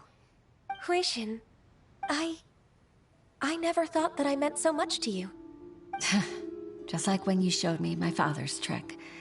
Having you as their witness makes people feel at ease. Witness? It's true that I've witnessed thousands of years of Liyue Harbor's history. All the changes it's gone through, the stories of its people. But I've always regarded it as nothing more than the source of my loneliness. Huixin, you don't know how important those words are to me. You've made me realize that I share another connection with the people of Liyue Harbor. Apart from my contract with Rex Lapis, they rely on me, accept me, and long for me to bear witness to their stories. Oh, of course. You're irreplaceable to us. That's right. That's why I can't disappoint you. Hooray! Ganyu's finally cheered up! Even if I've really been supplanted, I wish to fight for my place. I won't let you down. I'm going to fulfill my contract and keep working as the Qixing secretary.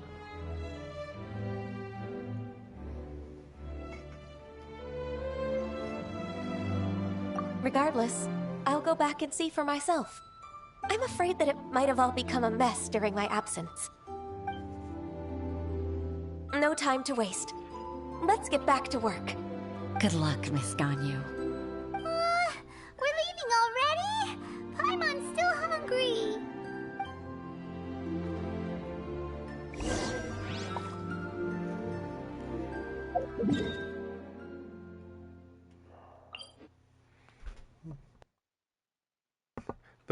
I didn't realize the mic was still on.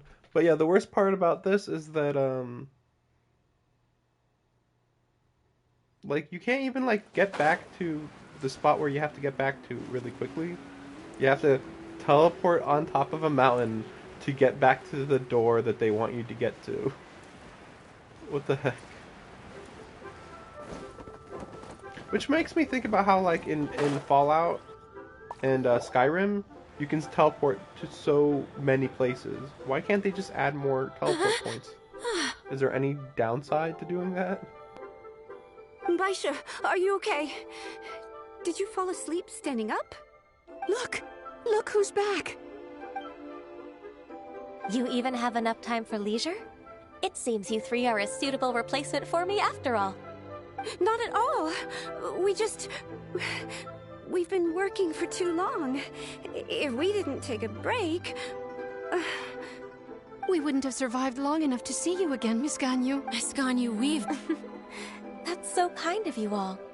Given we've only met once. We've been praying day and night for you to return and take over your duties again. To us, you're like an adeptus coming down to the human world to save all life.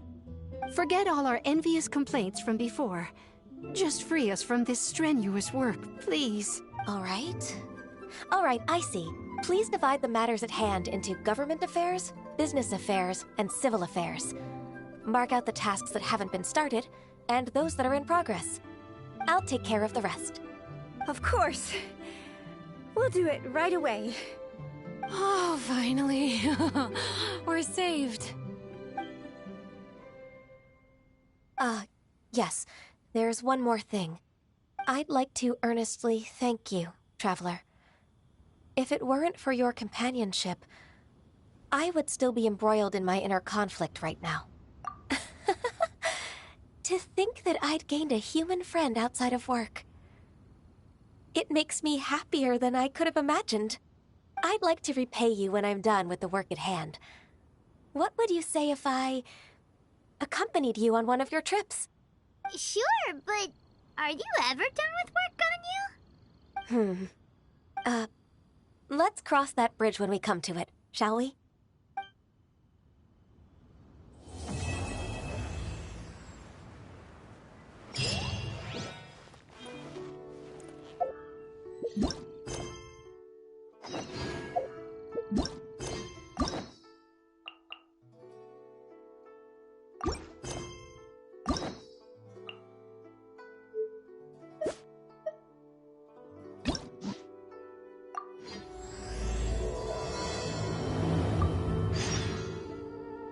I'm only going to show one ending for this. You know, it already takes so long to do these, every ending as it is. But you know, I'll do like my preferred path.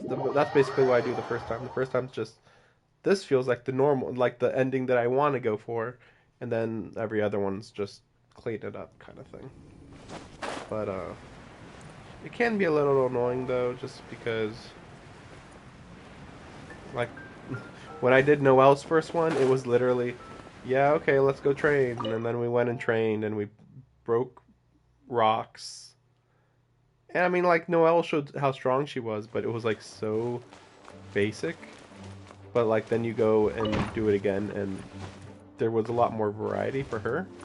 But then I went and did Bennett, and Bennett is basically this, I think it's pretty much just the same thing over and over, except that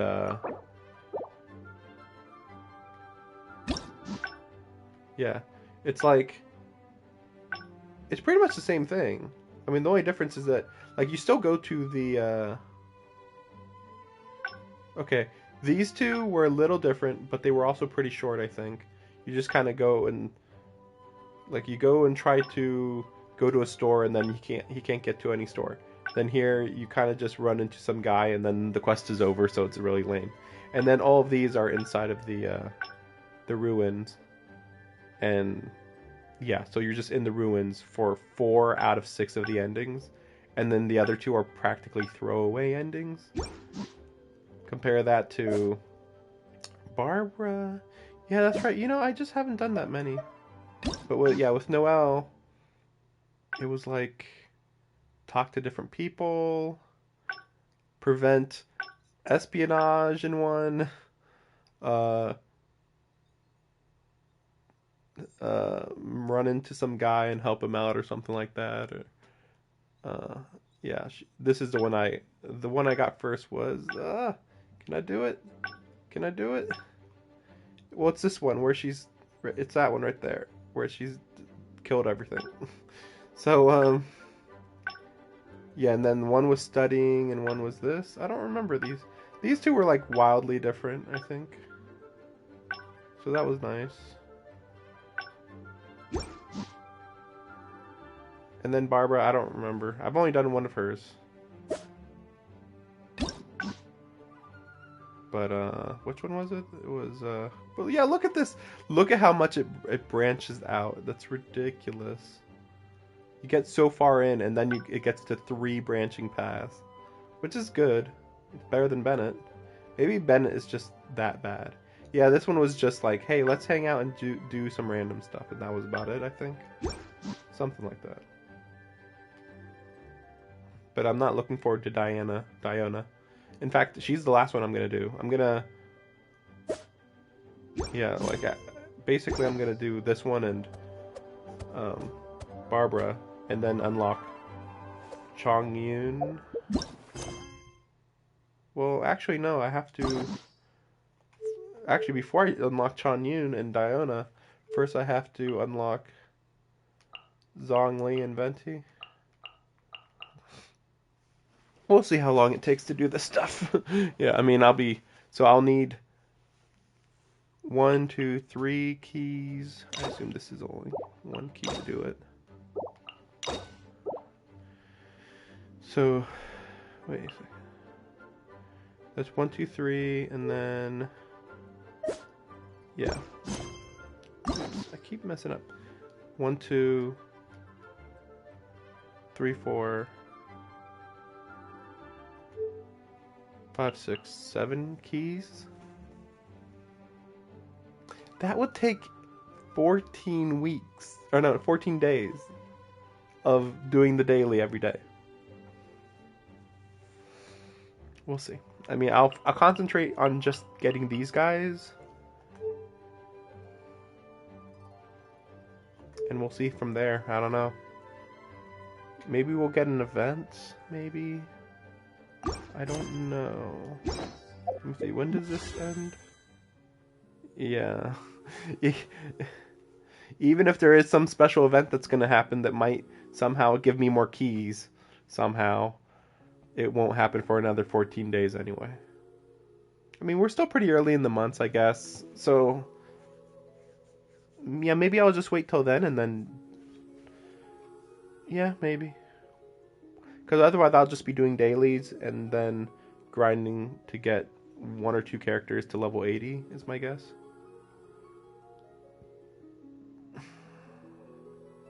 Oh yeah, and I can show off my history. Or no, maybe not. Nope, this is not... Yeah, I don't think it was showing to me. If my camera turns off, I'm assuming that you can't see anything at all. Okay, so... Time to do just 1 route of this, and then we're going to do Tartaglia, and then... take a break, and we'll see. I might actually have to go shopping or something. And then when I come back, we'll see. We'll see. It throws me off because, like, the near B ending shouldn't take long at all. But I do want to do a few of the side missions. And we're going to still have to rewatch cutscenes. Which, that's why ending C and D are, like, way shorter. Because, like, you just skip cutscene. So, we'll see.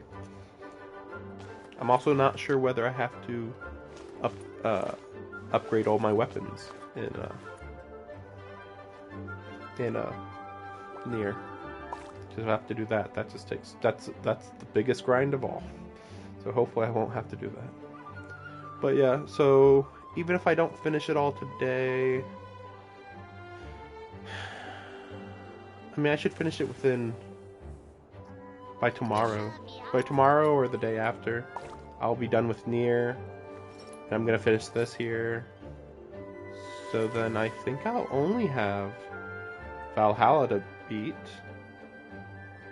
I think. We'll see.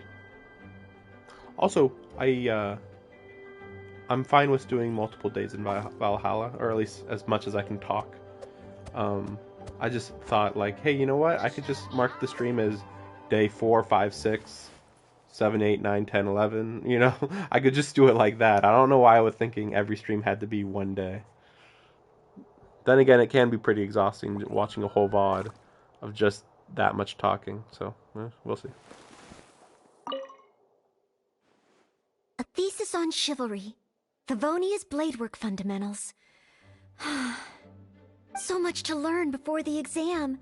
How will I ever get through everything? Oh, Honorary Knight! Long time no see. Anything you need me to take care of?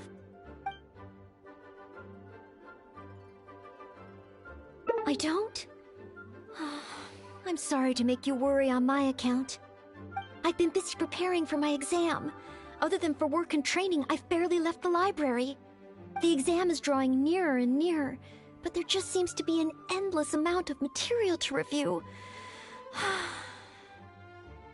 Right. The Knights of Favonia's selection exam. Oh. Even though I've already worked for the Knights as a maid for some time, I still need to pass this exam to officially become a knight. It's just that I've failed several times in the past. I still don't know if I can make it this time. Study buddy?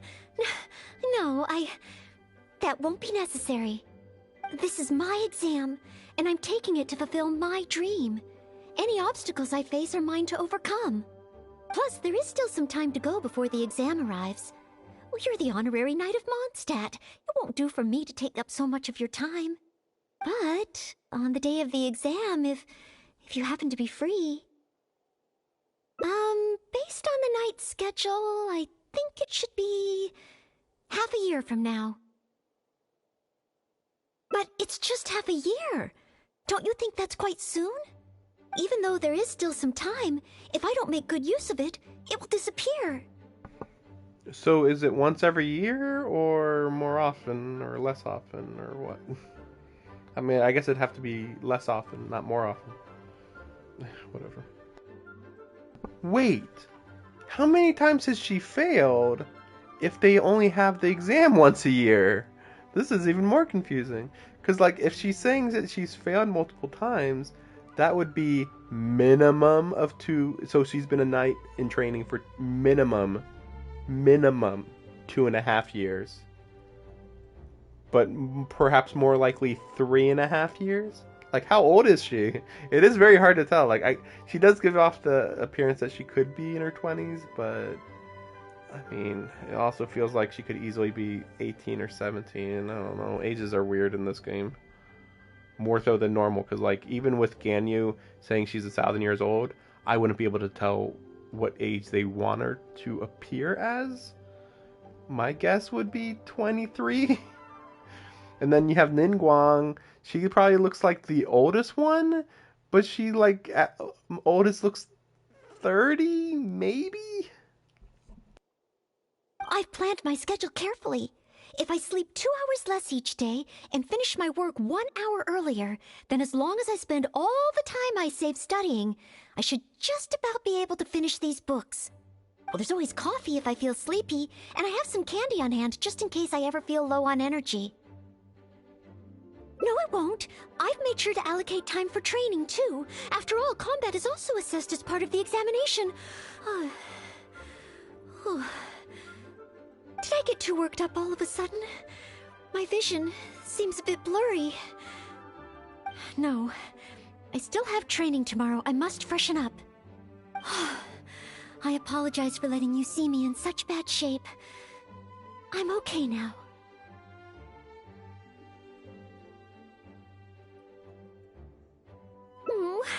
But every time I think of the exam, I get so nervous. Only studying or training helps to relieve it a little. But in the end, I keep finding new ways in which I'm not prepared. And that makes me even more nervous.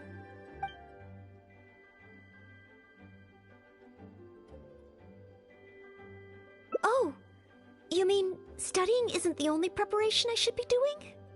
Oh, if I don't overcome my fear of the exam, I will just repeat the same mistakes over and over again. Whenever I encounter something unexpected, I can't think straight. And whenever I start worrying that I might fail again, my mind goes completely blank.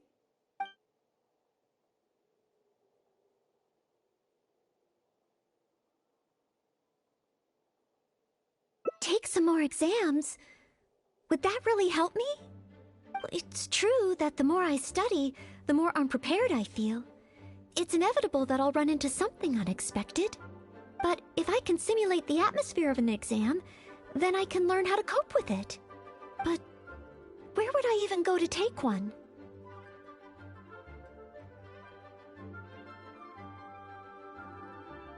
I'm kind of not a fan of this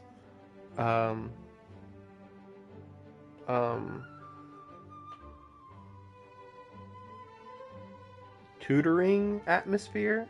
It's a tutor, like I'm being her tutor. I mean, it's like, okay, a tutor hangout event. That's kind of typical. I was also actually hoping that she was gonna actually take her adventure or her knight exam, but I guess maybe they just want her to never be a knight for some reason, for anime's sake or something. Like, it'd be really nice if she became a knight. Like, that'd be pretty cool. But no, you know what's cool? Not progressing in a character's story. So, and then these two answers are identical. Like, okay. The Adventurers Guild? Now that you mention it, someone once invited me to join them. Well, since it's recommended by the honorary knight, then I have to give it a try.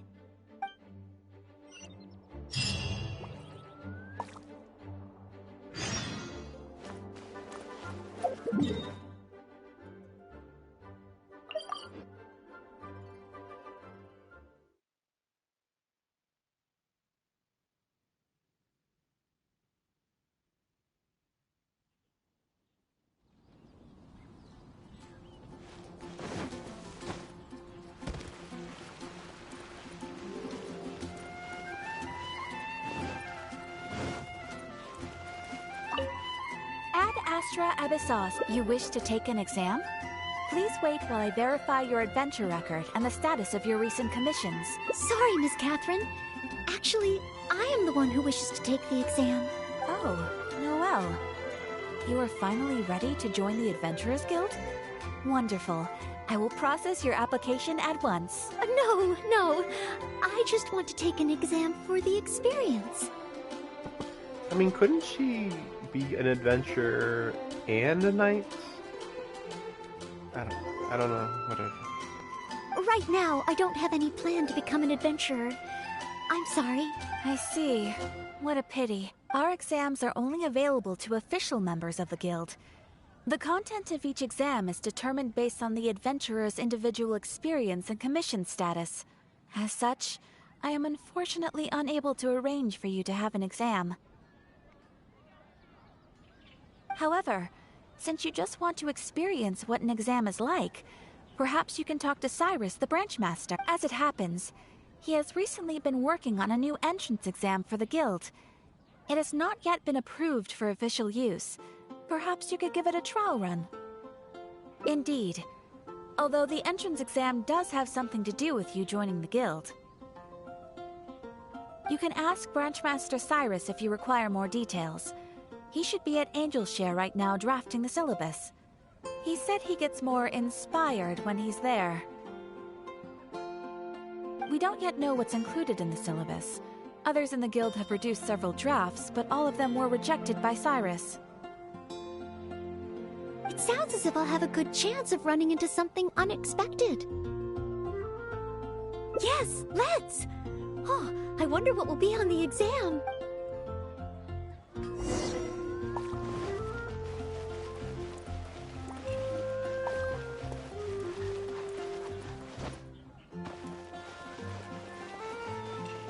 Adventuring in the Ashen Sea. Hunt down 3 ruin guards. Could it be a little too difficult? What am I thinking? The newcomers will run a mile. Hunt down 3 boards in the forest. Nay, the guild will never approve that. Why would they never approve of that? That's so basic. That's like perfect. Oh, it's you. Hello, Mr. Cyrus. Are you working on the exam syllabus? How is it coming along? Don't get me started. Since the Travelers solved the Storm Terror crisis and became Mondstadt's hero, a whole load of young people got excited and decided to join the Adventurers Guild. But most of them have no experience at all. They can't even handle a single slime without getting all battered and bruised in the process. So, some genius in the guild decided, why don't we make an entrance exam? Ugh. That sounds like a good idea, no? This way the adventurers won't get hurt so easily. Yes, but if the exam is too difficult, no one will want to join. A few scrapes and bruises is nothing a strong will can't compensate for. Why doesn't anyone else in the guild understand this? Anyway, I already rejected 2 drafts, and now I'm working on a 3rd one myself. It's absolutely crucial that I get the difficulty level right. If only someone could give it a test run. At least then I could decide where the upper limit of difficulty should be. Then, Mr. Cyrus, may I give it a try? I am very interested in experiencing the adventurer's entrance exam. Oh? Noelle, you mean you want to take the adventurer's entrance exam? Ha ha! That's fantastic! Well, if it's you, Noelle, even with every challenge at the highest difficulty, you shouldn't have any problem at all. Yes. Please make sure they are the most difficult. Excellent! That's the spirit of a true adventurer. Now, let me explain the rules of the exam. First, since adventurers often work in groups, you are welcome to invite others to assist you during the exam. If the traveler is willing, please join Noelle.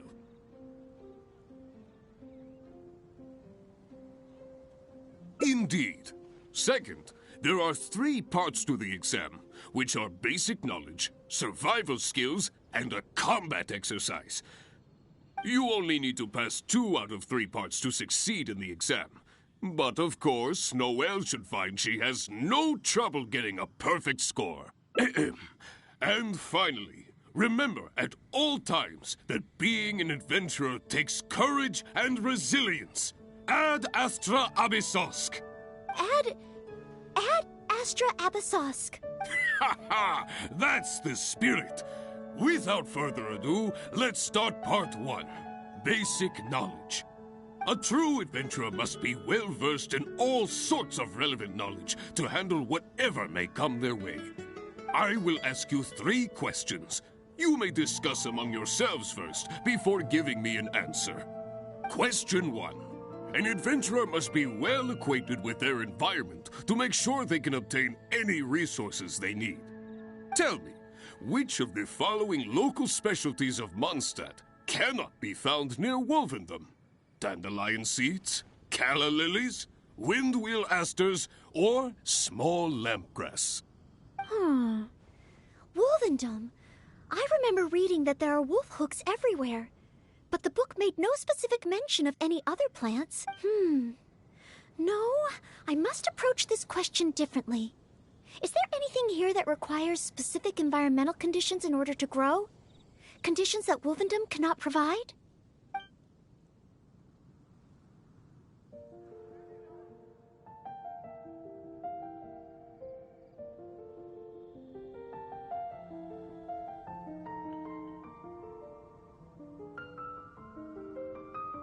I feel like it's this or this, so I don't know.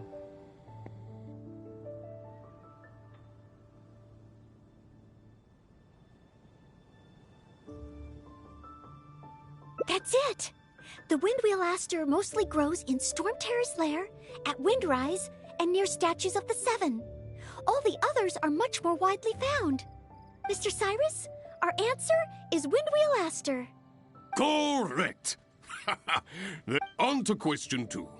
An adventurer must always learn from their experience. There is a famous adventurer who once went exploring all over Liyue, documenting his whole journey.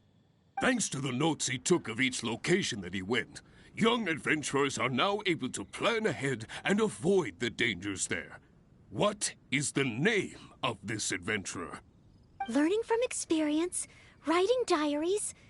It seems like adventuring requires constant self-reflection, just like studying. Regarding this adventurer, I do believe I have read about him. He even made his mark on Dragonspine. Oh, yes, it must be.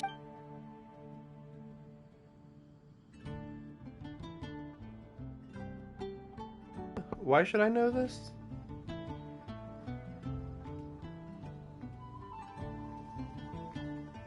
I think it's one of these two. I say Wyatt. Ooh, what a pity. Last question. Let's have some fun with this one. The most all that awaits you there is a sea of ashes and the deathly silence.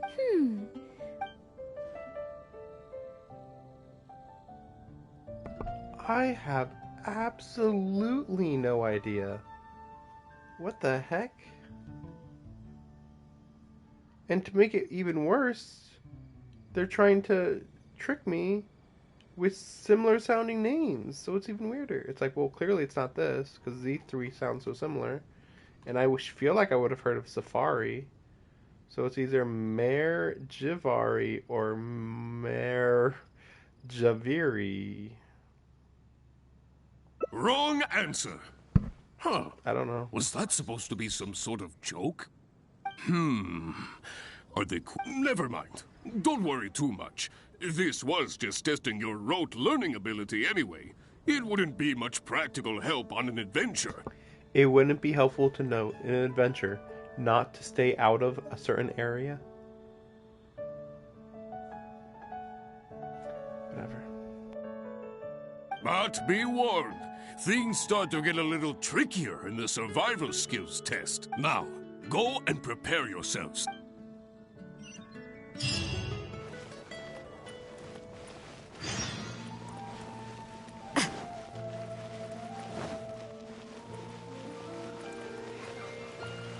I will make you better.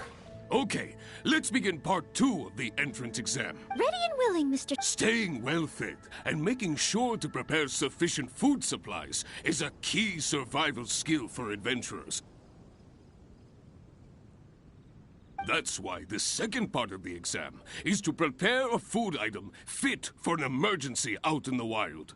There are 3 criteria. Firstly, the ingredients must be easily accessible. Secondly, preparation. And thirdly, well, the food item in question must be able to help someone in dire straits to bounce back from the brink and regain their strength. So go ahead, cook something full of passion and packed with flavor. Just bring it to me whenever it's ready. Noel, I await your dish with the greatest of anticipation. Ha ha! Simple ingredients, easy to cook, helps you rally. Honorary Knight, do you have any idea?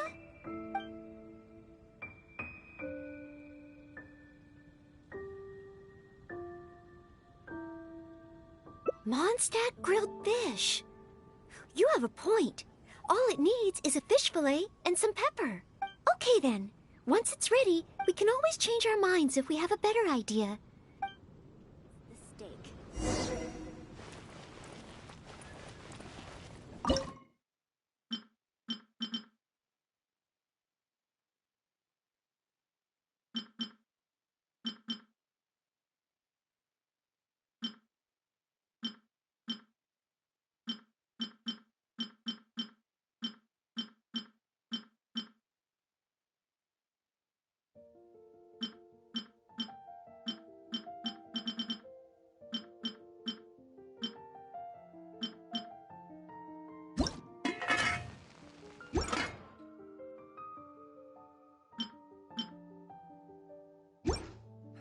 That's a nice haul. Oh, you're ready to go.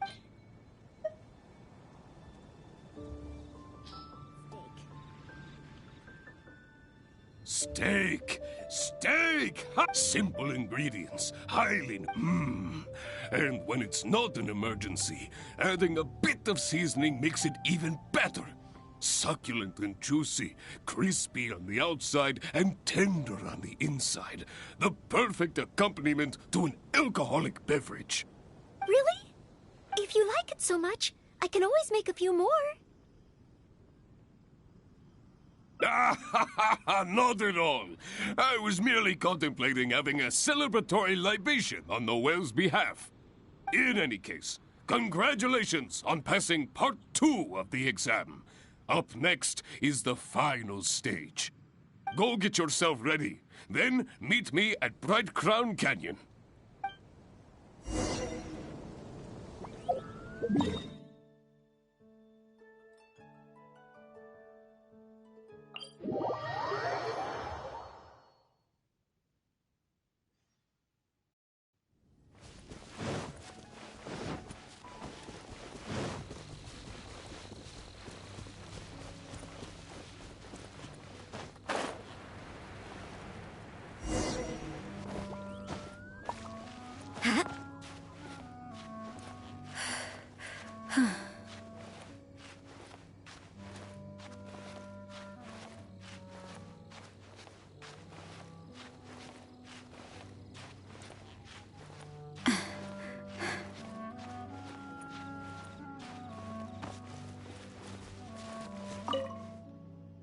Ad Astra Abysosk, and welcome to the third and final part of your exam. Are you ready? Please, begin. I am ready. Good. Now, the most important skill set for an adventurer is, of course, combat skills. Ferocious monsters, dangerous machines. Only in the heat of battle against your enemy does that surge of adrenaline really kick in. This is the last part of the exam. Defeat the nearby ruin guards as quickly as you can. I will be watching from here. Give them all you've got, Noelle. Okay. This time, I am confident I will pass.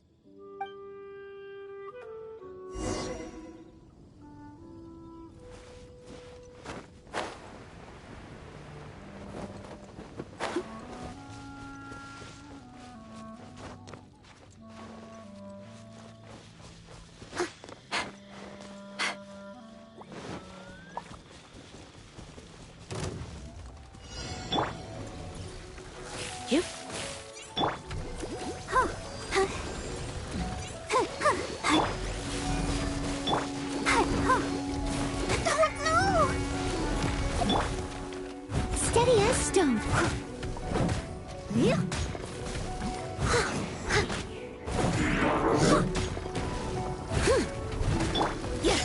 Judgment! Shiver!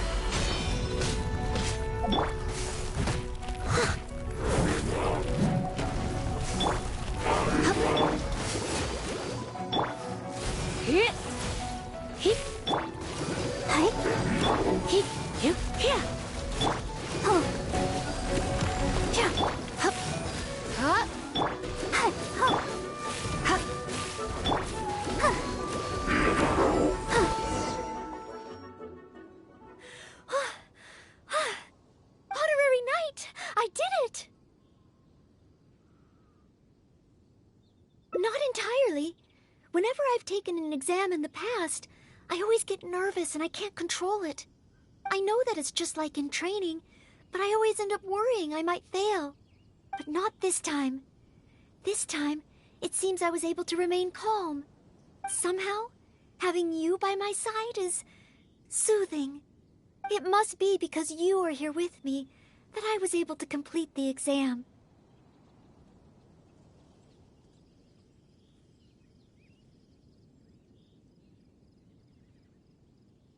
Thank you. Thank you. On the day of the real exam, if, and I mean only if,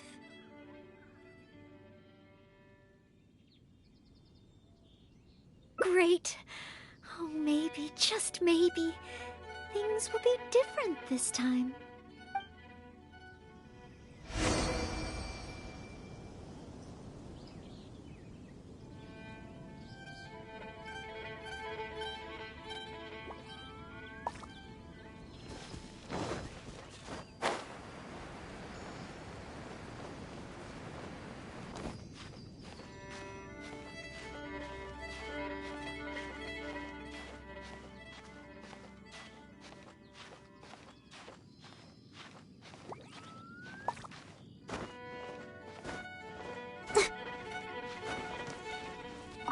Oh, back already? Seems like. Even the third part of the exam is a walk in the park for you. Now, please allow me to announce the results of your adventurer's entrance examination. You successfully passed the exam! Oh, and you were so close to getting a perfect score, it feels like a missed opportunity. But if even Noel could not get the perfect score, then maybe I still need to adjust the difficulty level a little further. Yes, the barrier to entry must be lowered to cater to the newcomers. Then we can raise the difficulty at a later stage. Only in this way can we successfully attract newcomers. I didn't get a perfect score? Hey now, first things first. Allow me to congratulate you on what was nevertheless a sterling performance in your exam. I will have Catherine handle the admission process for you right away.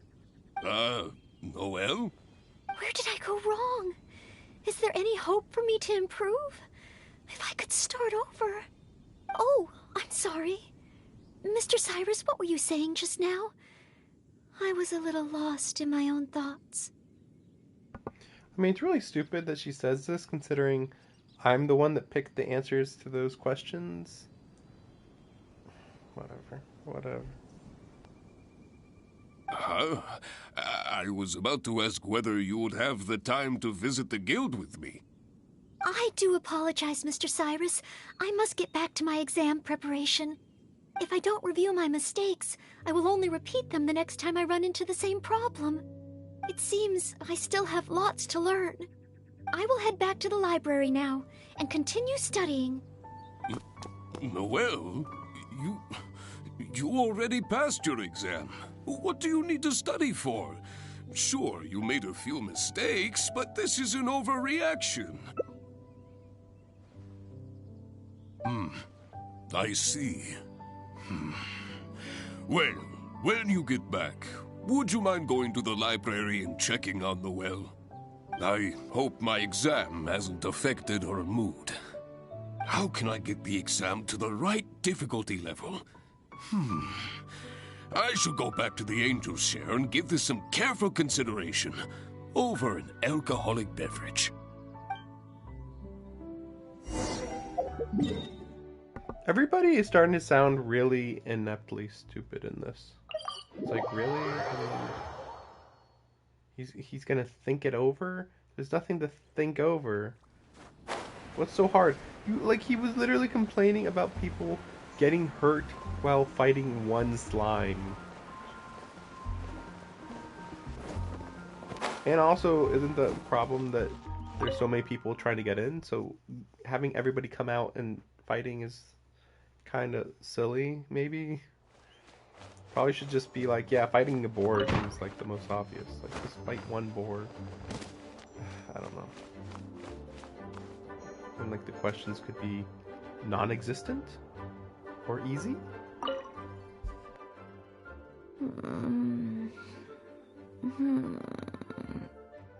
Mustn't fall asleep. Oh! Sorry, I zoned out a little.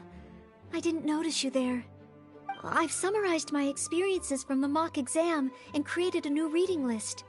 Getting to know Mondstadt's geography and a 1-minute history of adventuring in Mondstadt. Oh, there's so much I can learn from them. And then there's eating well in Mondstadt. I never realized there were so many ways to cook in the wild. Oh, and also, self-defense, the art of down-to-earth dialogue with monsters. The combat approach of adventurers is definitely worth further study. The only thing is, there's so much to get through. Will I really be able to finish them all? But, what if this is the one time they do come up? What then? What if they ask me how to rescue an adventurer? Or how best to collaborate with the Adventurers Guild? If I neglect these topics now, I may live to regret it later. It looks like every second I have between now and my exam is going to count.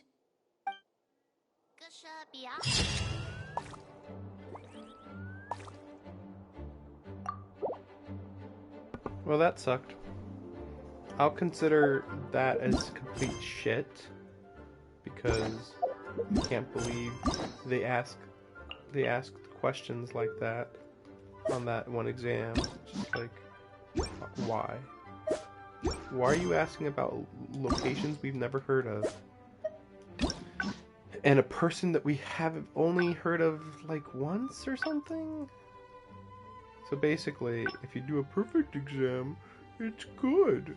And if it's not a perfect exam, fuck you. I guess I had to do that exam anyway, sooner or later, but this is like a lot of time though to put in. We'll go and do this real quick. Just to get this crap. Like, I don't want to just see, oh, I'm so nervous. If I was in this situation, I'd say, get it together and stop acting so bad. Like, it's serious. Oh, I made a mistake. Like, you passed. But you passed one exam. Like, you know, this is the type of thing where it's like, imagine somebody acting like this when taking like an SAT test or whatever, and it's like, okay, you got what you wanted. You didn't get perfect though. Oh no, it's not perfect. The rite of parting? Who cares? Jeez.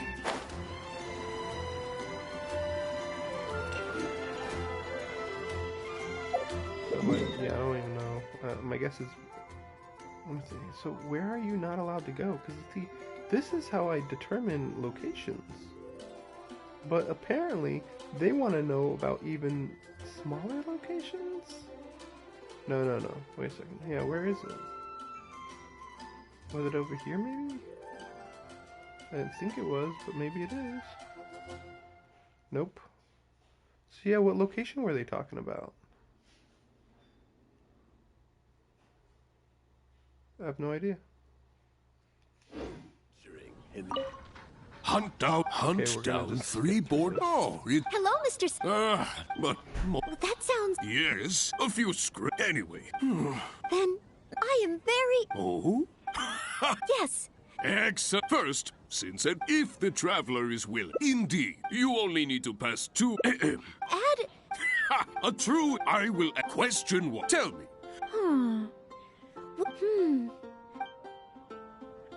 That's it, Mr. Cyrus? Correct. On to question. There is a thanks to the learning from experience regarding this. Ooh, what a pity. You were so close. Last question. All that. Correct. Never mind. But be now.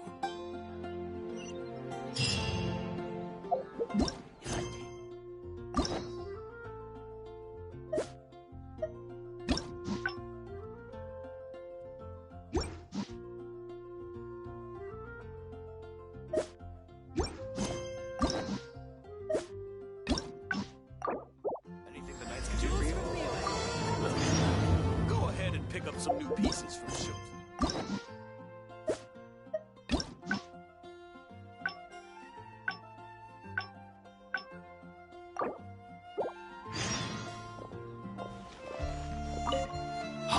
Hunt down 3 Oh, it's. Hello, Mr. Cyrus. But. That sounds. Yes, a few. Anyway. If only someone could give it a test run. At least then I could decide where the upper limit of difficulty should be.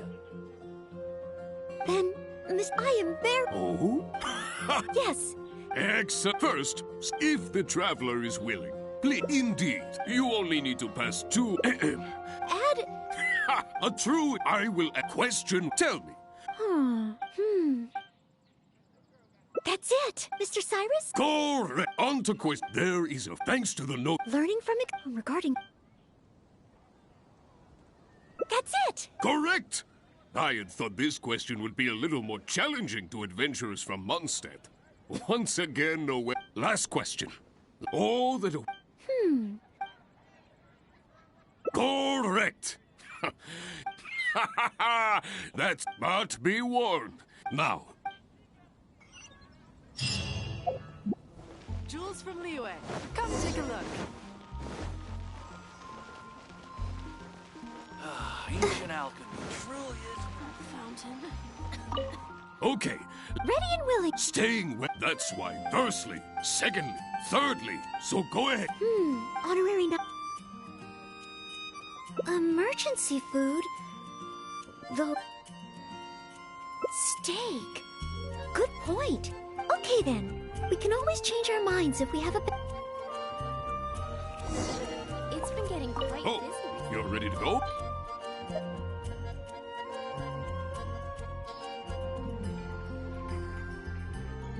Stay simple and Really? If you like it so much... In any case, go get your...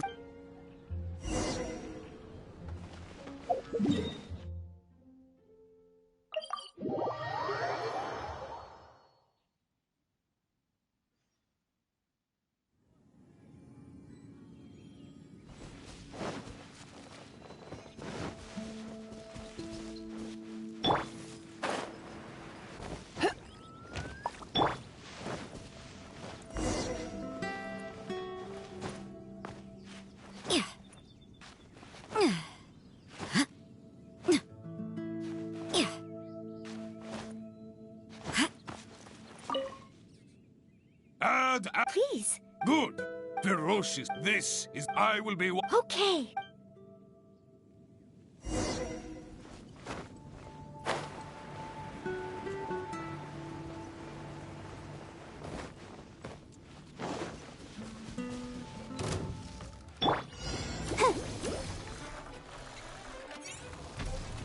The worst part of this is that you have to wait 10 seconds for him to stand. Surrendering. Like, really?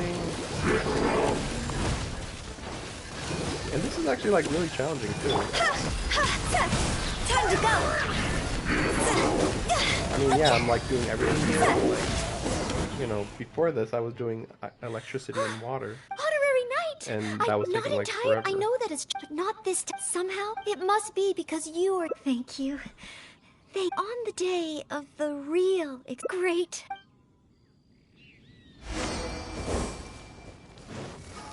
With the wind.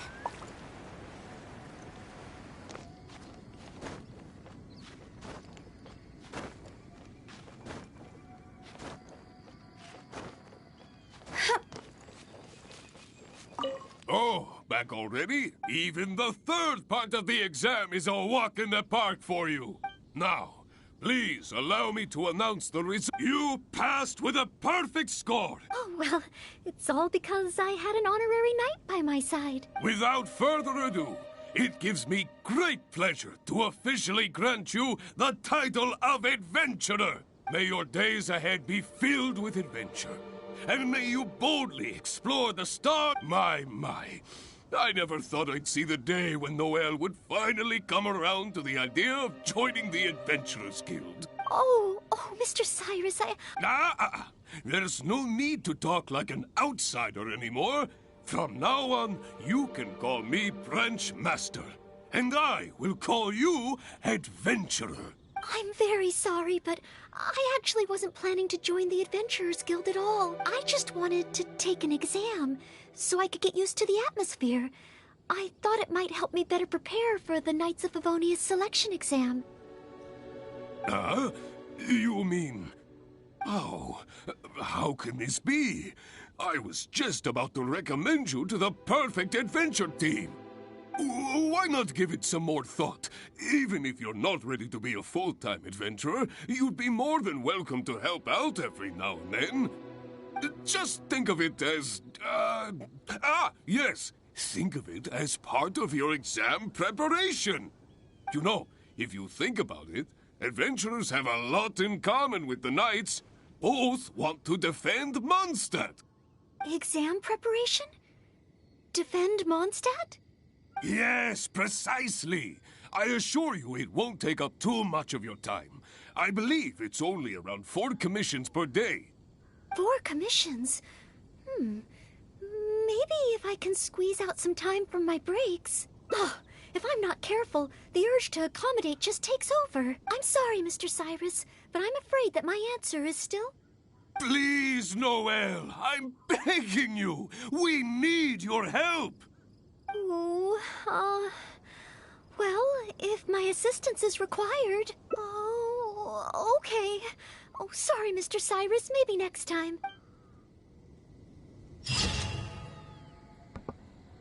Yeah, this is still pretty confusing. Yeah, like, why not? Who cares? I don't know. Whatever. I don't know. It's all very confusing, because it's like, okay, so what if you... Like, I don't know. It's like, they're acting like it, like being part of the Adventure Guild is, like, so strict. But it's, like, not strict at all. So, like, what are you talking about? Oh my gosh, where the heck is this? I thought it was down there, but it's not showing up on my map. Oh, it was just in the corner, I guess. Okay. Well, at least it's right next to where I need to be. Or right next to a teleport point, I should say. Okay, guess we'll see how this takes. Yeah, it's taking me a while. I think that whole thing with Noelle took 45 minutes. 45 minutes. Oops. Of course, already messing up. There we go. Be on your guard, traveler. Now is no time for sightseeing. Oh, why's that? Has something happened? Yes. As unusual as this may sound, numerous eyewitness reports have confirmed an active Ruin Guard presence in this area, even though this is far beyond their normal area of activity. Sergeant sent someone to find out just where these ancient machines might have come from. It appears that they simply left their ruin and marched off all of a sudden, for no clear reason. So did somebody wake them up? As I say, the reason is still unclear. We have very little intelligence at present. Moreover, the ruin in question is of the especially spooky variety. Strange noises are often heard coming from within. As such, we are not permitted to investigate until the order comes through from headquarters.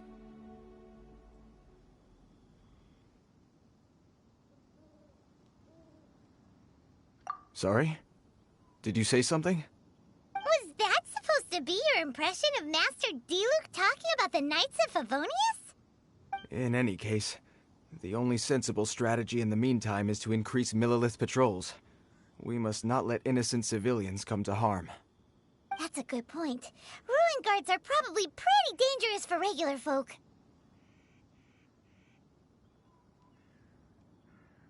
Wow. I'm very grateful indeed for the offer, but it just wouldn't be worth the risk. Oh, don't worry about that. This one beats up Ruin guards for breakfast.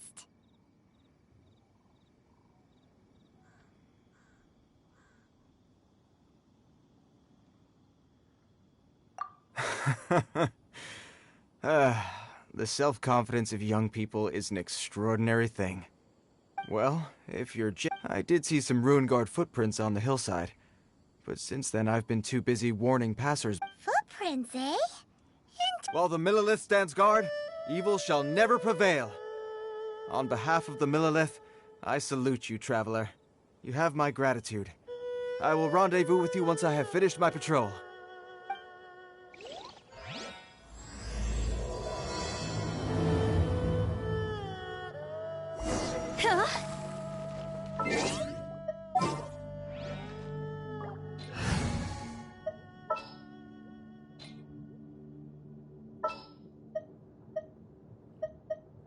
In the name of the Prinzessin!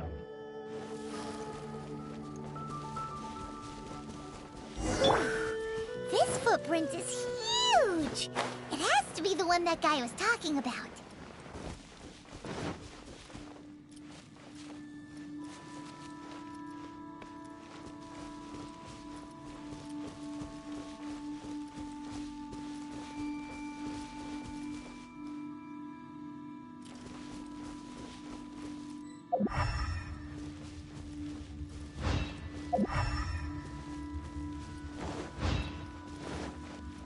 And here's another one.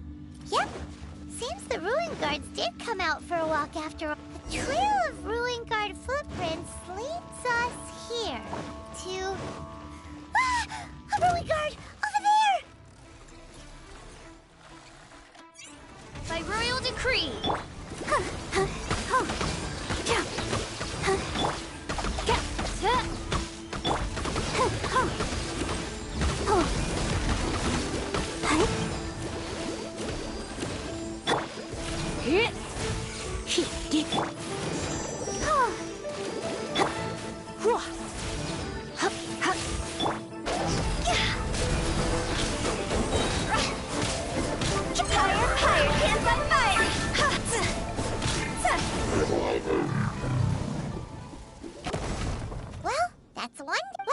looking around. Maybe we'll...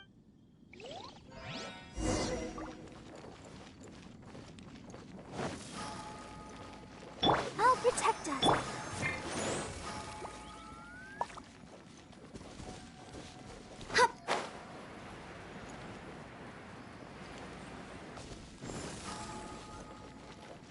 Phew.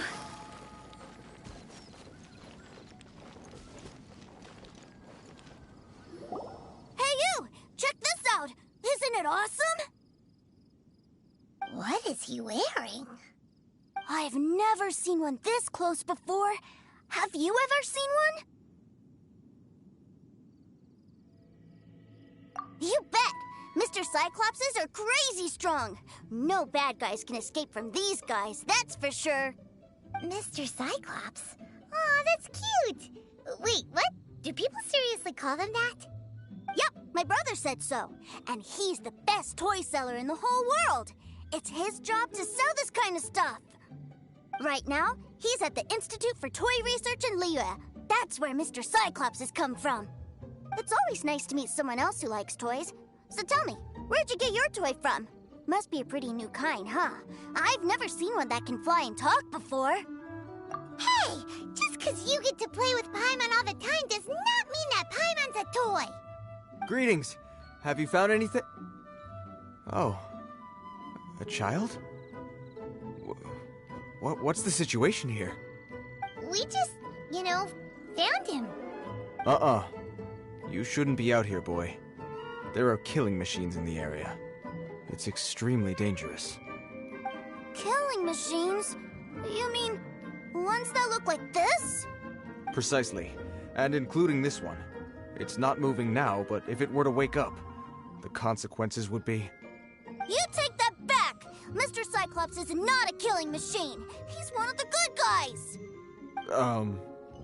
Mr. Cyclops? We shouldn't be talking to this guy. If he's saying mean things about Mr. Cyclops, he's definitely a bad man. I'm just trying to help.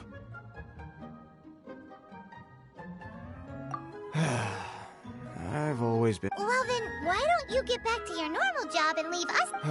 It seems I have no other choice. Very well. I will continue with my patrol. Please escort the child to somewhere safe. It's much too dangerous here. The mighty... My name's Tusser. I came all the way from Snezhnaya to look for my brother in Liyue. But I'm all on my own. And I don't know where to find him. You came all the way from Snezhnaya? Oh, I think this is the part where I give you this. Here you go. What is it? Looks heavy. What the... My brother said I should take it with me. He said, find a nice person to give this to, and they will take good care of Tusser. Your brother makes a good point. Still, it's hard to believe you made it all this way armed with nothing but a few bags of Mora. Your family must be super rich. Paimon never knew you could make so much Mora from selling toys.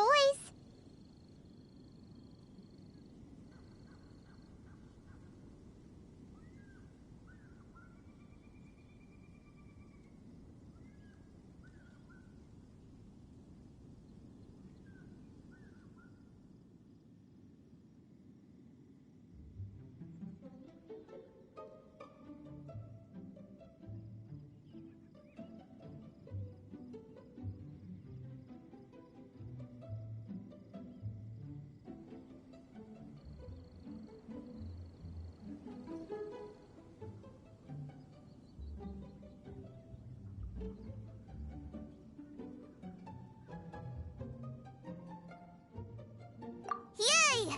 Thanks, nice lady.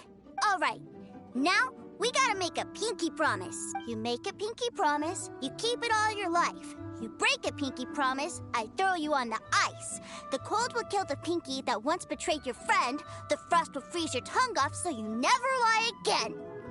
Wow, that one nursery rhyme kinda says all you need to know about Snezhnayan culture. Well, if we weren't your babysitters before, we sure as heck are now. But where should we look for your brother? Great idea! Alright, off we go! Alright! Finally, now I get to see...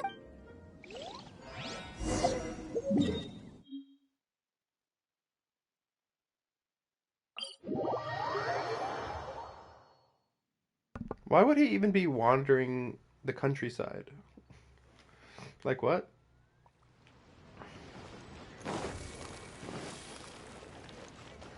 Whatever. Wow, we're being real obvious about this, aren't we? Yeah, what's going on here? Like, why did we go straight here? I mean, yeah, we know it because the character thing that he's Tartaglia's brother, but like, how do we end up coming here? Like, by basic logic, how do we end up coming here? That seems a little inappropriate, don't you think, sir? How can you... Relax. Once in a while can't hurt. It'll be fine. Huh? What is he doing here? Yay, my brother! I found you! I know that voice. Why, if it isn't my little brother Tooser! My goodness! What a nice surprise, Tooser. I thought I would have to wait till I return home before seeing you again. How are the others? Sister Tonia and Brother Anthon? Is everybody keeping well? They miss you a lot. Tonia prays for you every day at dinner. Wait a second. What are you doing here in Liyue, Tooser? How have I not heard anything about this? Well, what happened was, I saw a boat that looked like it was selling toys, so obviously I thought you were on board. And then, when I got off, I just kept walking and walking, and then I found a Mr. Cyclops. Mr. Cyclops scared off a bad guy, and then I found this nice lady to help me come look for you. And also, Tooser is Child's Bruckle. Suddenly Paimon doesn't feel so bad about taking... Tooser, what you did was extremely dangerous. I'm so happy to see you, really I am, but please, promise me you won't do anything like this ever again. Okay, I promise. Please don't be mad at me. I'm not mad at you. I just care about your safety, that's all. If you hadn't met these nice people, things could have been a lot more dangerous for you, Tooser. I hope you said a big thank you to them. Yep, I always remember my pleases and thank yous. Oh, so you did notice we were here. You were just ignoring us. Gotcha. Forgive me, it's always family first where I'm from. Don't take it personally. I know we've had our differences up to now, but a few minor quibbles aside, we get on quite well, don't you think? Is this after the super ultra mega boss fight? Like the Final Fantasy boss fight where he has 3 transformations. He's like, get ready to get fucked, motherfucker! And now he's like, hey, minor differences, minor quibbles, we're good friends, right? Like, what? The heck? You tried to stab a spear through my face!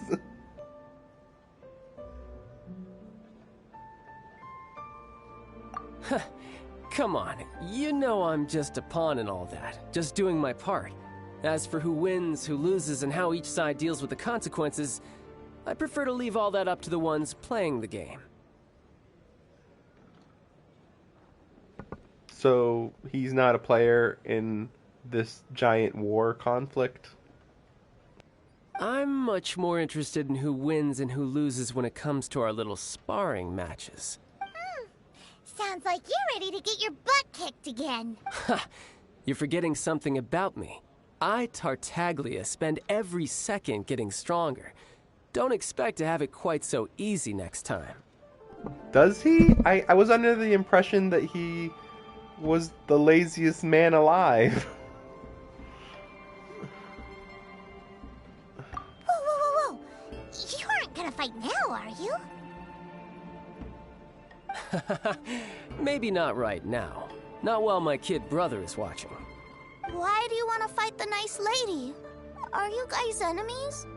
No, not at all. Allow me to formally express my sincerest gratitude for taking care of my darling brother. His safety matters very much to me.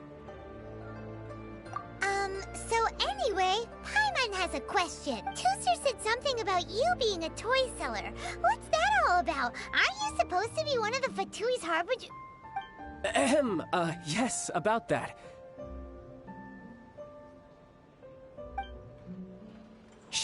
Look, I only told him that so that he'll look up to me. In the eyes of a child, working with toys must be the best job imaginable, right? I don't want my family to have anything to do with the Fatui's, or should I say Snezhnaya's, darker side. What's that supposed to mean? The part where, oh yeah, I'm just helping the warmonger. I'm not a warmonger. Like, what the heck is happening? I don't understand. The older ones already know that I serve the Tsaritsa.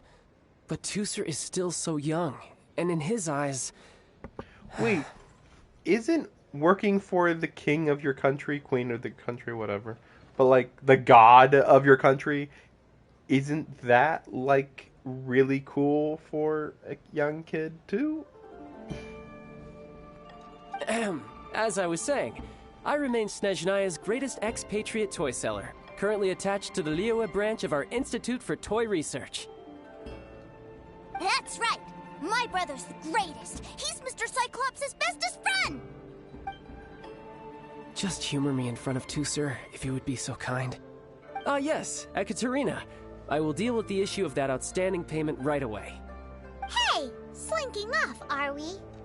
But Master Child, would it not be a little improper to ask you to deal with debt collection? A bet is a bet, isn't it? And if you lose a bet with an agent, well, you might as well get a little exercise out of it. Are you going off to sell toys now? That's right. As much as I'd love to catch up a little longer, Tusser, duty calls. I'm sure Miss Nice Lady here will be happy to keep you company while I'm out, though. So we still need to keep babysitting for you? Sure! I really like this lady.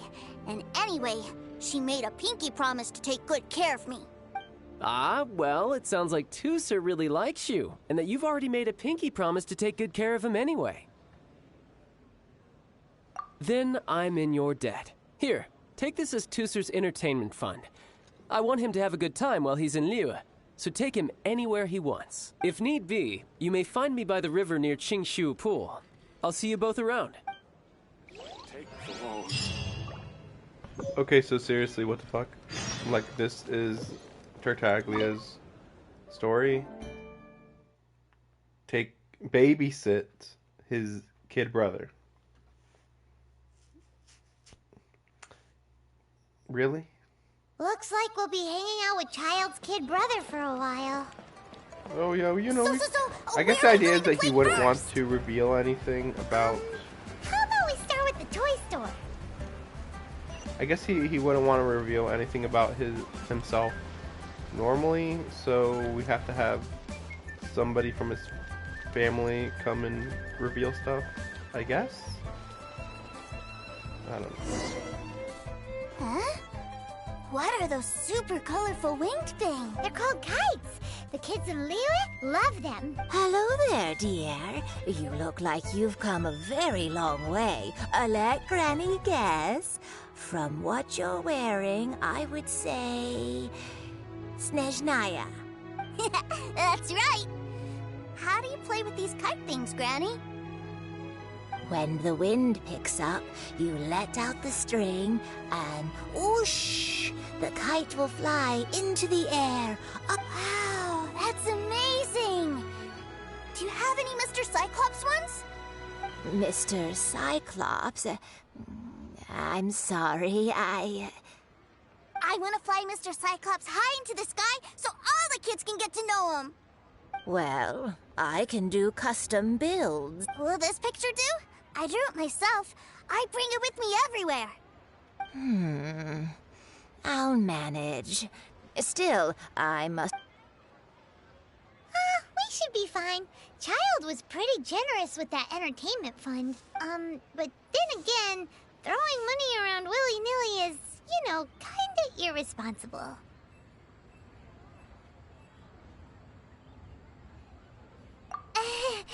Your words, not mine. Either way, it's time to talk prices.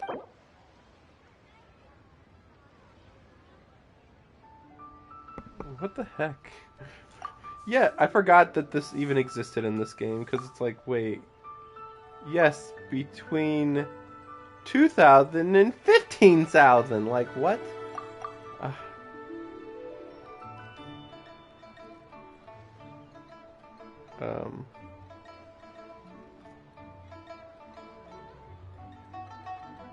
No, that won't do. This amount won't even pay for the material. I forgot about bartering. Bartering the thing. This price is a little too low.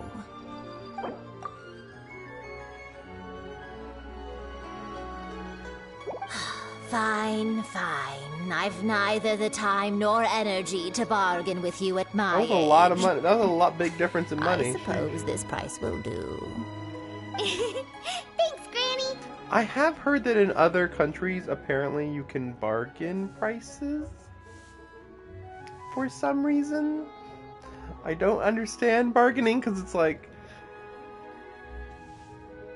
it just doesn't make sense. It's just like doesn't make sense in any way because like a normal human being that's actually properly educated can figure out prices of things, and it's low. It's really low. So what it ends up being is that I know how much about what you paid for this. And so I'm determining how much money you're gonna make? Like, okay, milk. I know for a fact that that takes, let's say, $1 to make and distribute. So when it's $2.30, I know how much money you're making. And let's say I don't believe that you deserve to make that much. Well, just because I say $1.50 doesn't mean, yes, they're going to consider that amount. Like, I mean, there has to at least be a starting price for one. I mean, going between 2,000 and 15,000 on the money scale just doesn't make sense. That's just bizarre. Worry not. For our next stop, why don't we head to One Man Restaurant?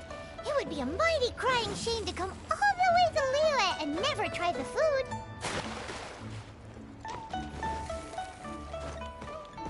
Huh? Go! Hello, welcome. This restaurant has a really choking smell. A choking smell? Oh, you must be referring to our signature spicy chili scent. Spicy chili? But I can't eat spicy food. Oh, what a pity. A person who can't eat spice. Is it really that bad? My meals have to have lots and lots of sugar, and the oil has to be extra virgin vegetable oil. That's weird. Like, what's that even mean? Like, what? I have been like wondering what for a while what extra virgin vegetable oil is. Like, what if it's just virgin oil, olive oil, or whatever? What's the difference between extra virgin olive oil and normal virgin olive oil? Or just olive oil that's not virgin, whatever that means. I assume virgin part maybe means that it's pure olive oil rather than partial olive oil? Whatever. Wow, we've got a real rich kid on our hands. Really? You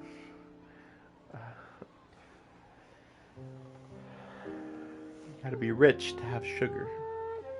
You gotta be rich to have extra virgin olive oil. Really? Really?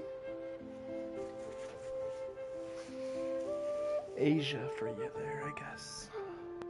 Looks like Wanman Restaurant's dishes aren't to Tooser's taste. Will that be all? What do you... Giving the people what they want is the very reason Wan Min Restaurant exists. If I thought for 1 second that I couldn't make a dish to satisfy this child's taste, I would have absolutely no business calling myself a chef ever again. Whoa, there seems to be a lot of professional pride riding on this. Then we'll leave it to you, Chef Mao. We'll be eating here after all. Sure. But let me say this first. Special requests are going to cost you more than... Of course, we aren't going to demand prices anywhere near as exorbitant as the likes of Lily Pavilion or Sunya Kiosk. Is it just Paimon? Or are premium custom orders in fashion lately? Still, surely there must be a little room for negotiation, right?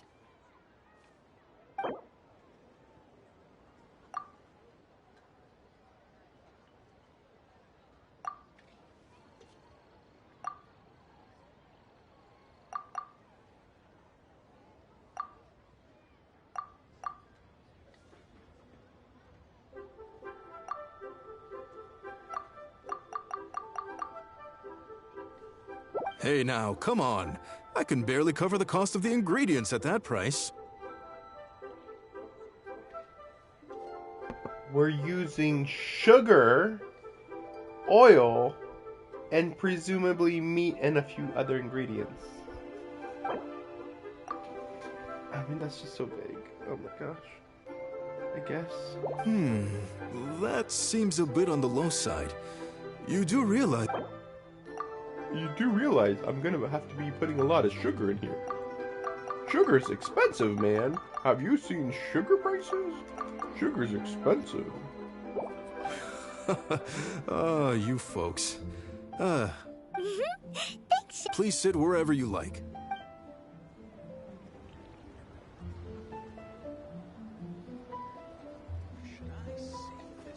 Ugh. It was I thought it was just right. Almost exactly like how my sister Tonya makes it. But this doesn't feel right somehow. Whatever.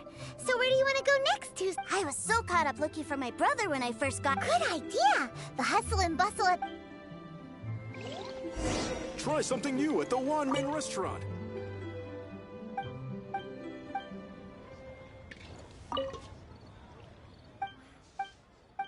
Leo's really got a lot going for it. So, here's where we fucking shit the bed on how fucked up this game is. Because, look at the... Oh my gosh, some of these things. I didn't know that there was so much stuff behind here. But, look at the price on this stuff. So, I'm just gonna buy a few stuff here. But like, okay, remember we paid $8,000 or 8,000 gold for stuff here. And you're looking at these prices and it's like, okay, I don't know what they used to make this, but like, as you can clearly see, even something like fish is $2.50. That's like $2.50 if you imagine it that way. That makes some sense. If it's a small amount of fish, to be fair, but still, like, you got it, you know, that makes sense. So if we're assuming it's, you know, that we take 2 digits off to make it $2, you know, $2, 215 rounded to $2, then that would mean that 8,000 would be $80. Like, what? Then again, the fish and the crab are the same price, so I don't know. But to be fair, we are next to the ocean. But like, sugar in here is 400. It's like double the amount of fish. But fine, okay. How much sugar are we using? Because buying 10 sugar here is $4,000. I mean, I guess, I don't know. Yeah, I don't know. Like, no matter how I look at this, it's just, these prices just don't add up. I mean, we also just don't know what they made. Like, did they make fish? Did they make sausage? Because sausage is 4 times more expensive than fish. So that's a big difference there. Sheesh.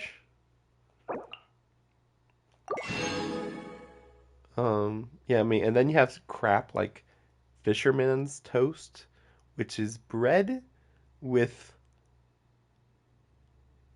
onions and ketchup. I don't know what the heck that is. It almost looks like ketchup.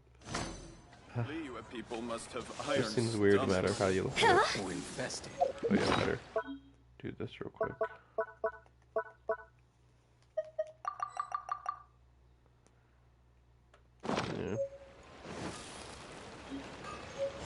Yeah. It's just weird.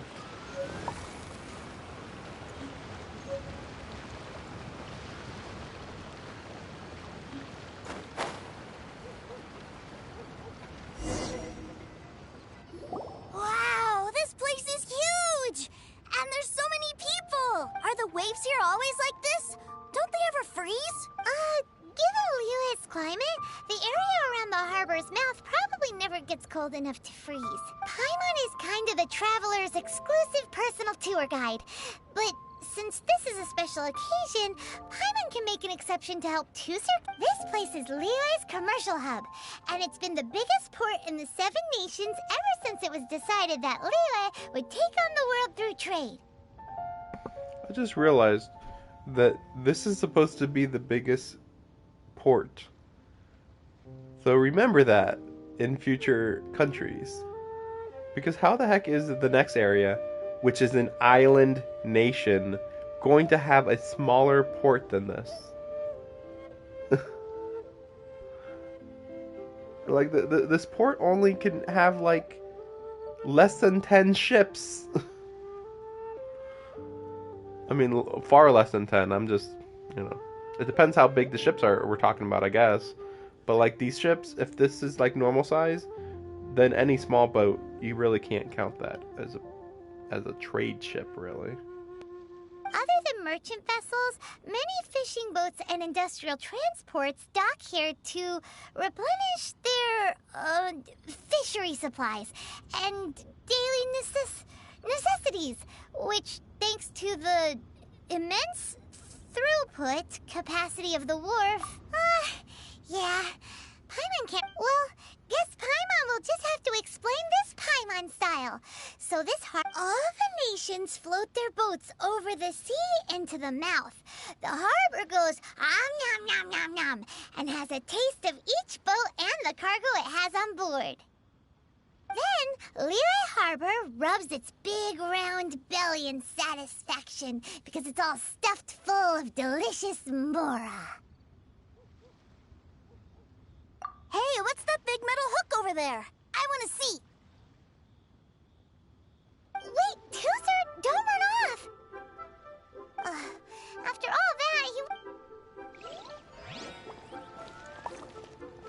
It's like we went from, like, explaining something to a 20-year-old to explaining something to a 3-year-old? I mean, how young is this kid supposed to be? That metal hook is huge, and it gets bigger the closer we get. I feel like he's acting like a 3-year-old now. But, like, in order for him to have gotten on a boat and have money on him and understand how money works, it feels like he should be, like, 8 years old, and maybe that'd make more sense. This is an anchor. Docked ships. An anchor. Got it. But I think I might get it mixed up with Commodore Hook. Commodore Hook? Is this it? My brother always sends me a really big toy for my birthday. Commodore Hook, Black Steel Jack, Iron Tony. We keep them all in our backyard.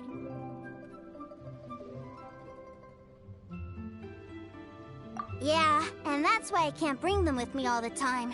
It's a shame. Wow, using Fatui funds for personal gain? To think Snezhnaya would let their harbingers do that. But suddenly, it doesn't seem so strange that Tusser would treat a ruin guard as a giant toy. But my favorite has to be Mr. Cyclops. Even though I mostly came here to see my brother, the other big thing I wanted to do was play with Mr. Cyclops. Oh, are they selling fish over there? Let's have a look. Hey! Quit running off!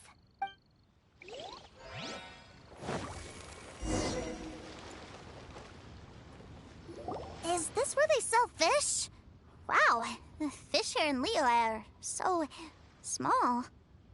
Hey, whose fish are you calling small? Little kids shouldn't go around ruining others' business. He's just a curious kid. No need to get worked up. That said, these fish are actually pretty big by Paimon standards. Just how big are the ones you're used to, Tusser? Maybe 200 times your size? There are legends in my hometown about it. It's supposed to be a super delicious fish. Wait, now I'm confused. So we went from I'm used to fish being 200 times Paimon size to saying there are legends about this fish that I've never seen.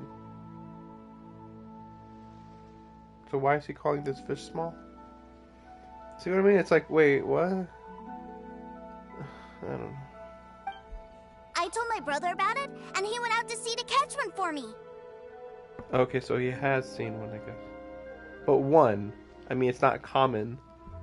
A few days later, he returned with a humongous fish slung over his shoulder.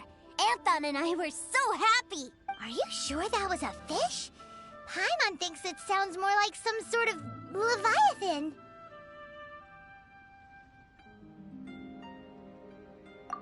Hey, Miss Nice Lady, let's go over there to see the boats.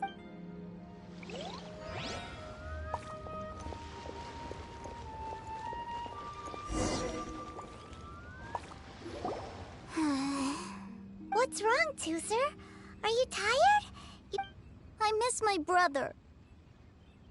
What? But we were just with him. Yeah, but for such a short time that it doesn't count.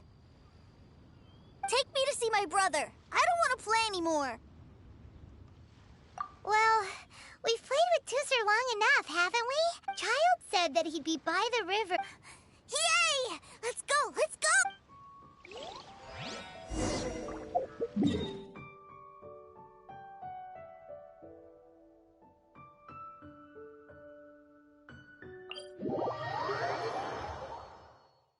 Why's he gotta be in such a, like, middle of nowhere location? Like, at least be a little bit more convenient. Sheesh.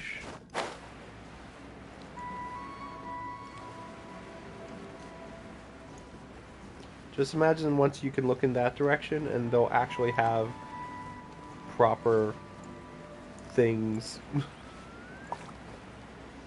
Same with over there, really. Really far over there. And even that mountain, even that mountain. No, I don't know. I think, well, yeah. Like, up, this hill up to the mountain is already made. But then past that mountain is, not made yet. Everything just kind of blends around here. It's just like, yeah, you see some towers here and there, but it still all blends together, basically. Found him! There's Child! Wait, he's talking to the treasure hoarders? You know what I'm here for, I trust. Oh, you got lip. Making us guess, are you? If you want to join up, let me just say this first. Dandy kid like you ain't welcome. Oh, what a commendable imagination. Well, in the Tsaritsa's name, I suppose I should forgive you country bumpkins for your ignorance. For I am... Brother! You're selling them toys, aren't you, brother? That's so cool. I've always wanted to watch you work. Well, why, yes, of course. For I am, the greatest toy salesman in Snezhnaya. So cool. Huh? You playing games, pretty boy? So, will you buy or not? The toys that Snezhnaya produced 3 months ago will run you, yes, 600,000 mora, to be paid in full. Toys? And how much money? Wow. Is that what it's gonna cost to fix that head of yours? Look at that! Spreading joy and laughter to everyone! That's what toy selling's all about! I'll say it again. Toys from Snezhnaya, 3 months prior, 600,000 mora paid in full. Yeah, no. Sorry, sales boy. The same joke isn't funny twice. Or were you always cruising for a bruising? All right then. I'll make things a little easier for you. I'll join the treasure hoarders. Perhaps you'll be more willing to pay when we're brothers in arms? Would you listen to yourself? You think we just let any old person into the treasure hoarders? I'm not so sure you could hack it. Well then, why don't you put me to the test, dear seniors? I like to think of myself as quite talented in the field of treasure hunting. Looks like you're not gonna pack it up until someone packs you in. All right then. Show us what you got. Truth be told, we've set up a shop here because there's a fine little loot cave nearby. But the treasure hasn't been easy to get at.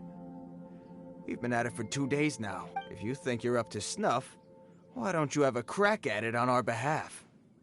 Of course, that means that once you got it... Come on, if we... An initiation test, eh? Interesting. It's been a while since I've been assessed by someone else. The loot's on the opposite cliff. We're gonna hang back here and watch the show. Huh, no problem. Don't blink, though, or you might miss it.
What was so hard about that? Just climb a mountain.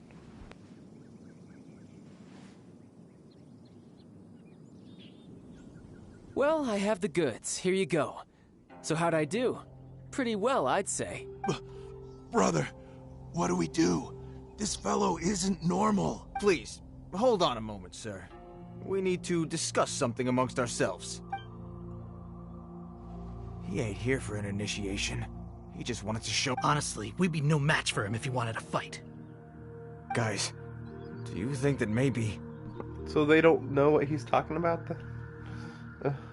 I mean, he already said he was from Shiznaya. Whatever, I don't know if that even matters.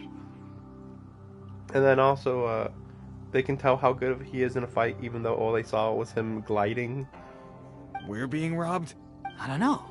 Surely he wouldn't have come here all dressed up like that if he was only after us. Unless maybe his words have hidden meaning. Snezhnaya, 3 months, 600,000. Oh, I get it. It was insider talk. I remember that the boss took out a 600,000 more loan from that Snezhnayan bank about 3 months ago, and still hasn't repaid it. So this guy must be the debt collector. But why didn't he just say so? What's with all the toy talk? And that's where you're still green. See, in a lot of professions like this, people speak— Makes sense. Owing money is pretty embarrassing. This guy isn't one to mess with, I tell you. He's a professional. Way too professional. So, Mr. Salesman, my apologies, but we can't have you joining us. Oh? I didn't pass? I must say, I never imagined that the treasure hoarders would have such strict entry requirements. Why can't they just make their mouths move? No, it's not that. What we mean is that you're too big a fish for our little pond. But we fully understand the situation with the, toys, sir. We'll fetch that 600,000 for you right away. I see. Well then, it's been a pleasure doing business with you. We get paid, and everyone stays happy. A wonderful outcome, wouldn't you say? Yes. Couldn't agree more, sir. That's my brother for you. Toy sellers are so cool. Ah, Master Child, you're here. It's just like, you're here. And it's like, we're in the middle of nowhere in a field. Where did you come from? A new batch of fresh recruits have just... Hey now, keep your voice down. Can't you see I'm entertaining some clients over here? Clients? Well, anyway, the Motherland has dispatched a new batch of recruits to Liyue. They've just arrived, and I'm afraid we must trouble you to speak to them. Do I have to? Now is hardly the best time. I must apologize for troubling you, Master Child, but they are already waiting for you south of Lingju Pass. Every new batch of recruits must be baptized by the Tsaritsa's will, through the words of her harbingers. This has always been our rule. At present, Master Child, you are the only harbinger in Liyue. Please, everyone is standing in formation and waiting for you to bestow this honor upon them. Well, all right then, I'll go. Just give me a moment to catch up with my brother, and I'll be right with you. Do you have to keep working? Yes, Tusser. We have a group of new toy sellers fresh in from the Motherland, and I need to go teach them the ropes. Wow, that's great! When I grow up, I want to be a toy seller too. Can I go listen? I'm afraid you're still too young to, sir. I'm not sure if you'd understand much of it, and most of it's rather boring anyhow. Why don't you go play with the Traveler instead? Sound good? Please, I'll compensate you. But... I really do have to go now, too, sir. A lot of people are waiting to see me. I'll see you around, all right? How about don't say, I'll see you around, just say, I'll see you at this time for dinner. Instead, it's just like, I'm just wandering around the wilderness doing random stuff at random times. Who knows how long it takes to do stuff.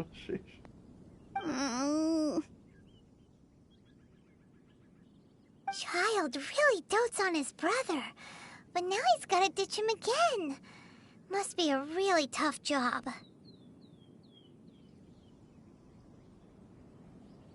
Yeah, you're right. He hasn't done himself any favors with the whole toy seller cover story. To think he'd go this far just to prevent his family from seeing his dark side.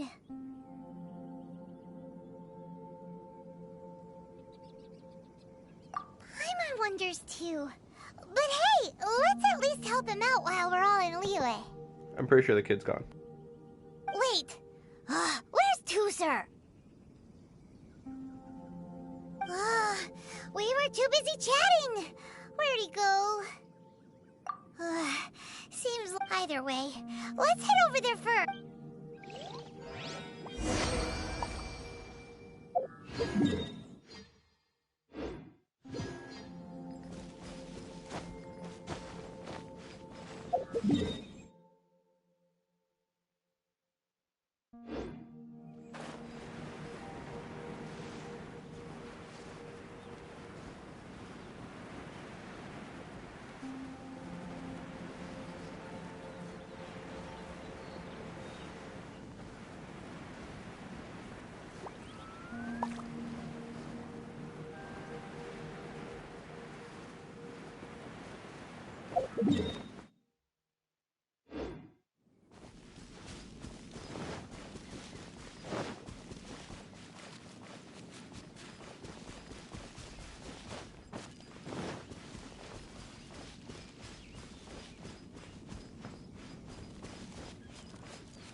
Tooser, so you did come here. Shh, quiet. My brother's giving his speech.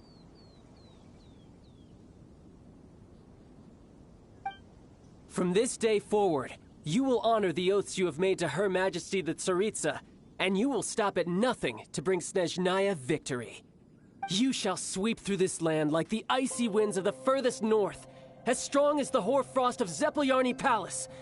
You will chill the very marrow in our enemies' bones. Her Majesty expects of you loyalty, ruthlessness, and meticulousness. For the trials that we face are harsh, and our enemies are like...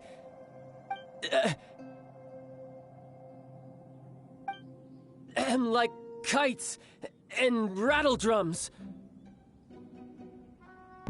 I mean, I don't know. It's so weird. It's just, whatever. We're just doing dumb stuff. Because it's just like, he could just say, oh, I have to say this. The president of my company says I gotta say it. You know, because of the ruler of our country. Whatever. It's government related. Whatever. Who shall become redoubtable foes of Mr. Cyclops in the marketplaces of Liyue. Uh-huh. Kites are really fun, too. This is, of course, an analogy. As they say, the marketplace, too, is a battlefield. So as your sales manager here in Liyue, I demand that you obey my every order. A refusal shall be considered a betrayal, And the price for betrayal is to be dishonorably discharged from the Liu Institute of Toy Research. Whoa, that's really strict. Won't people be really sad if they get fired from the Institute? Huh? Seeking to please everyone pleases no one at all. Time to try something else. Forget it. Perhaps a round of hands-on training will suit us better. Hands-on training? After all, a strong body is the proof of one's capacity. Hey, did he just say that we're doing hands-on training? A Harbinger wants to spar with us personally? Oh, what an honor! I can't believe it. Are recruits like us really worthy? Am I worthy to die at the hands of a badass? Am I hearing a hint of objection to this idea? Not at all, sir! That's the spirit. Now come at me, you lot! You'll get frostbite. Have a load of frost. Yeah! Amateur mistake. Careless.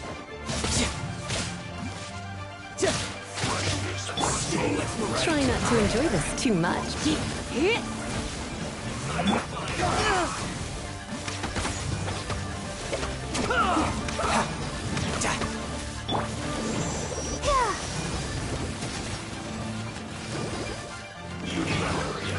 Let's end this quickly.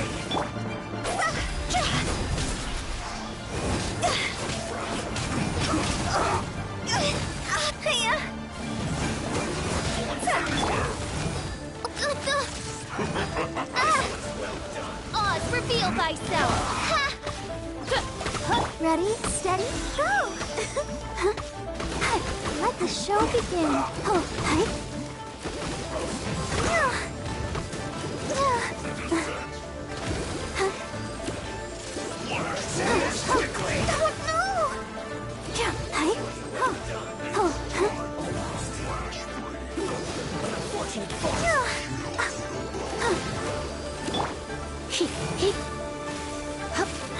You're in for a little shock.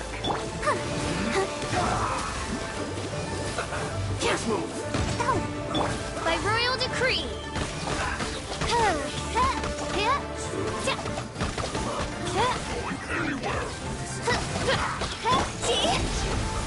Time to go!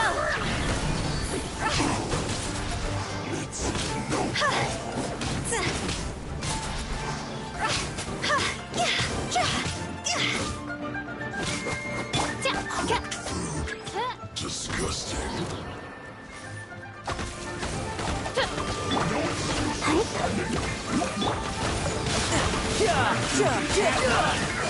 Brace yourself. This is gonna hurt.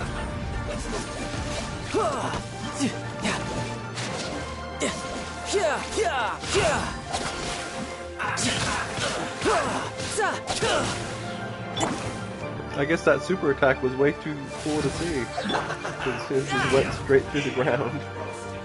It killed everybody, so... This just makes me sadder that I didn't get the Tartaglia. This was well done. Instead I got Jean. Roasted frog. Ooh. You need to hurry up.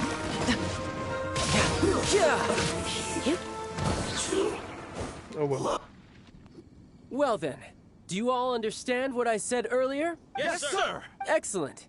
And you all almost managed to get me limbered up. In other words, you've done well for new recruits. Thank you, Lord Harbinger! All right, hush now.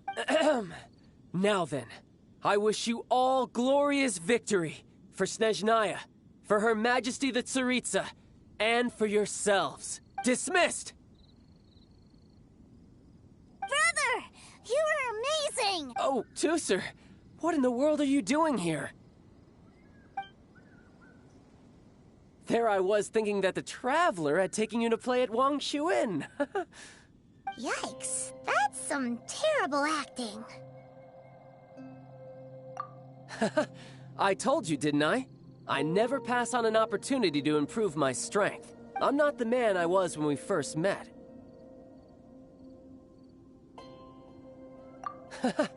You must mean my foul legacy transformation. It puts a great strain on my body, so it's best saved for crucial moments. I still haven't fully recovered from the injuries I suffered when I used it at the Golden House. Anyway, I'm no senora. I don't use lethal force against recruits. Come on now. Why is he suddenly just forgetting to act normal? Whatever. Or act correctly in front of the kid. The Foul Legacy transformation? Does it make you stronger than Mr. Cyclops? You could say that. I want to learn to fight too. I want to be cool like you. I want to learn how to summon water sharks and water whales and shoot lightning from the sky like a freaking god. Like, how do you learn that, I wonder? Now, Tooser, fighting isn't about looking cool. You can only continue to get stronger if you know the reason why you're fighting. This guy's the definition of only fighting cool, not actually fighting with actual tactics. He's literally a lightning water guy. He's practically hurting himself while he fights. I can teach you, but think carefully first. Why do you want to fight? I want to protect Sister Tonya. That's a good answer, Tooser. When I return to Snezhnaya, I will start teaching you fighting techniques. Then you'll have to protect Tonya for me. How does that sound? Leave it to me. You know, Tooser's a good kid when he's not being so stubborn. You've had a nice long time here in Liyue, haven't you, Tooser? Isn't it about time that you took the boat back home? But, you've been so busy, and we didn't get any time to play together yet. Tooser, you know I'm very busy at work. And hasn't it been fun traveling all over the place with a proper traveler? He's just worried he won't be able to keep up the toy seller act forever. Well, how about this? If you just do one little thing for me, I'll be a good boy and go back home. Oh dear, who taught this little devil to bargain? All right, what'll it be? Take me to visit the Institute of Toy Research. Do you think he means that ruin that the Millilith was talking about? The one where all the ruin guards were coming from? Done deal. After all, you've come all this way for me, Tooser. As your brother, it's only right for me to grant you one last wish before you leave. Exactly. Are you sure this is a good idea? It doesn't seem like the best place for kids. You should come along too, Traveler. This time, it's Tooser's turn to take you sightseeing. Let me think. Ah, yes, the Institute of Toy Research is not far at all from Lingju Pass. Now, Traveler, you're not the sort of person who would disappoint a kid now, are you? The brothers are ganging up on us again.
Here we are. Welcome to Liyue's Institute of Toy Research. Yeah, we're here! I can already hear the sounds of machinery inside. Awesome! What is this place? And how do you know about it? Based on my limited understanding, I believe this is one of Dottoro's research facilities. Dottore is another one of the Fatui Harbingers. He loves tinkering with old things. It's a personal passion of his. So, he converted these ruins into a Ruin Guard research lab. This sounds like a top secret location, but okay. So the ruin guards are built by the Fatui? No, they have much closer connections to the Abyss. So, strictly speaking, they're as much our enemies as anyone else's. We just do research, nothing more. As to why the ruin guards have been moving outside of this area recently, I can only imagine that he's gotten bored of playing around with them and has lost interest in this place. Wait, he just said that the Abyss are as much enemies of Snezhnaya than anyone else. But we already know for a fact that the Fatui are working with the Abyss Watchers, or the Abyss enemies. We know this. This was like the first thing we were ever told about Snezhnaya?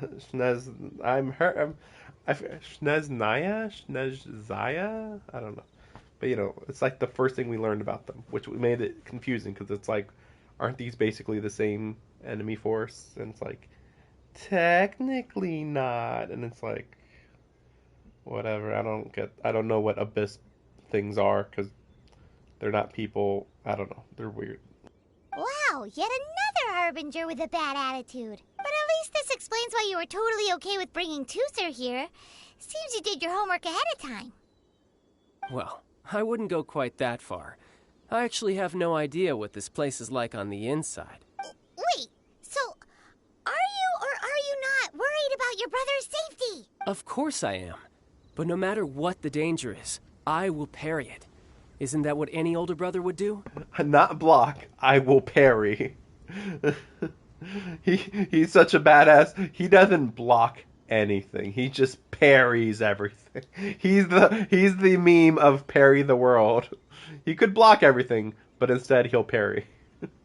Oh, here comes a meteor to destroy the Earth. I won't block it. I'll parry it into a different planet. Even Tooser understands that, now that he knows what he's fighting for. It's the very same reason that's been nestled in my own heart for so many years. What are you guys chatting about? Come on, let's go in! All right, follow me.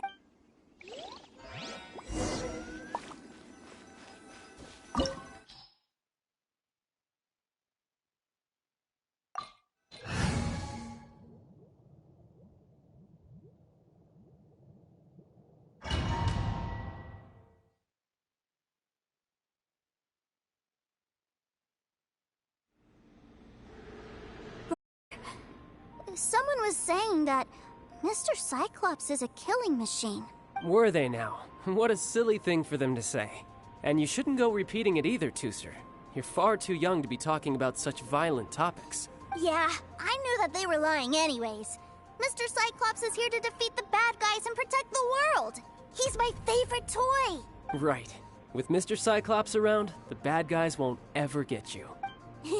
That's right. Okay, I'm going to go play with Mr. Cyclops now. Hey, Tooser, wait up! The door's shut. Will Tooser be all right? There's another path over there. Let's move.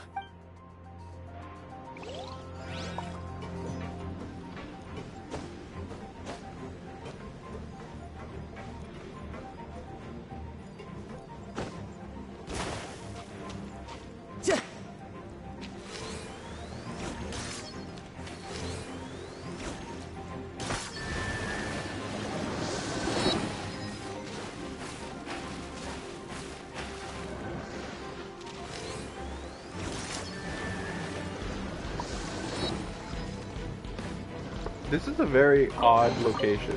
Like, it feels completely different than the rest of the game. Like, we're underground, but also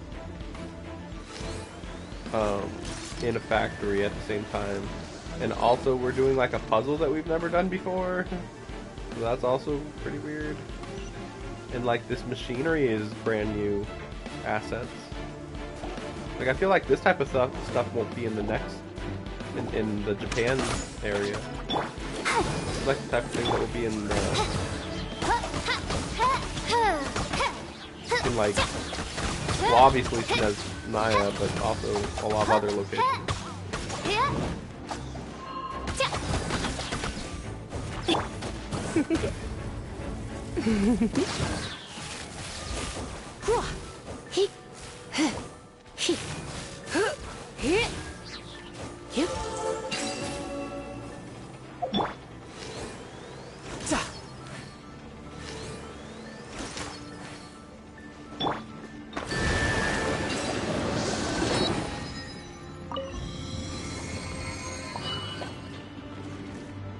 Oh, the door opened! Was that you? That's right. But give me a moment over here, Tooser. I need to make sure that everything's safe. Maybe I shouldn't have spoiled him quite so much.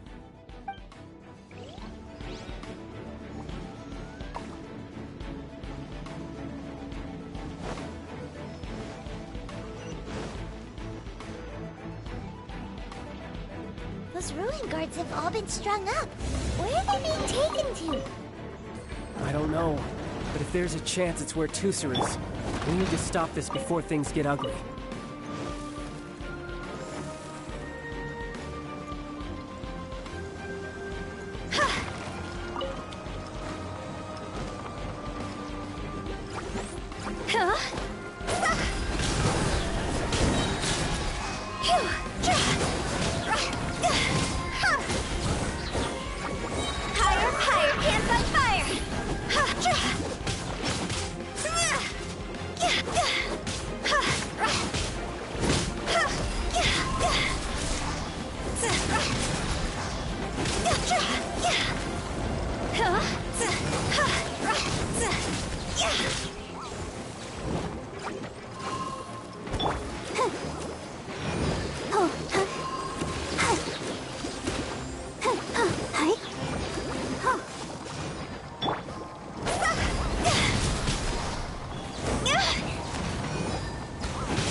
Tooser, see that big stone cube in front of you? I need your help. Yay! Do I really get to help my big brother out? You bet. Now I'll count down from 3, and then we touch it together.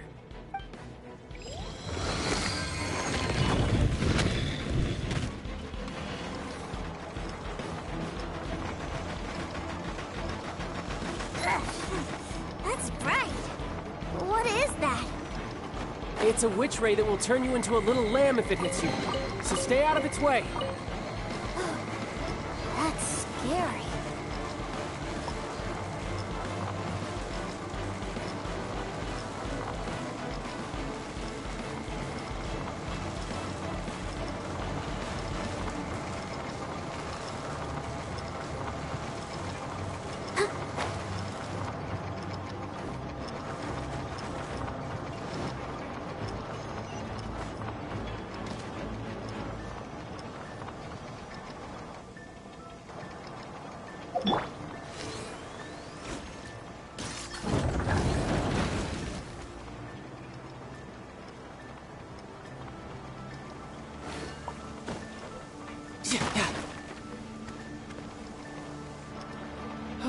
Back together at last.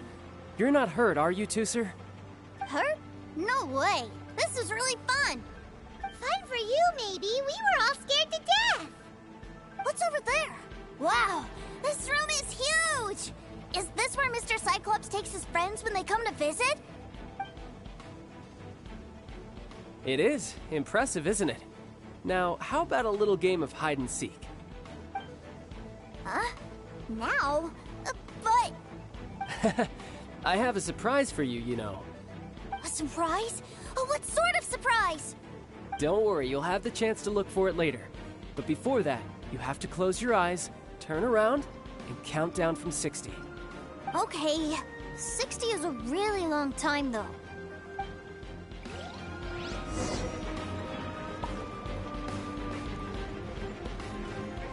No.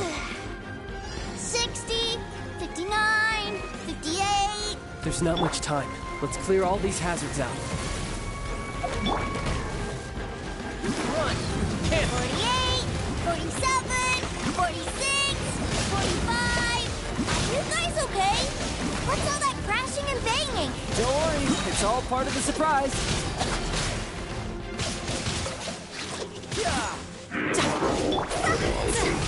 Higher, higher, can't fight fire!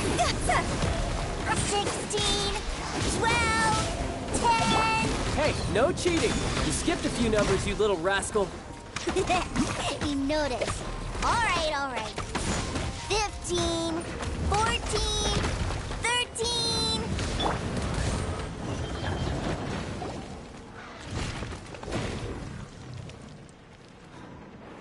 I definitely didn't kill all of them, so what was going on there? 3, 2, 1... Okay, you ready? Give me another 10 seconds, Tooser. Still hiding. Huh. Now who's the cheater? All right, 10 seconds, that's it.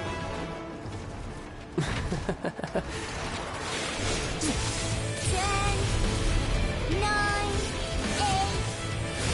7, 6, 5, 4, 3, 2, 1. Coming, ready or not?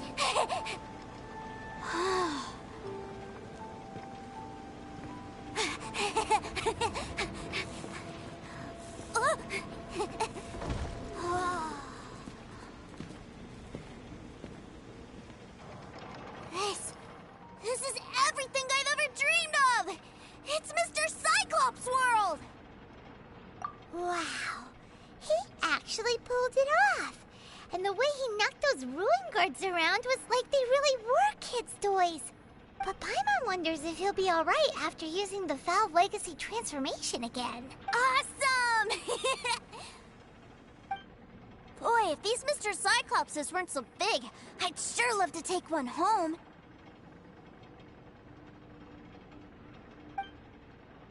Wait, where'd he go? Where'd my brother go? Aren't you guys supposed to be playing hide and seek? Oh, that's right. I was so excited that I forgot all about our game. Well, let's go look for him together, okay?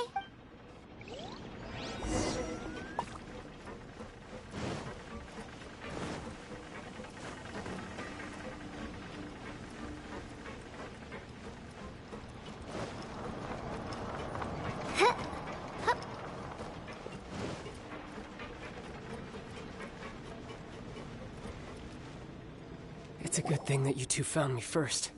Looks like using the Foul Legacy transformation while I was still injured took more out of me than I thought. I have no idea what I'd do if Tooser saw me like this. Look at me, deflated as a burst balloon.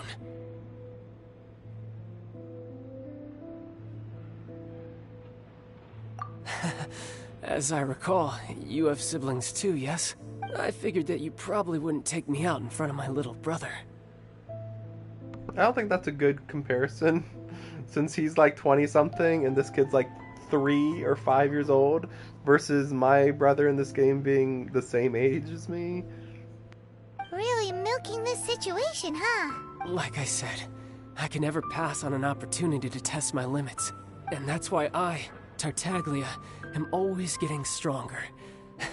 Anyway, childhood dreams are all too easily shattered.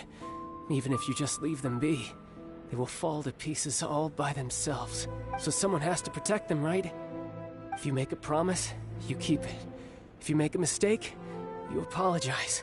And if you give someone a dream, you defend it to the end. That is what family is all about, isn't it? Remind you of something, did I?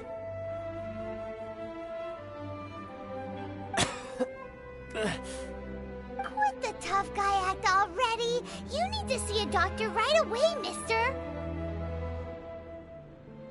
A fine suggestion, but first, I have a little something for Tusser. Please give it to him on my behalf. Huh? Is this a Mr. Cyclops action figure? Indeed. I had made it to order by a smith some time back. I had intended to give it to him on my return to Snezhnaya, but it seems that it would make a better souvenir at this point. Wow. Now that Paimon thinks about it, Child's family are really lucky to have him, aren't they? I'll also need you to explain my abrupt departure to Tusser. You'll help me out, won't you?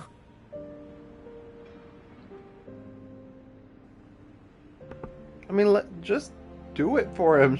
Or I mean, just make him do it. Like, oh, I'm so tired. It's like, just go freaking say, hey, here's a toy. Yeah, cool, great. Okay, now you gotta get back on the boat. See ya. Done. Like, what the heck is this? Go do it for me. I'm so weak. I'm doing this whole speech, but I can't talk to him like this. Whatever. The cold will kill the pinky that once betrayed your friend. The frost will freeze your tongue off so you never lie again. That nursery rhyme brings back so many delightful memories. Tusser taught you that one, did he? All right. Thank you.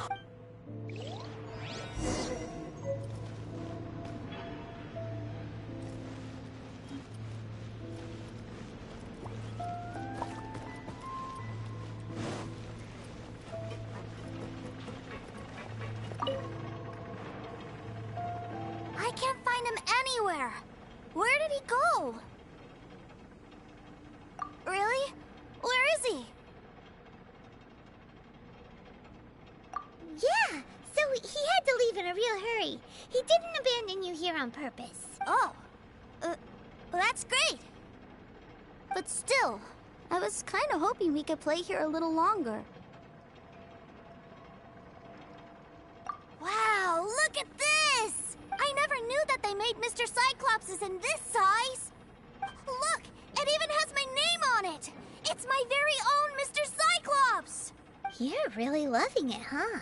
You bet. My brother is the best big brother ever. You had a tour of Liyue, you met your brother, visited the Institute of Toy Research, and got yourself a souvenir. Now that's what we tour guides call the perfect trip. Do you think you're ready to head back to Snezhnaya now? Don't worry. I know I can't get my way all the time. That'd just be annoying for everyone else. So, let's go.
Ma'am, young Master Tooser, I've been waiting for you. Did Child send you? That's correct. Master Child instructed me to arrange for young Master Tooser's return trip.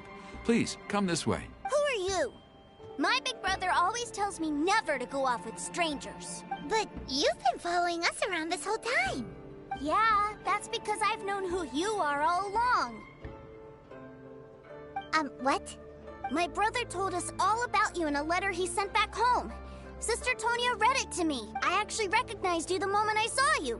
I just couldn't remember your name. What a strange twist of fate.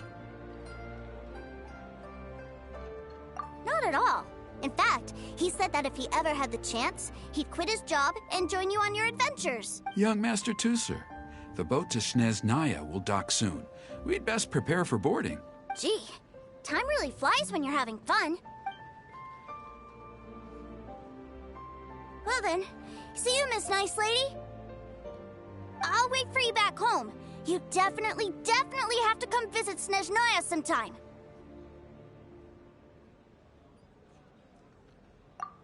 Pinky promise?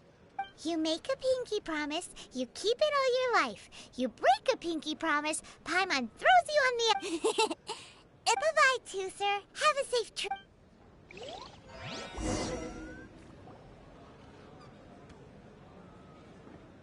Hey. Child? So you were here this whole time? What are you hiding for? Why didn't you come and say goodbye? Partings are special moments. If he spent his final moments in Liyue seeing me all haggard and weak like this, that's not a memory I want him to leave with. Still, it is a shame that I couldn't see him off by myself. I should have been the one taking him back. I do have subordinates to escort him, but I still feel a little uneasy. Jeez, don't you think you've spoiled him enough already? I can't quite explain it, but somehow I felt much more at ease leaving him in your care. And to think that not long ago we... Ah, yes, I almost forgot. Remuneration for your services, which I really couldn't have done without this time. It better be 100,000. Aha! So you do have... One other thing. Don't forget our promise now. Let's have a rematch when we get the chance. This time, with my honor as a Harbinger on the line. His honor as a Harbinger wasn't on the line last time when he went full kill mode and he failed his mission as a Harbinger. You best go rest up first. Don't come crying to us when you lose all over again. I feel like this is the perfect guy who would die off screen. Just like, yeah, we killed him off. Yeah, he was weak. Regardless of who wins or loses our next bout, I'd also like to invite you over to my home. I'll introduce you to my other siblings, Tonya and Anthon. They're great kids, and I'm very proud of them both. We'll take you up on that offer. Mostly because we already... I'm sure that he'll be very excited to see you too. Well, that settles it. I'm looking forward to it. Now, farewell, my friends, till we meet again in Sneznaya.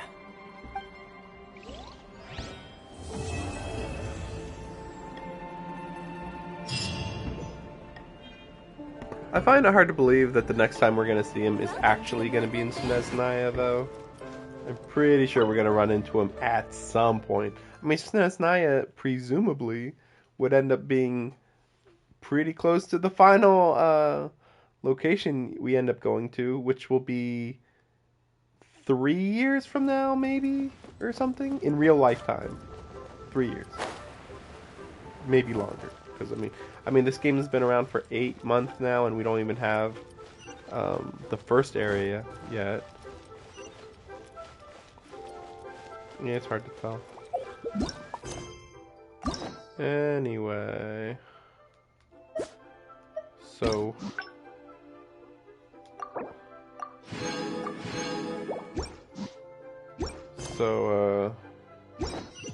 yeah, I gotta go play Nier now. Gonna have a bit of a break. Have something to eat. We'll see how long the break lasts. I guess it doesn't matter since nobody else is watching at the moment. But, in the meantime... Yeah, what was it that I needed here? Oh, yeah. Gotta kill some stuff. Oh yeah, I wanted to level up Yanfei.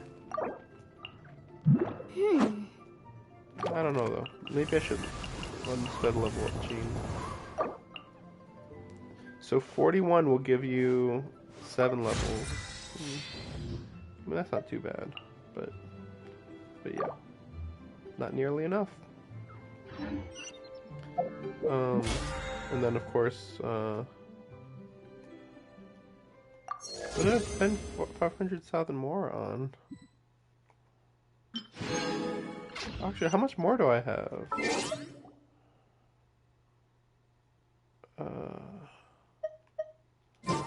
We can look at my Mora. Here, maybe? Yeah. Yeah, I don't have that much more. I definitely didn't get that much.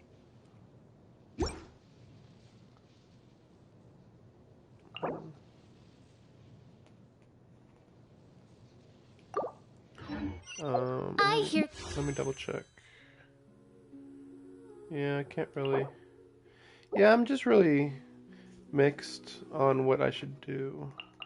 I'll probably still go for Zhongli, cause like I've seen a couple of quite a few of the future characters that are going to be coming out, and most of them looked completely uninteresting to me. Like I actually was kind of excited about Yanfei a little bit, but I'm pretty well disappointed in her personality. Yeah.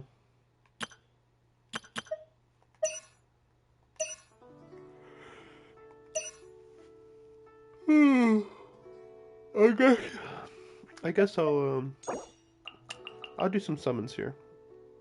I might as well use these, whatever. I mean, I'm so far away from a 6-star at this point that I might as well.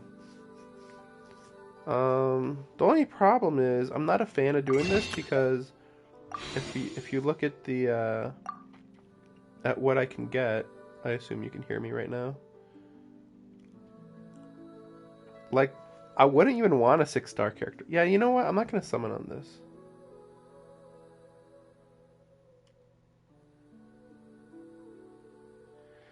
Like, there's like a few 4-stars that I'd want, but like 6-star wise, I would not be interested in like anyone. Like even Diluc, it's like at first I was thinking maybe Diluc, but Hu Tao is basically the same as Diluc, pretty much. And I'm not interested in Keking, and Chi-Chi I'm not very interested in. I mean, I guess I would be fine if I got her, but not super interested in getting her. So yeah, we'll just do some summons. I've actually been getting some 4-stars here and there. Surprised it wasn't a character, but that's fine. But I've actually got a few 4-stars when I did some single pulls a few days back. But you never know what you're gonna get. You know? So and like, you know, I still will eventually get a enough single pulls that it will give me a guarantee 5 stars. So, though I should be a little more concerned about weapon to get a weapon. Unless it's like a really good weapon, I guess. But even then.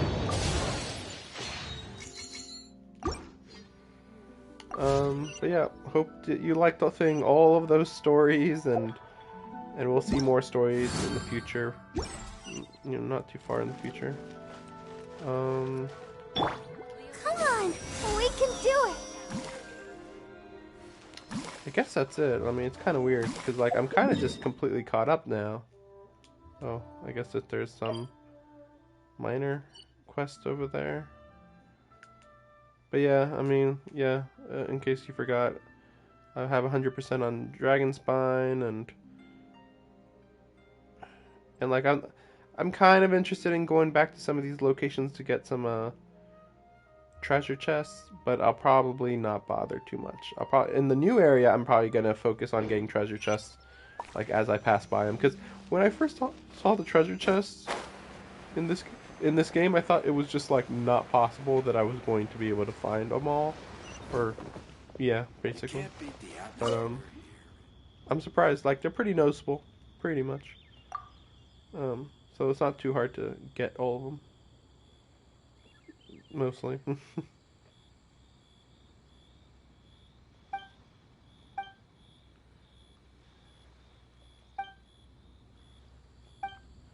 Let's see.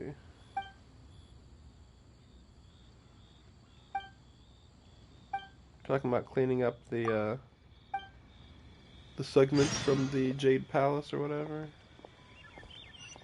Oh yeah, where is this? Is this just right below? I think it's just grab some stuff, that's it.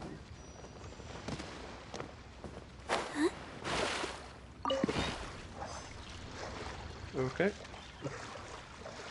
I'm surprised I've never gotten this mission before. But I guess I don't just... I don't usually do these world missions because the rewards aren't really worth it. And their missions are so random what you might have to do. Oh my gosh. See, you never know. Just start screwing with what you expect. Like, oh, just grab some stuff over there. Oh, okay, I guess so. And then you go and help, and then it's like, okay, now the next location, and it's like, really? Like, I don't know.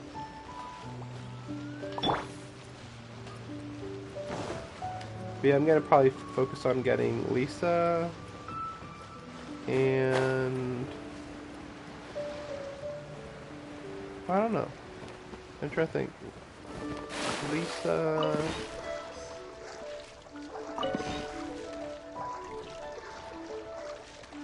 And Hutao to level 80, I think. Barbara's a good enough healer already, so she doesn't need any buff really. Oh yeah, that's right, but I also might start grinding for artifacts for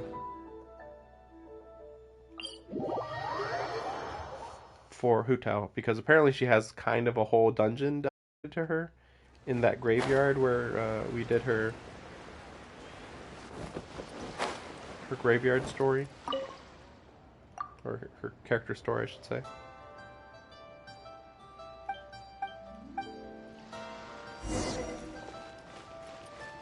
What? What now?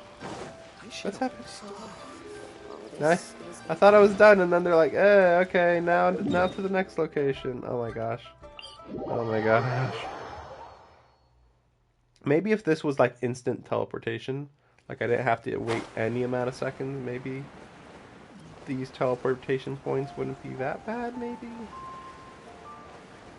But it depends on where you gotta go, because like, at least these start out low, at least these points that I have to get to are low, and I can have a high teleport point.